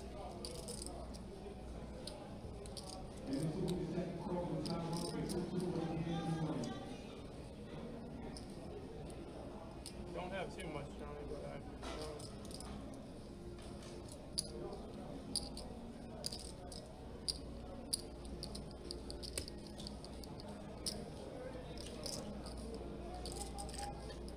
If he does make the call, this will put him all in. Oh. I didn't think he had it in his hand. Wow. What a call. That is an incredible call. See, I keep telling myself I could play in this game, and then I see a hand like that. It's like, there's no way I'd be calling the river with nines there, man. Maybe I'm not ready to play in this game yet. I was thinking like ace king plus. the 6 is just like Great call there from Blake. He is richly rewarded, as I think he might be the biggest winner of the night after that hand. I'm not positive, but he won like 4K on that hand. Yeah, it puts him right up there with Danny. We'll know more once the hand settles out on the graphics. The numbers will update.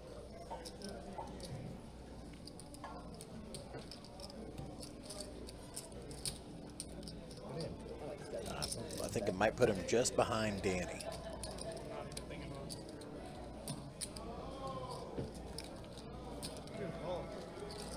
Very exciting hand. Very nice call.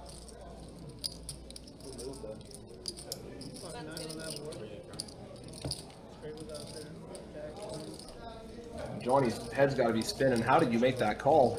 Right? Yeah, he's probably trying to fold him off a weak queen or something, and he calls it pocket nines. It's like, woo. Yeah, taking a look at it, that does indeed put him just under Danny. Danny up 4,075. Blake now up 3,845. Going into that hand, stuck 300. Johnny now stuck 5,710. Danny's having a great night too. Oh, for sure.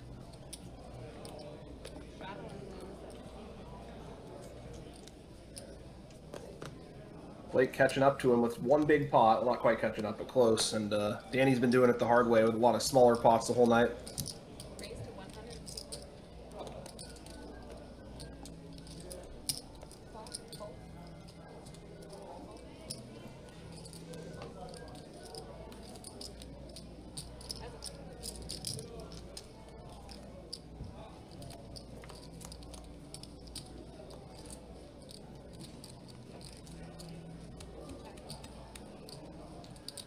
George flopping a flush draw. Ace comes out for Danny. George is quietly having a pretty good night himself. Yeah, he's got really not a whole lot to complain about at the moment. Any point there saying I was check raising, now I just have to fold. But aces are going to be good, and George does wisely go ahead and get out of there.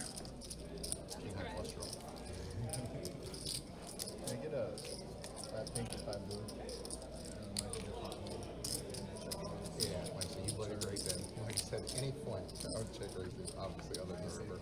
Yeah, like I said, other than the river. Convinced me by the river I was good. Yeah. and I can't show somebody the effectiveness on the river.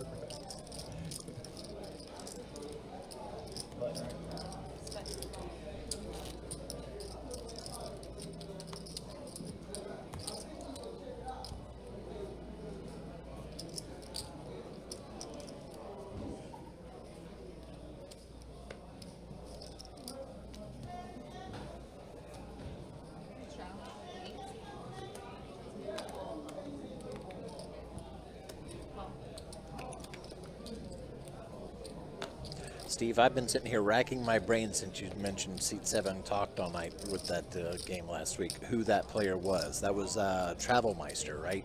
When it was talking about the Rapids trips and stuff like that.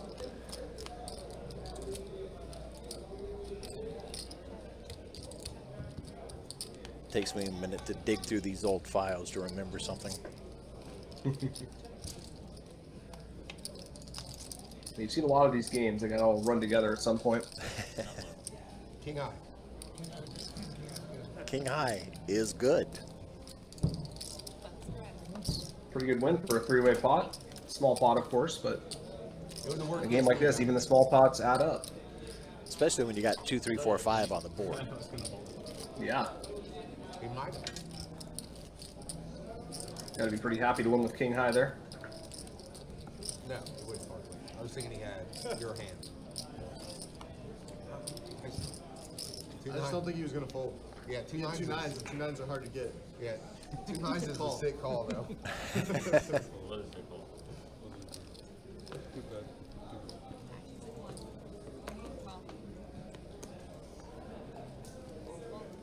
I did lose a hand, I would have been stuck today. Well, winning the bad beat, that would have been kind of built in. You would have saw probably like 10 more thousand lose today.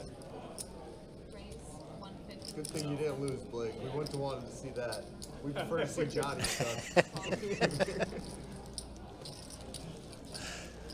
Johnny not real happy about that, but you know. Yeah, Blake. Run the big bluff, and sometimes you get called. I mean, that was a hell of a call, though, man. I mean,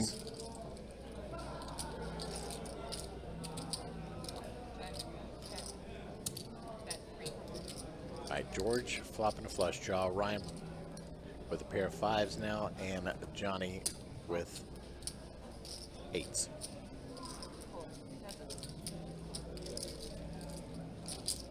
Ryan gets out of the way. George stays in with the nut flush draw. Turns a higher pair. Johnny picks up a gut shot, though.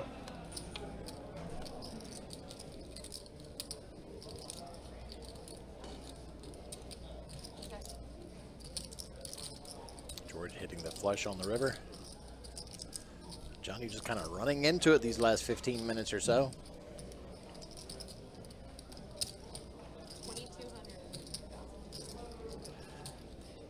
Betting double the pot. Yeah, the good news for Johnny is he does not have enough of a hand to really consider calling a double pot bet here on the river, I think.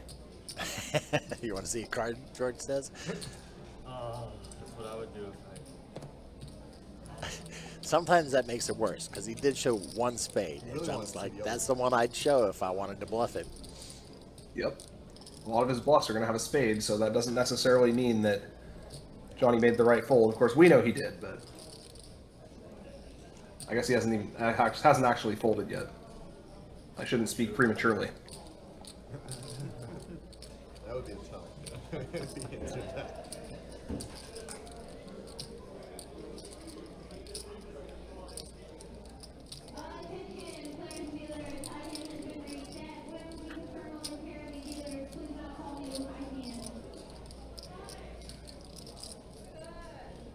I wouldn't limp a suited ace under the gun, so you should be calling.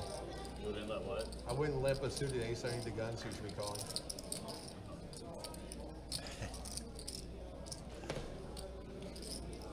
You should be calling. kind of want to shout out. Make a Don't good do call, it. like, Don't I'm do not it. gonna feel stupid either way. That's amazing. I hate when shorts. I'm just No doubt. Hey, When he said that shorts shit to me, I Hey, was just last so week he pissed. had I put my quads and headphones he had a in. boat. He was like, "Oh, if you got a boat, we're just wasting time. Just call." And he called and he had quads. He's thought about this a good deal longer than I expected. Yeah, I wasn't expecting him to get hung up on a pair of 8s either. I But guess if you think your opponent's going to, I mean, when you're facing a bet of this size, he's either running a bluff with basically nothing, or he has, you know, like a flush. So the exact strength of your pair doesn't matter so much here. yeah, I have a good feeling that George showed the ace of spades and not the 10, because then he would have already seen a better pair and a potential flush, as opposed to just a flush. Oh, he made the call. Oh boy, Johnny is really in the hole now. Keep pulling you, man. That's what you call pulling somebody. George may be targeting him with that big bet, knowing that he just lost a big one, maybe prone to calling a little wider. Nobody even say nice hand about And that's one of the things that's going to separate George from some of these other players in terms of their win rate in the long run. Because a lot of players will, I mean, everyone's going to win that hand with enough flush, right? But George is going to make 2K on the river where someone else might make, you know, 700 or something. Right. That kind of difference really adds up over time.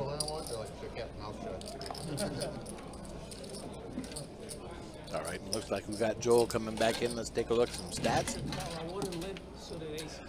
Blake has not dropped away from that top spot on the VPIP, 46%. And again, everybody above 20%, 3 players in the 40% range, 3 in the 30% range. And Will actually climbing up a little bit, 16%. Taking a look at the wins and losses once again. After that hand with Johnny, George now up at the top, up 55-20. Danny up 42-15. Blake up 38-20. Ron up just 140, but still up. Johnny having a real bad run of it this last 30 minutes, stuck 8,410. Man, these numbers can really balloon because, you know, the first couple of breaks, everyone was up or minus like 1K, 1,500, and now we're seeing some real big numbers up there. Oh, yeah. All right. And that's the thing about playing these games. Everyone likes to focus on the guy who's winning big, but for every big winner, there's a loser. Right.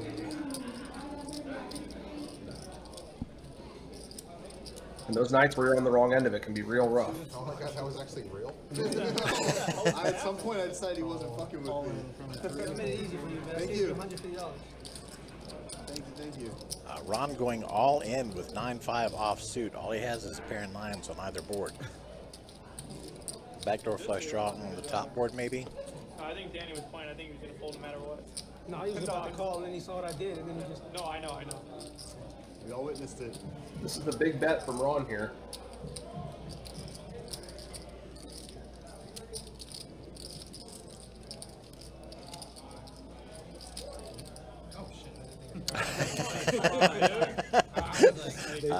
It's going to get the job done. Well, it was Earth to Ryan. Earth to Ryan.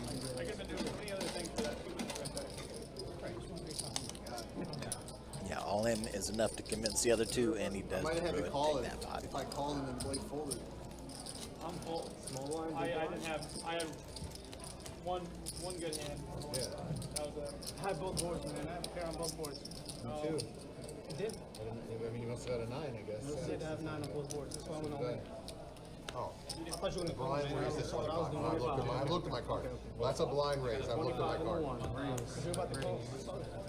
I've looked at one of my cards. No, I had a bad kicker. I'm glad I didn't call you. Late in the night now, we got the blind raises going on. We got the 3x pot over shoves with top pair on one board going on. Yeah, no, Some of these guys Some just, interesting stuff happen between now and the end of the night. they like to get it in there and do some wild things.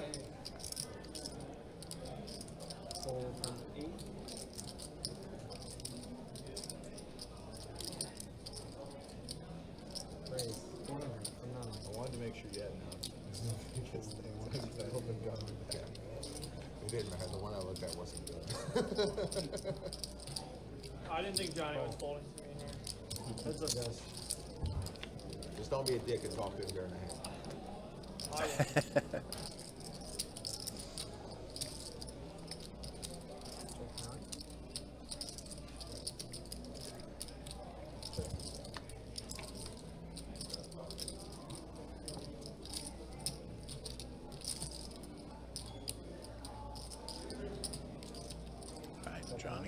has one true out.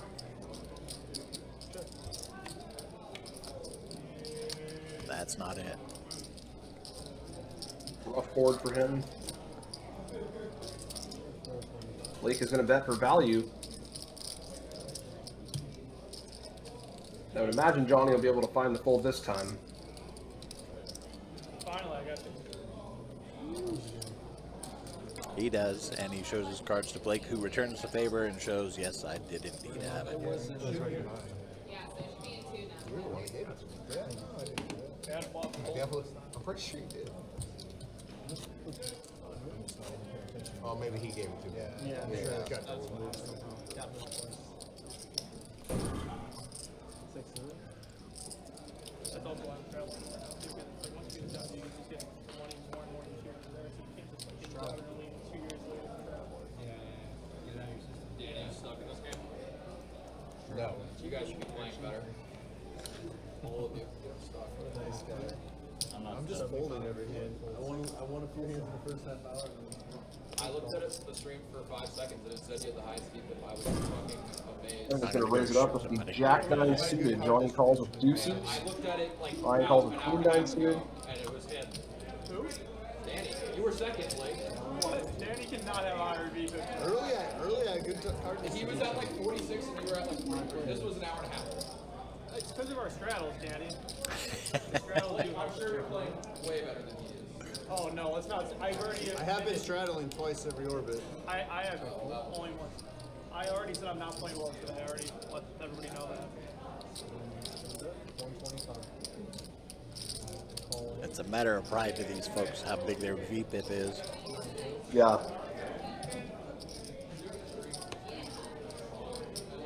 My goal was to be in the 20s.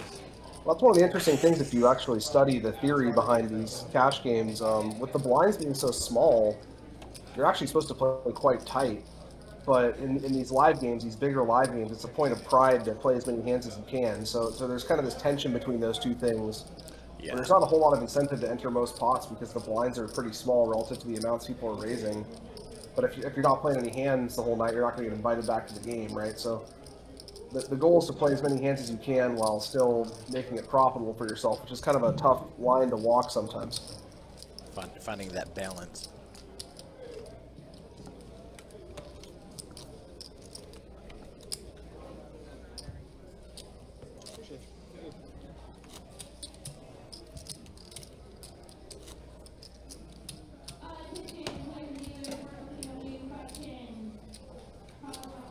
Is that the third time they tried to open it? I think so.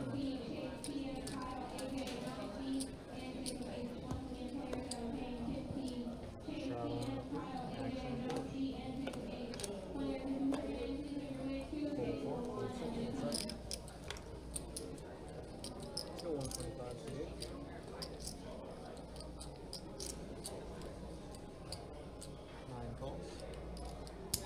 Here in a minute, I'm going to be going to see if they are going to continue after the stream or not. A lot of times these folks like to continue, and it's not uncommon for them to move out on the floor and then continue playing until 3, 4 in the morning. The game's good. The game's good. And we got two players with ace jack top pair here. Yes, looks like a chopperoonie here, unless one of them somehow manages George to... might throw in a 10x pot bet on the river or something and Chop. force him off the chop, but it does seem like a likely chop here. Yeah, like how like how George put in, I win, I assume. Ah, yeah, chop.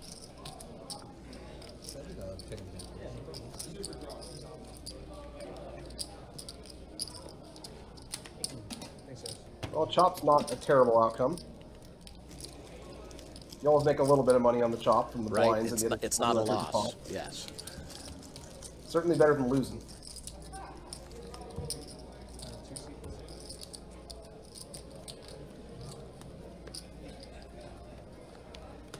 Who's the commentator, the person that talks about it? I think I can tell the guy right there. Should be Michael on the top. Yeah, back there. They're not out here? Nope. They're in the background, but over there.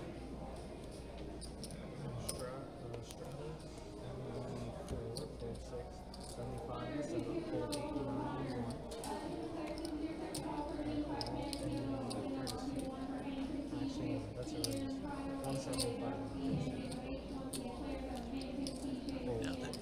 This mystery hand is that'll be. We'll see some equity here. What was that? You wanted to be a call? And we are heads up prior to the flop. Oh, I didn't see that. He went to fold, and then went to call, and then raise. Very, very.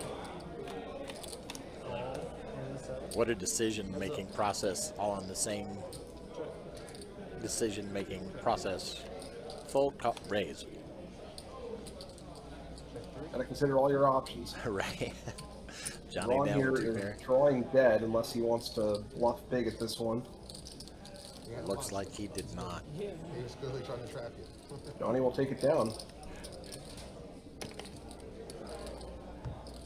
I'm trying to get Johnny to fold a big hand right now. Doesn't seem like the right course of action given the last two orbits. I was just gonna call. That was an accident because I went like this.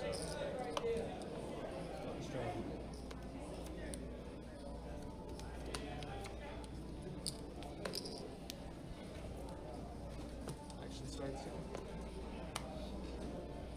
Can we get a VPIP check after this? What is that VP check when you see like 43%, 28%? What is that? Having, how often you enter the pot, like how often you put money in the pot. Kevin's been quiet lately. We've got a nice hand in the big blind here with Ace King of Hearts. I've really been like trying my hardest. We're gonna raise it to 125. I'm being serious. You're trying to go 20 and 30%? You're trying to look Between like 20 and 30%. You're trying to look like a net? Yeah. He's up against a couple of offsuit connected hands. I try to go 40%. No matter how hard I try. Flop doesn't change anything. Kevin is still in the lead with ace high. Turn gives Danny top pair. You're right. That would That's a be dangerous give it a free card. I bet you're at 33%. Which would be crazy if I am, because like I've been literally folding hands. I know you. Like I would normally. That's good. Just trying like not to punt off the You money. know, that's good then, because you probably would have 3-bet me even more then. Yeah, oh yeah. And my hands have not been that good. Yeah. So, Call from 4.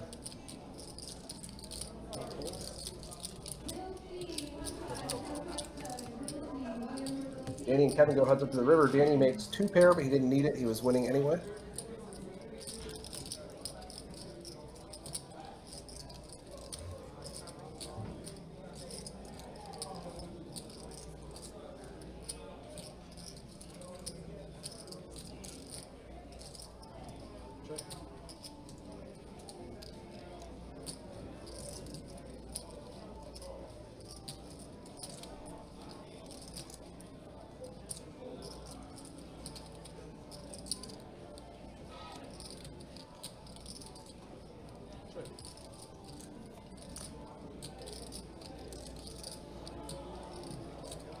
You didn't want to bet your 2 pair?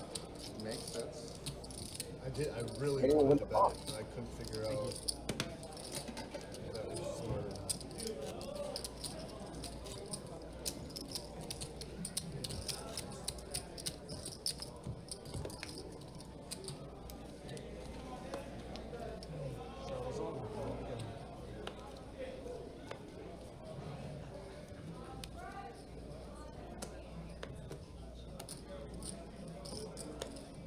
Bring 75. Sounds like we got to raise to 75 here from the ace 5 suited. Blake is in a 3-bet with the king 9 suited.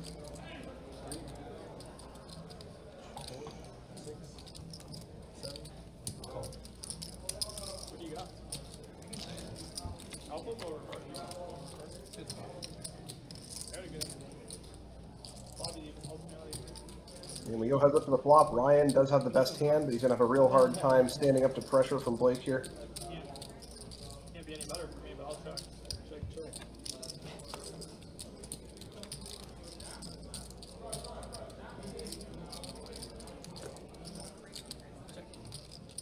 We can expect Blake to put on the pressure.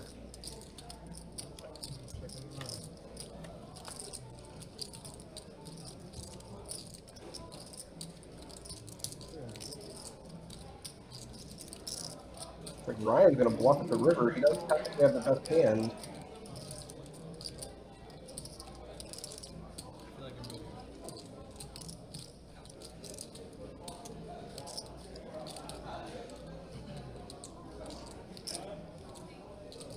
Even if Blake correctly reads him for a bluff, he cannot win by calling. He would have to raise.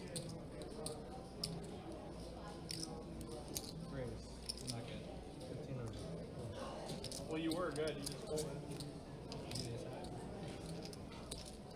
And Blake does raise and takes it down. Very nice raise from Blake there on the river. He's a bully. Huh? He's a bully. We've seen him pull that move a couple times tonight. First time with the ace-jack, folding out his opponent's pocket threes. It's for George. This time with king-high, folding out his opponent's ace-high. It's a good hand to do it there, too. Blake has been playing very well tonight, making that incredible call on the river with the pocket nines against Johnny. You threw him off so much he didn't straddle. And bluff raising his opponents with slightly the worst hand twice. 75. See now? That would have 300. I missed that.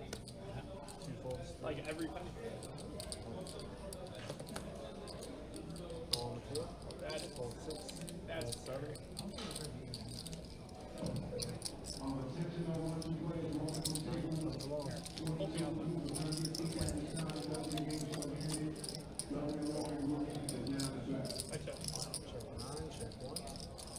It's gonna be like one time we play, you're gonna beat me like 16 in a row.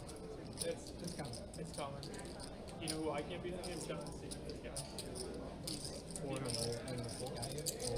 He's got me for, if you ask him how much he got me for in the last probably month, he probably takes 20. But you got Jay for 20. And blasting into you got you have arrow palms, or did you have the arrow palm, or you have Kevin with ace-king suited again. This time he flops no pairs.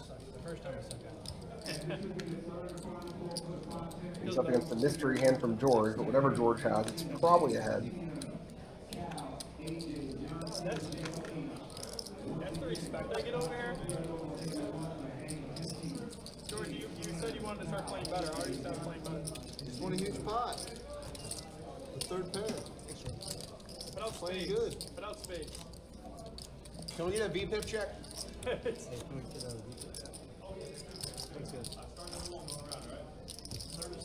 Motherfucker. Players asking for another VPIP check. As Mike was saying, a point of pride so you can post the highest number in that category at the end of the night. Of course, the win rate is an even bigger point of pride. But It's really bad. 15's really bad. I'm actively trying. You think if I had your cards, I would be over 50. Yeah, that's crazy. Well, I guess with the straddle is 25, yep. I think you get one every time you straddle. Right? Yeah. You do get one every time you straddle. That makes it really hard because it's like 11, 12% right there, right? I have straddle.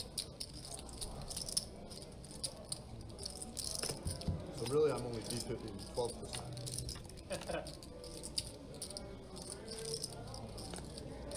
I check. we got a multi-way pot here. Ryan has flopped. Is that a full house? That's a trips, right? I'm gonna be in the 20s for sure. Still quite good. I thought 33. I thought 33.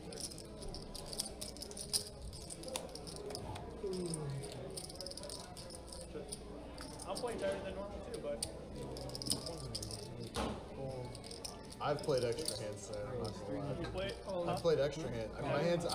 I started off with like really good target selection. In the last 3 hours, I've had just trash. And we got a full house against trips here, folks. Ron has eights full of jacks. And that is going to hold up. He gets the double against Ryan's 3 of a kind. Now we're seeing some fireworks. Last time we had the last Saturday, that is, we had multiple quads against a full house. This time we have trips against a full house, which is not quite as impressive, but still a very tough spot to be in.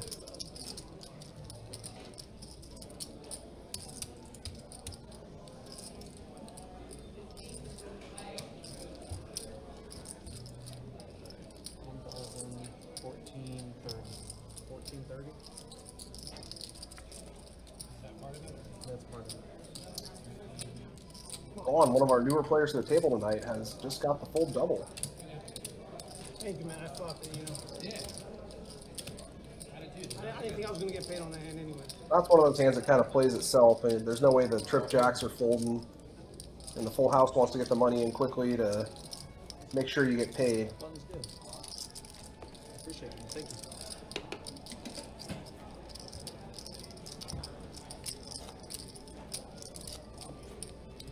I'm adding no. On 2K? Okay. When you're working with your average, like what hours? Yeah, like 8 to 9 to like 5 pretty much. Full then the 2. Give or take. Full 3. Full from 4. Full 6. Full 7. Still 100. 9 pulls. You don't feel a little wind this time? 425 from there. I'm assuming it did with no line. Lee's still out here. Oh, then if Lee's out here, then no way.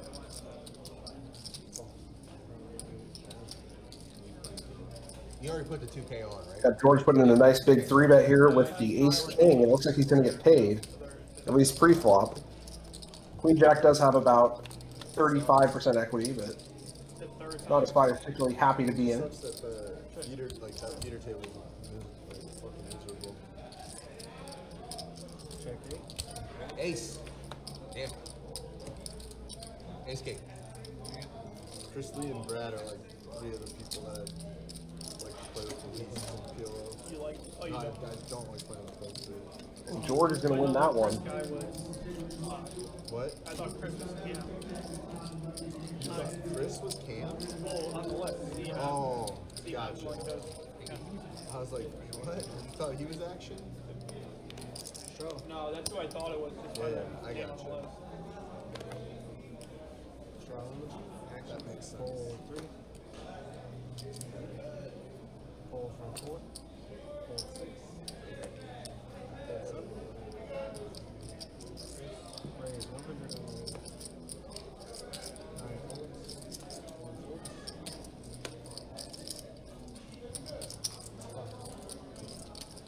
What's up?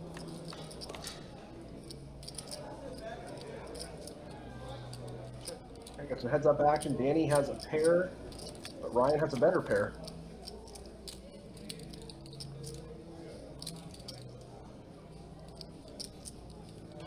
Two bets 150. Cool.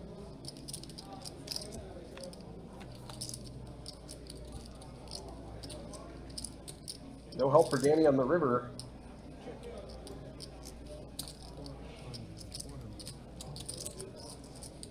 Danny checks, and Ryan is going to bet for value with the second pair here. Correctly so.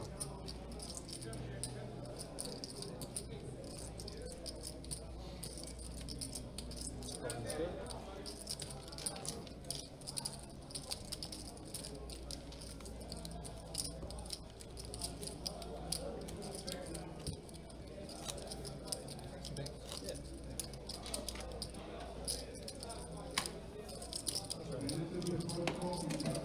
You want to scrap? It's up to you. Not on. It always makes me happy seeing the players take care of the dealers.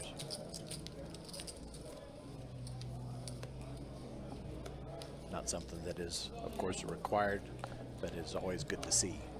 Call me one. Good etiquette. He hasn't done Sorry, I thought it was next. Raise 100 and then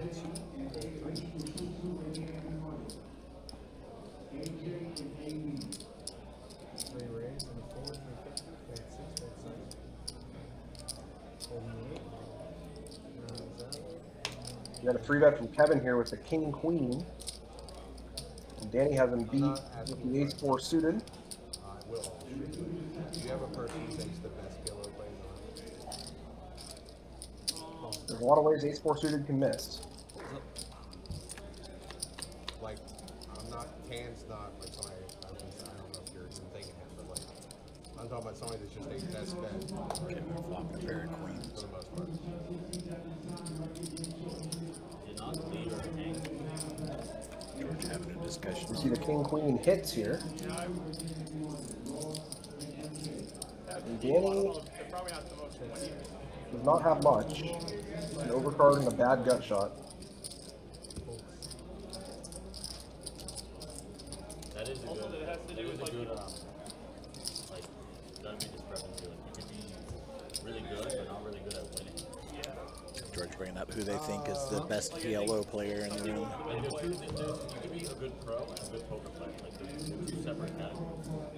See, here's where I disagree. Like, I think it is the most impressive if you can be good at multiple disciplines, because the skill sets required for Hold'em and PLO are, yeah, they're related, but they're very different games. Oh, yeah. You know what I mean? Like, you should be able to adapt your game to, like... I'm saying more along the lines of, like... And if you can manage to be good at both games... Oh, yeah. No, that's I mean, there's even variants within Hold'em. You know, there's tournaments, and there's cash games, and there's other stuff. Being the most well-rounded poker player is an impressive thing to be. Somebody told me this like my first month. I lived in Jacksonville. He said, if you're not playing exploitable at 2-5, you're playing fucking horrible. And it's such a true statement. He's like, you're playing fucking horrible.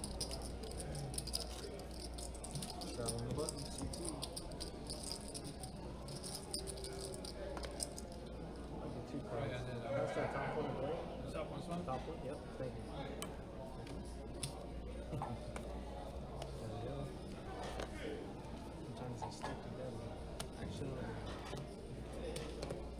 Yeah, I think I've mentioned it before to Adonis and Kirk that I wish I had gotten into the poker world a little bit earlier in life. Rewiring and upgrading the brain cells to accommodate is interesting. Oh yeah, it's a very intellectually stimulating game. Of course, if you get in too early in life, there's a lot of ways you can get yourself in trouble too. So. A double-edged sword there. True. I didn't necessarily mean as a player per se, but just to be able to pick out the patterns and know what's what. Yeah. There's a lot of good lessons poker can teach you about life, about pattern recognition and process versus outcome, and emotional control, bankroll management, all sorts of stuff. Two best hands I think it's here. certainly the most, I'm biased of course, but I think it's certainly the most meritorious form of gambling that I know of. Right. And whenever I play Hold'em with him, he plays very solid. Yeah, he doesn't play Hold'em, so like.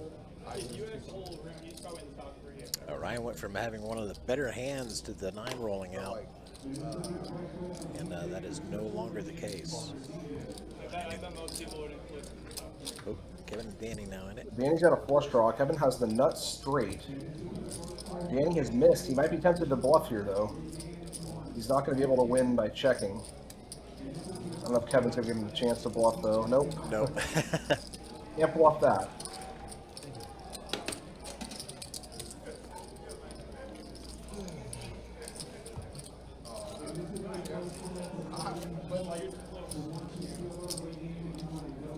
And I did get confirmation that the majority of the players will be continuing after the stream, and we still have a list for this game. So for those who won't continuing, those seats are going to be quickly filled. Like I said, it would not be surprised to come in tomorrow and hear that the game ran late into the night. Does the casino close at some point, or is it 24/7? For our location in Jacksonville on Friday and Saturday nights, we are open 24 hours. So we open Friday morning and do not close again until Saturday evening. Or excuse me, Sunday evening, not Saturday. Fair enough. Yeah, like I said, it did not seem right to me. You got to give people a place to play when they want to play. Right.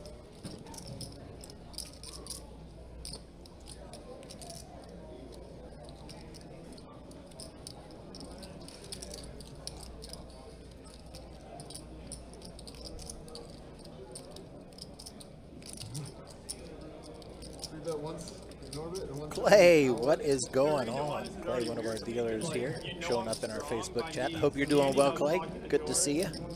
How's life been treating you, man? I hardly ever see you anymore. So like, if you're gonna enter the pot, you're gonna enter for that price. Well, like, there's so many like meteor overhands I just pull here. Clay and I went through dealer training right around the same time, or at the same time, I should say. And it goes a lot just. I'm just playing my hand. I don't have a good one. Oh, I should have shown you. Play some home games around here, and I've had to deal a bit, and it's harder than it looks. If I was sitting down the whole time, I would have shown them. Yeah, the people don't realize what all goes on that we have to keep track of. Especially if you're dealing in a casino environment, it's you know, it's a tough job. Oh, you're dealing tonight. I may see you when I'm on my way out then. Be safe out there because it's nasty and wet out there. I think that's a yes.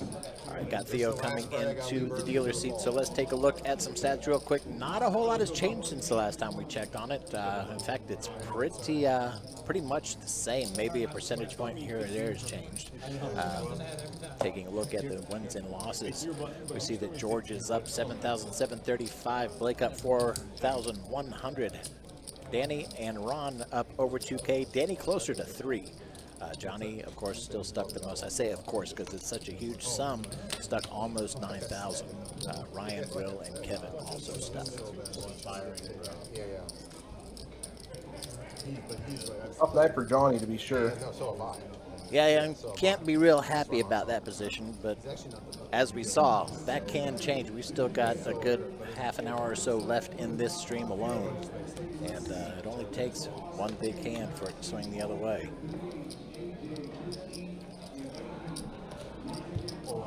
We got our is this a bomb pop? It's gonna be a misdeal, guys. No action. Sorry about that, guys. That's my bad. My bad. Oh, your bitch No, riding never 2 mind. kings. Misdeal or something?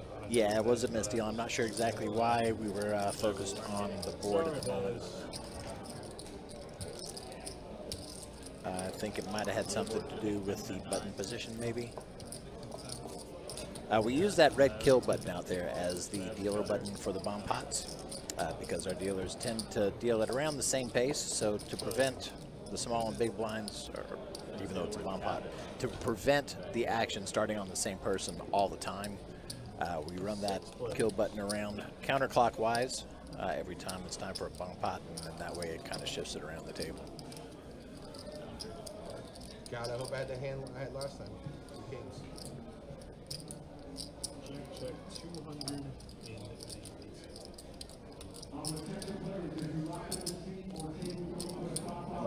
Kill button's got to be used for something.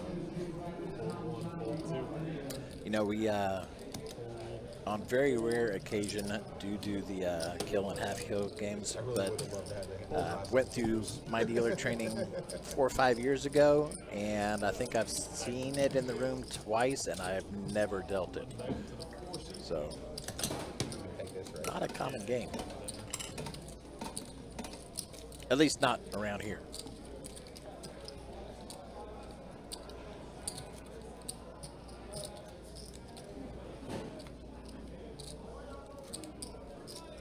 You guys want to do a PLO flip after the stream? I don't know if anybody wants to do it. I'm down. I don't know, $300? Nothing crazy.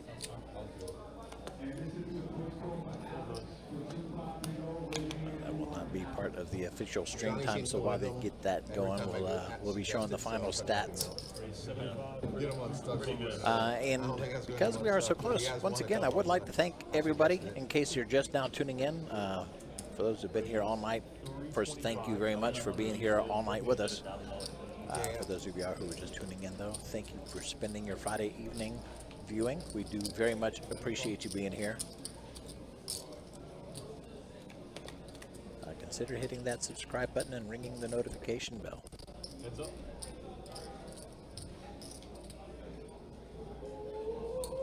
Two-one.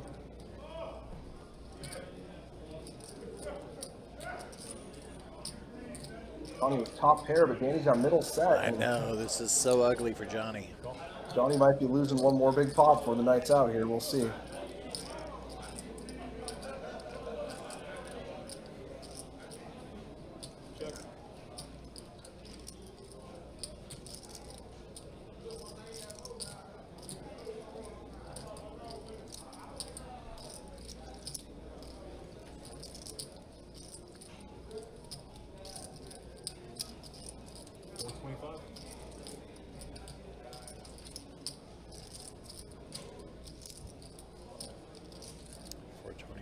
Bet from Danny, a little less than half the pot. Johnny not going anywhere just yet. Ruby's a queen. Shouldn't change a whole lot. I guess Johnny, well, I can't really have Jack 10 because he wouldn't have had anything on the flop. On the turn, he would have had a gut shot, double gut shot. All in. Danny is all in. And Johnny faces another tough decision here. I was going to say, of course, we can see the cards as you mentioned a little while ago, but do you think this might be an easy fold for Johnny? But he does have top pair.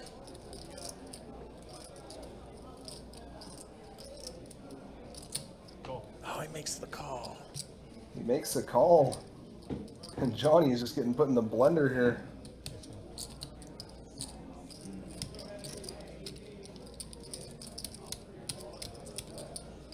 Yeah, we've seen Johnny run really, really, really good on the stream. And this is just the opposite end of that pendulum swing.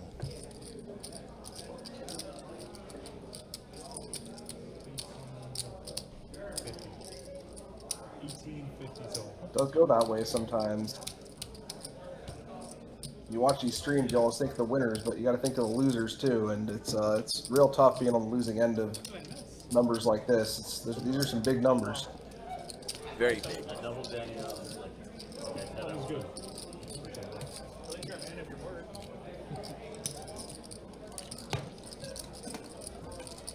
I've been playing for 20 years now, and I don't think I've lost 5 figures in a night very often. Maybe 5 times or something. But it's a tough thing to stomach.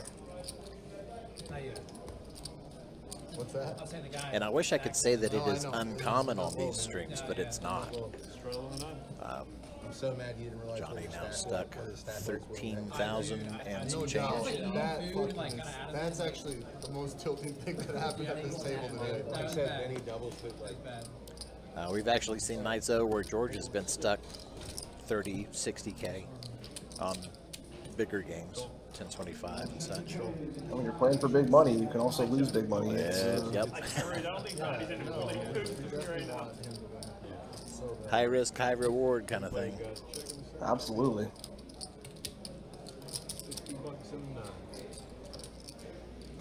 All right, this time Blake flopping top pair.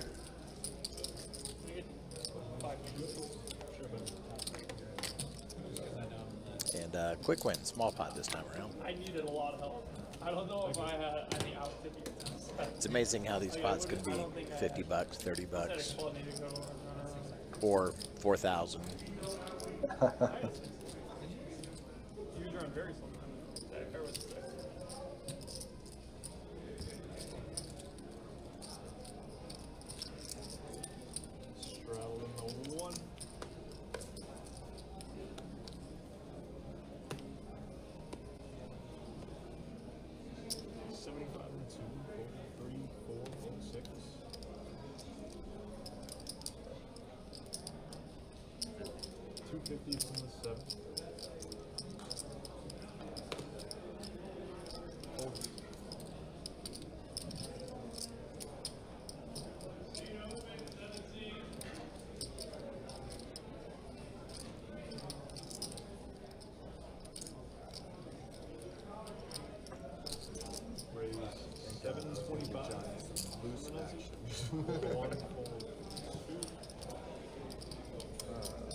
Yeah, I do the same thing.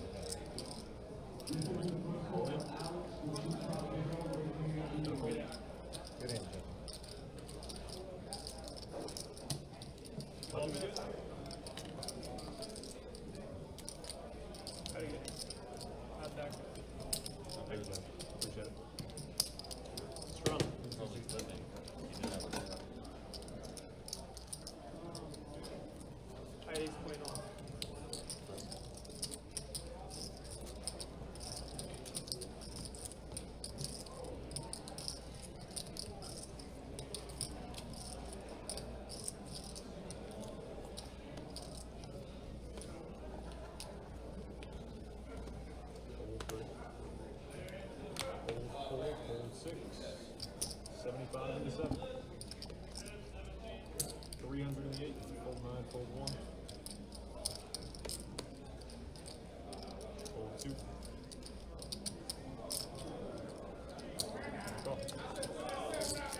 Check.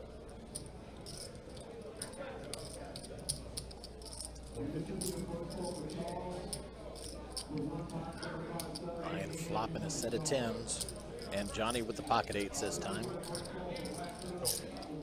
I don't think I've seen a stream where, I can't say any particular grouping of cards has not been active, but for 8s, this has been unreal. 90%. Brian making the bet and getting the fold.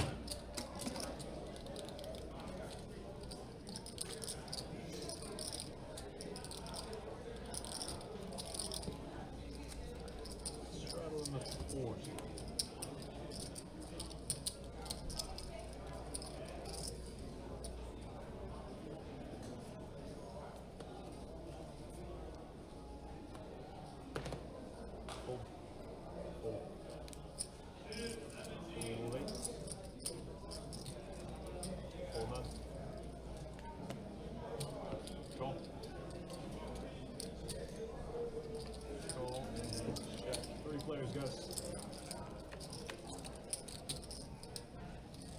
All right, 3 ways to the flop. Queens with an 8 come out.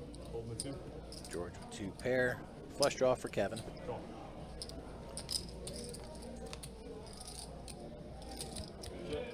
Ace not changing anything. 9 of diamonds also not changing anything. 2 pairs going to be good for George. That is good.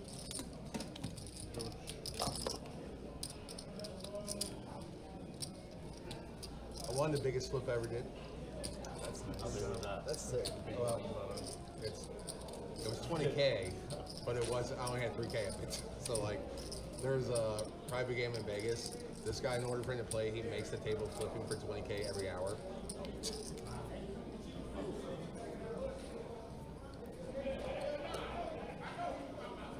I would, like, me personally, I would never do a flip for more than 1,000, like, if I had the choice. Fold 6, fold 7, fold 8. Yeah, Will is not been getting the greatest cards. No, Will's been pretty quiet tonight. And he's it's not that he's not trying either. He's got a fairly low VPIP, but I don't think it's because he doesn't want to play. He's just not been getting it. When he does get it, he does play, but he ends up with second, third best hand, and that's why we see him. Goes like that sometimes. For every exciting hand you see, there's long stretches of just missing and folding. Right. You just like, but don't you give up half your money? Yeah, but it's 10 times. How many do you have to put? You put every one at a time. 10 to 1 at a time. Oh, so I'm always playing enough where I'm still going to win if I tie. I don't do a lot, though. I usually put like maybe 25. Well, if you did 3,000, you put 30. Yeah, no, I probably won't do 30. I did what I did. Big blind, new blind. That's like the. So. And they're taking, but that's like a bid, right? Yeah, 11-7. Right, I usually. So like a flip is the actual 50-50. No, it's not. Yeah. Call it, hold on. Usually one that I did every time I went to the bathroom, I put 1,000. And I went Hold 2. I mean, 3 out of 6. So I went 4. But you lost technically, but you were putting money at the top. Yeah, pretty much. Keep all I was drinking it back. Ready. Check. 25 in the set. Call.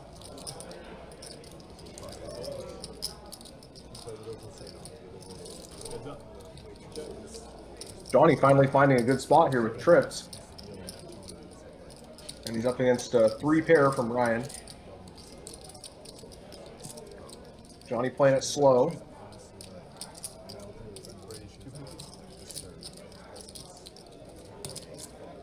Now he is pouncing and putting in a raise. Ryan will make the call. There's a queen. Doesn't change much, but Ryan might have a hard time making another call now.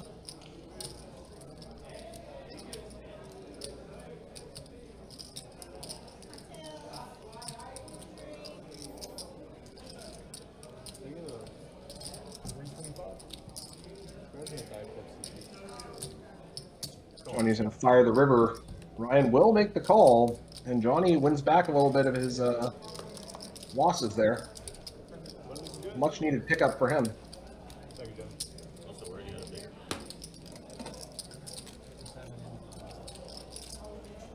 Ryan perhaps thinking that Johnny was trying to push things and make a move with some sort of greatly inferior hand, but he just had a king that time.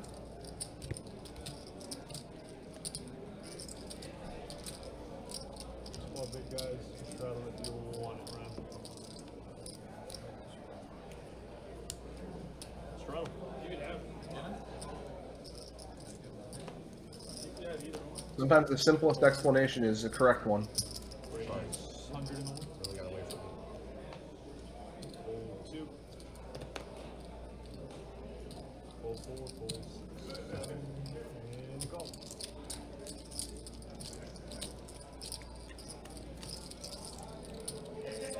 Heads up. Check. 100. Go.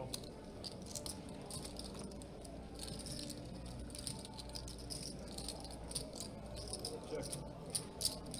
500. Go.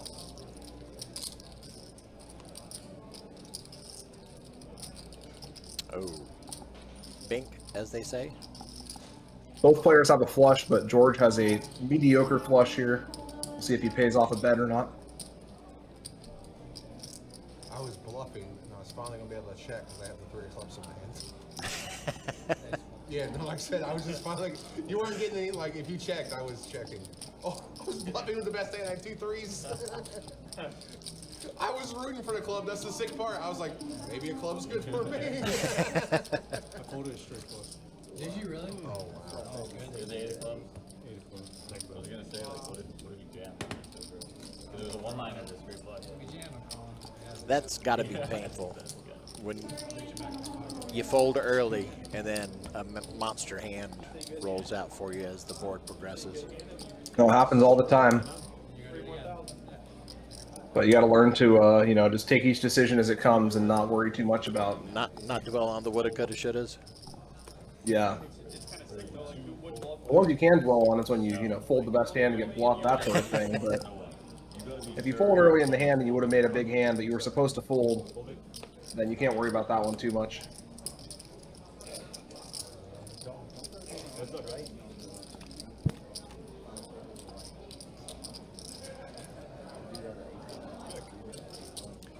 All right, speaking of straight flushes, 3, 4, 5 of hearts rolls out. Johnny with a pair of 5s and a gut shot.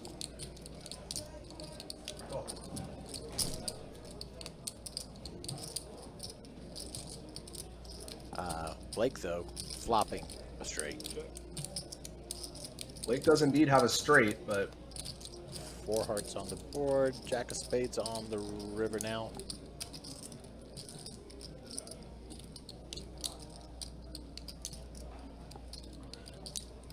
and Johnny's going to bluff at it, so Blake might call him. Blake has been very good at making hero calls here.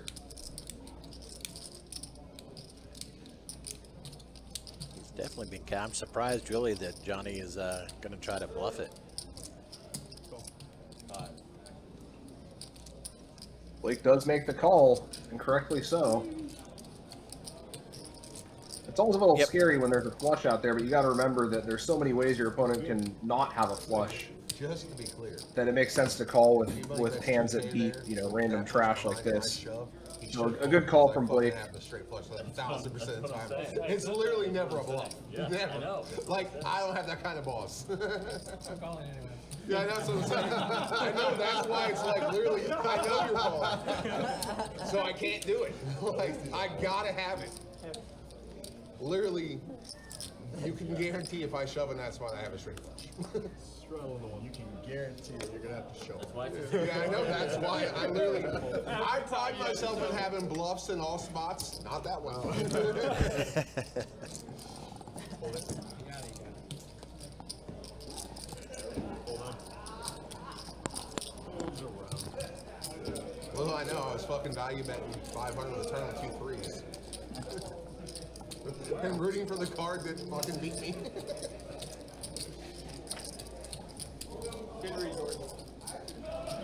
It actually actually was a good read. I thought you were super weak on the flop. That's why I bet 500 on turn. It was. Yeah. Would you bet the river if you check?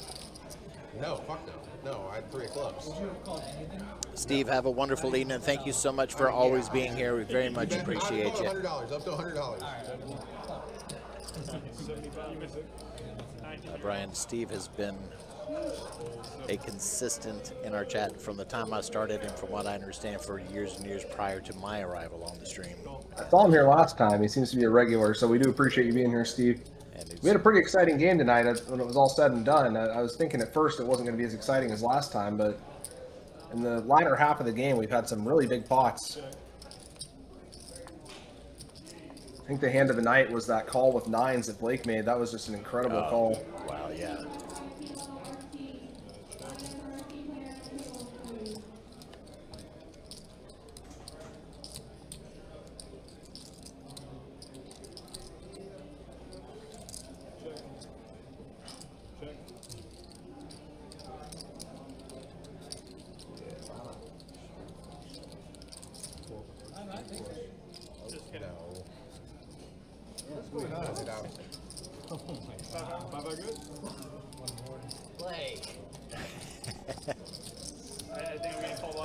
When you're out kicked by a 5. You were like, hold on. I was like, no way. That's actually wild. That's a new one for me. I just gave up on the hand. So did he? Get both the skill. How do you give up on that hand though? Against it's bet anywhere. You know, everything. I figured you weren't calling me light. How do you not even pull up? I guess. Full 6. I figured you were calling me. 75, 70 call. Full 9, full 1.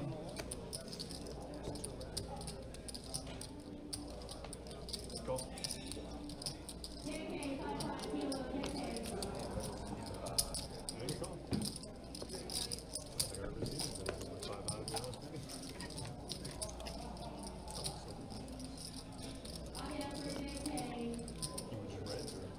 All right, 2 players flopping trip 7s. Check, check. In the same fashion, both holding 7-6 offsuit. Yeah, unfortunately, it's the same hand, so we're not going to see a big winner here, but we might see a big pot. It's going to be a chop pot, but it's going to be a big pot. That always amuses me when the pot is thousands and they each take, you know, part of the blinds. Yeah, especially if there's a lot of, you know, tanking and hemming and hawing going on, and then at the end of the day, they just both have the same hand. Looks like Johnny's going to bet 400.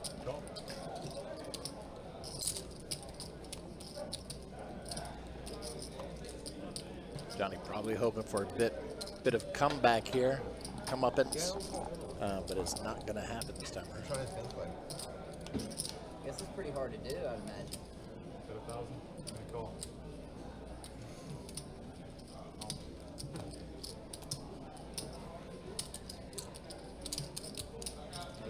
Boards go over 500.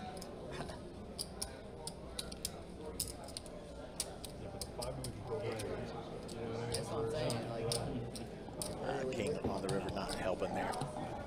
But is good. This is going to be the start of the last 3 hands. And there's the chop. Oh, this is it? Last 3 hands? Last 3 hands, and then 8 hands on the ground. Sure, we can do that. Whatever, bro. You gonna play? I'm gonna go to another game. All right. Next time, you want to hit and run, just dip right away. And just let your chips stay. How my hand didn't run? No, you just didn't want to stay and play. Like, just dip. We don't care. Just, I agree with him 100%. It seems like an hour. Yeah, it's whatever, man. You just like wanted to leave. That's How many fine. hands have you played since you doubled up that last time? Like 0. Like a whole bunch of No. No, That's you whatever. Like, I'm not even mad about it, but Am I just obligated to dip. play and- hands? No, but just dip and give someone else the seat. That's all. Go There's 6, hold 7. sure. Hold it. Good advice, man. I'll take that advice. Thanks, buddy. Hold it. I appreciate you telling me to do it with my money. I'm gonna call you for financial advice next time. Thanks, buddy. Raise 50 if you want. Hold 2, fold 4. What was that last comment? And they own this house here. They own this house? Yeah, that's what I said. Who owns the house? Good luck. Tell him pitchers what to do with their money. He didn't tell you what to do with your money. He said just don't waste the seat. I'm not wasting your seat. Yes, you are. You didn't play a hand after you double up. You walked around, came back, and racked up your chips. It's over, buddy. Hey, buddy, it's fine, man. We're done. It's on street call. You can go back. What's up, Kevin?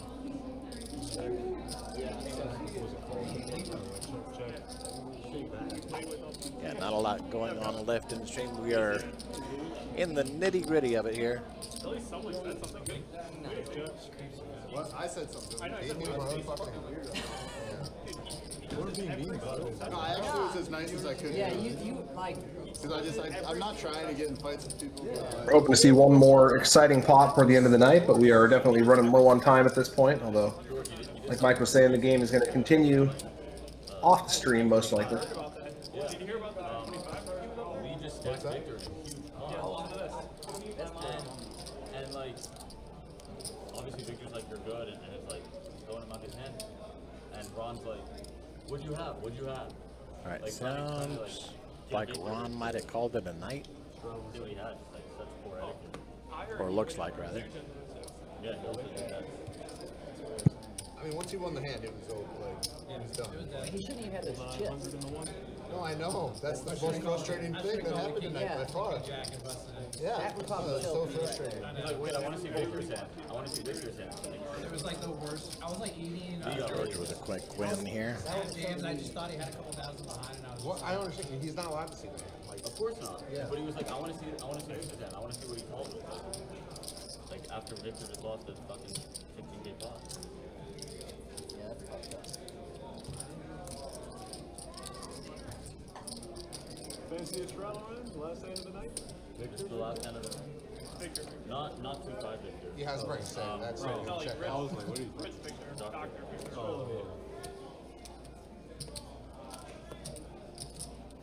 Hold This is the on. last hand you said? Yeah, last. You guys want to do a bomb pot or something after this? We can, but let's do the last record. Hold 175 in the two. What table are we going to up there? Oh, in the back? Never. Raise 400. I was taking care of some things Oh, back so here I'll talk while about this was Gary. going on. I'm 95 not percent sure Gary. where we are He's as a far as fucking the final three ball. hands Ball go, moved to Eddie down in Tampa. but I think So we're apparently getting he right took down on to it Tampa. here. This is back then. I don't know if it's still the case. I've confirmed. So something else got in tournaments too. They announce a certain number of hands left in the night, and then it's always interesting dynamic to see who's trying to win extra chips and who's just done already and wants to go home. I assume it was the Hard Rock, but I don't know. Like I said, you can ask Eddie. He was the one. Like they're buddies. But he kept asking to see Derek's hand after like he beat him. So Derek was like nice, and he puts it literally by the muck. And Eddie, It's the winning hand? yeah, and he's like, I want to see that. Rolls it over. It's the winning hand. That is awesome. He was willing to get his cards mucked just to fucking do it. Like, That is awesome. I mean, that's like the fucking coolest story ever. Like, so I've confirmed it with both of them. It's a true story. That is Like, awesome. That's Jack Butler. like, he didn't protect his hand at all. He literally put him right by the mug. Diller could just scoop them in. And he waited. He did okay. Yeah, yeah. That's awesome. That's a great story.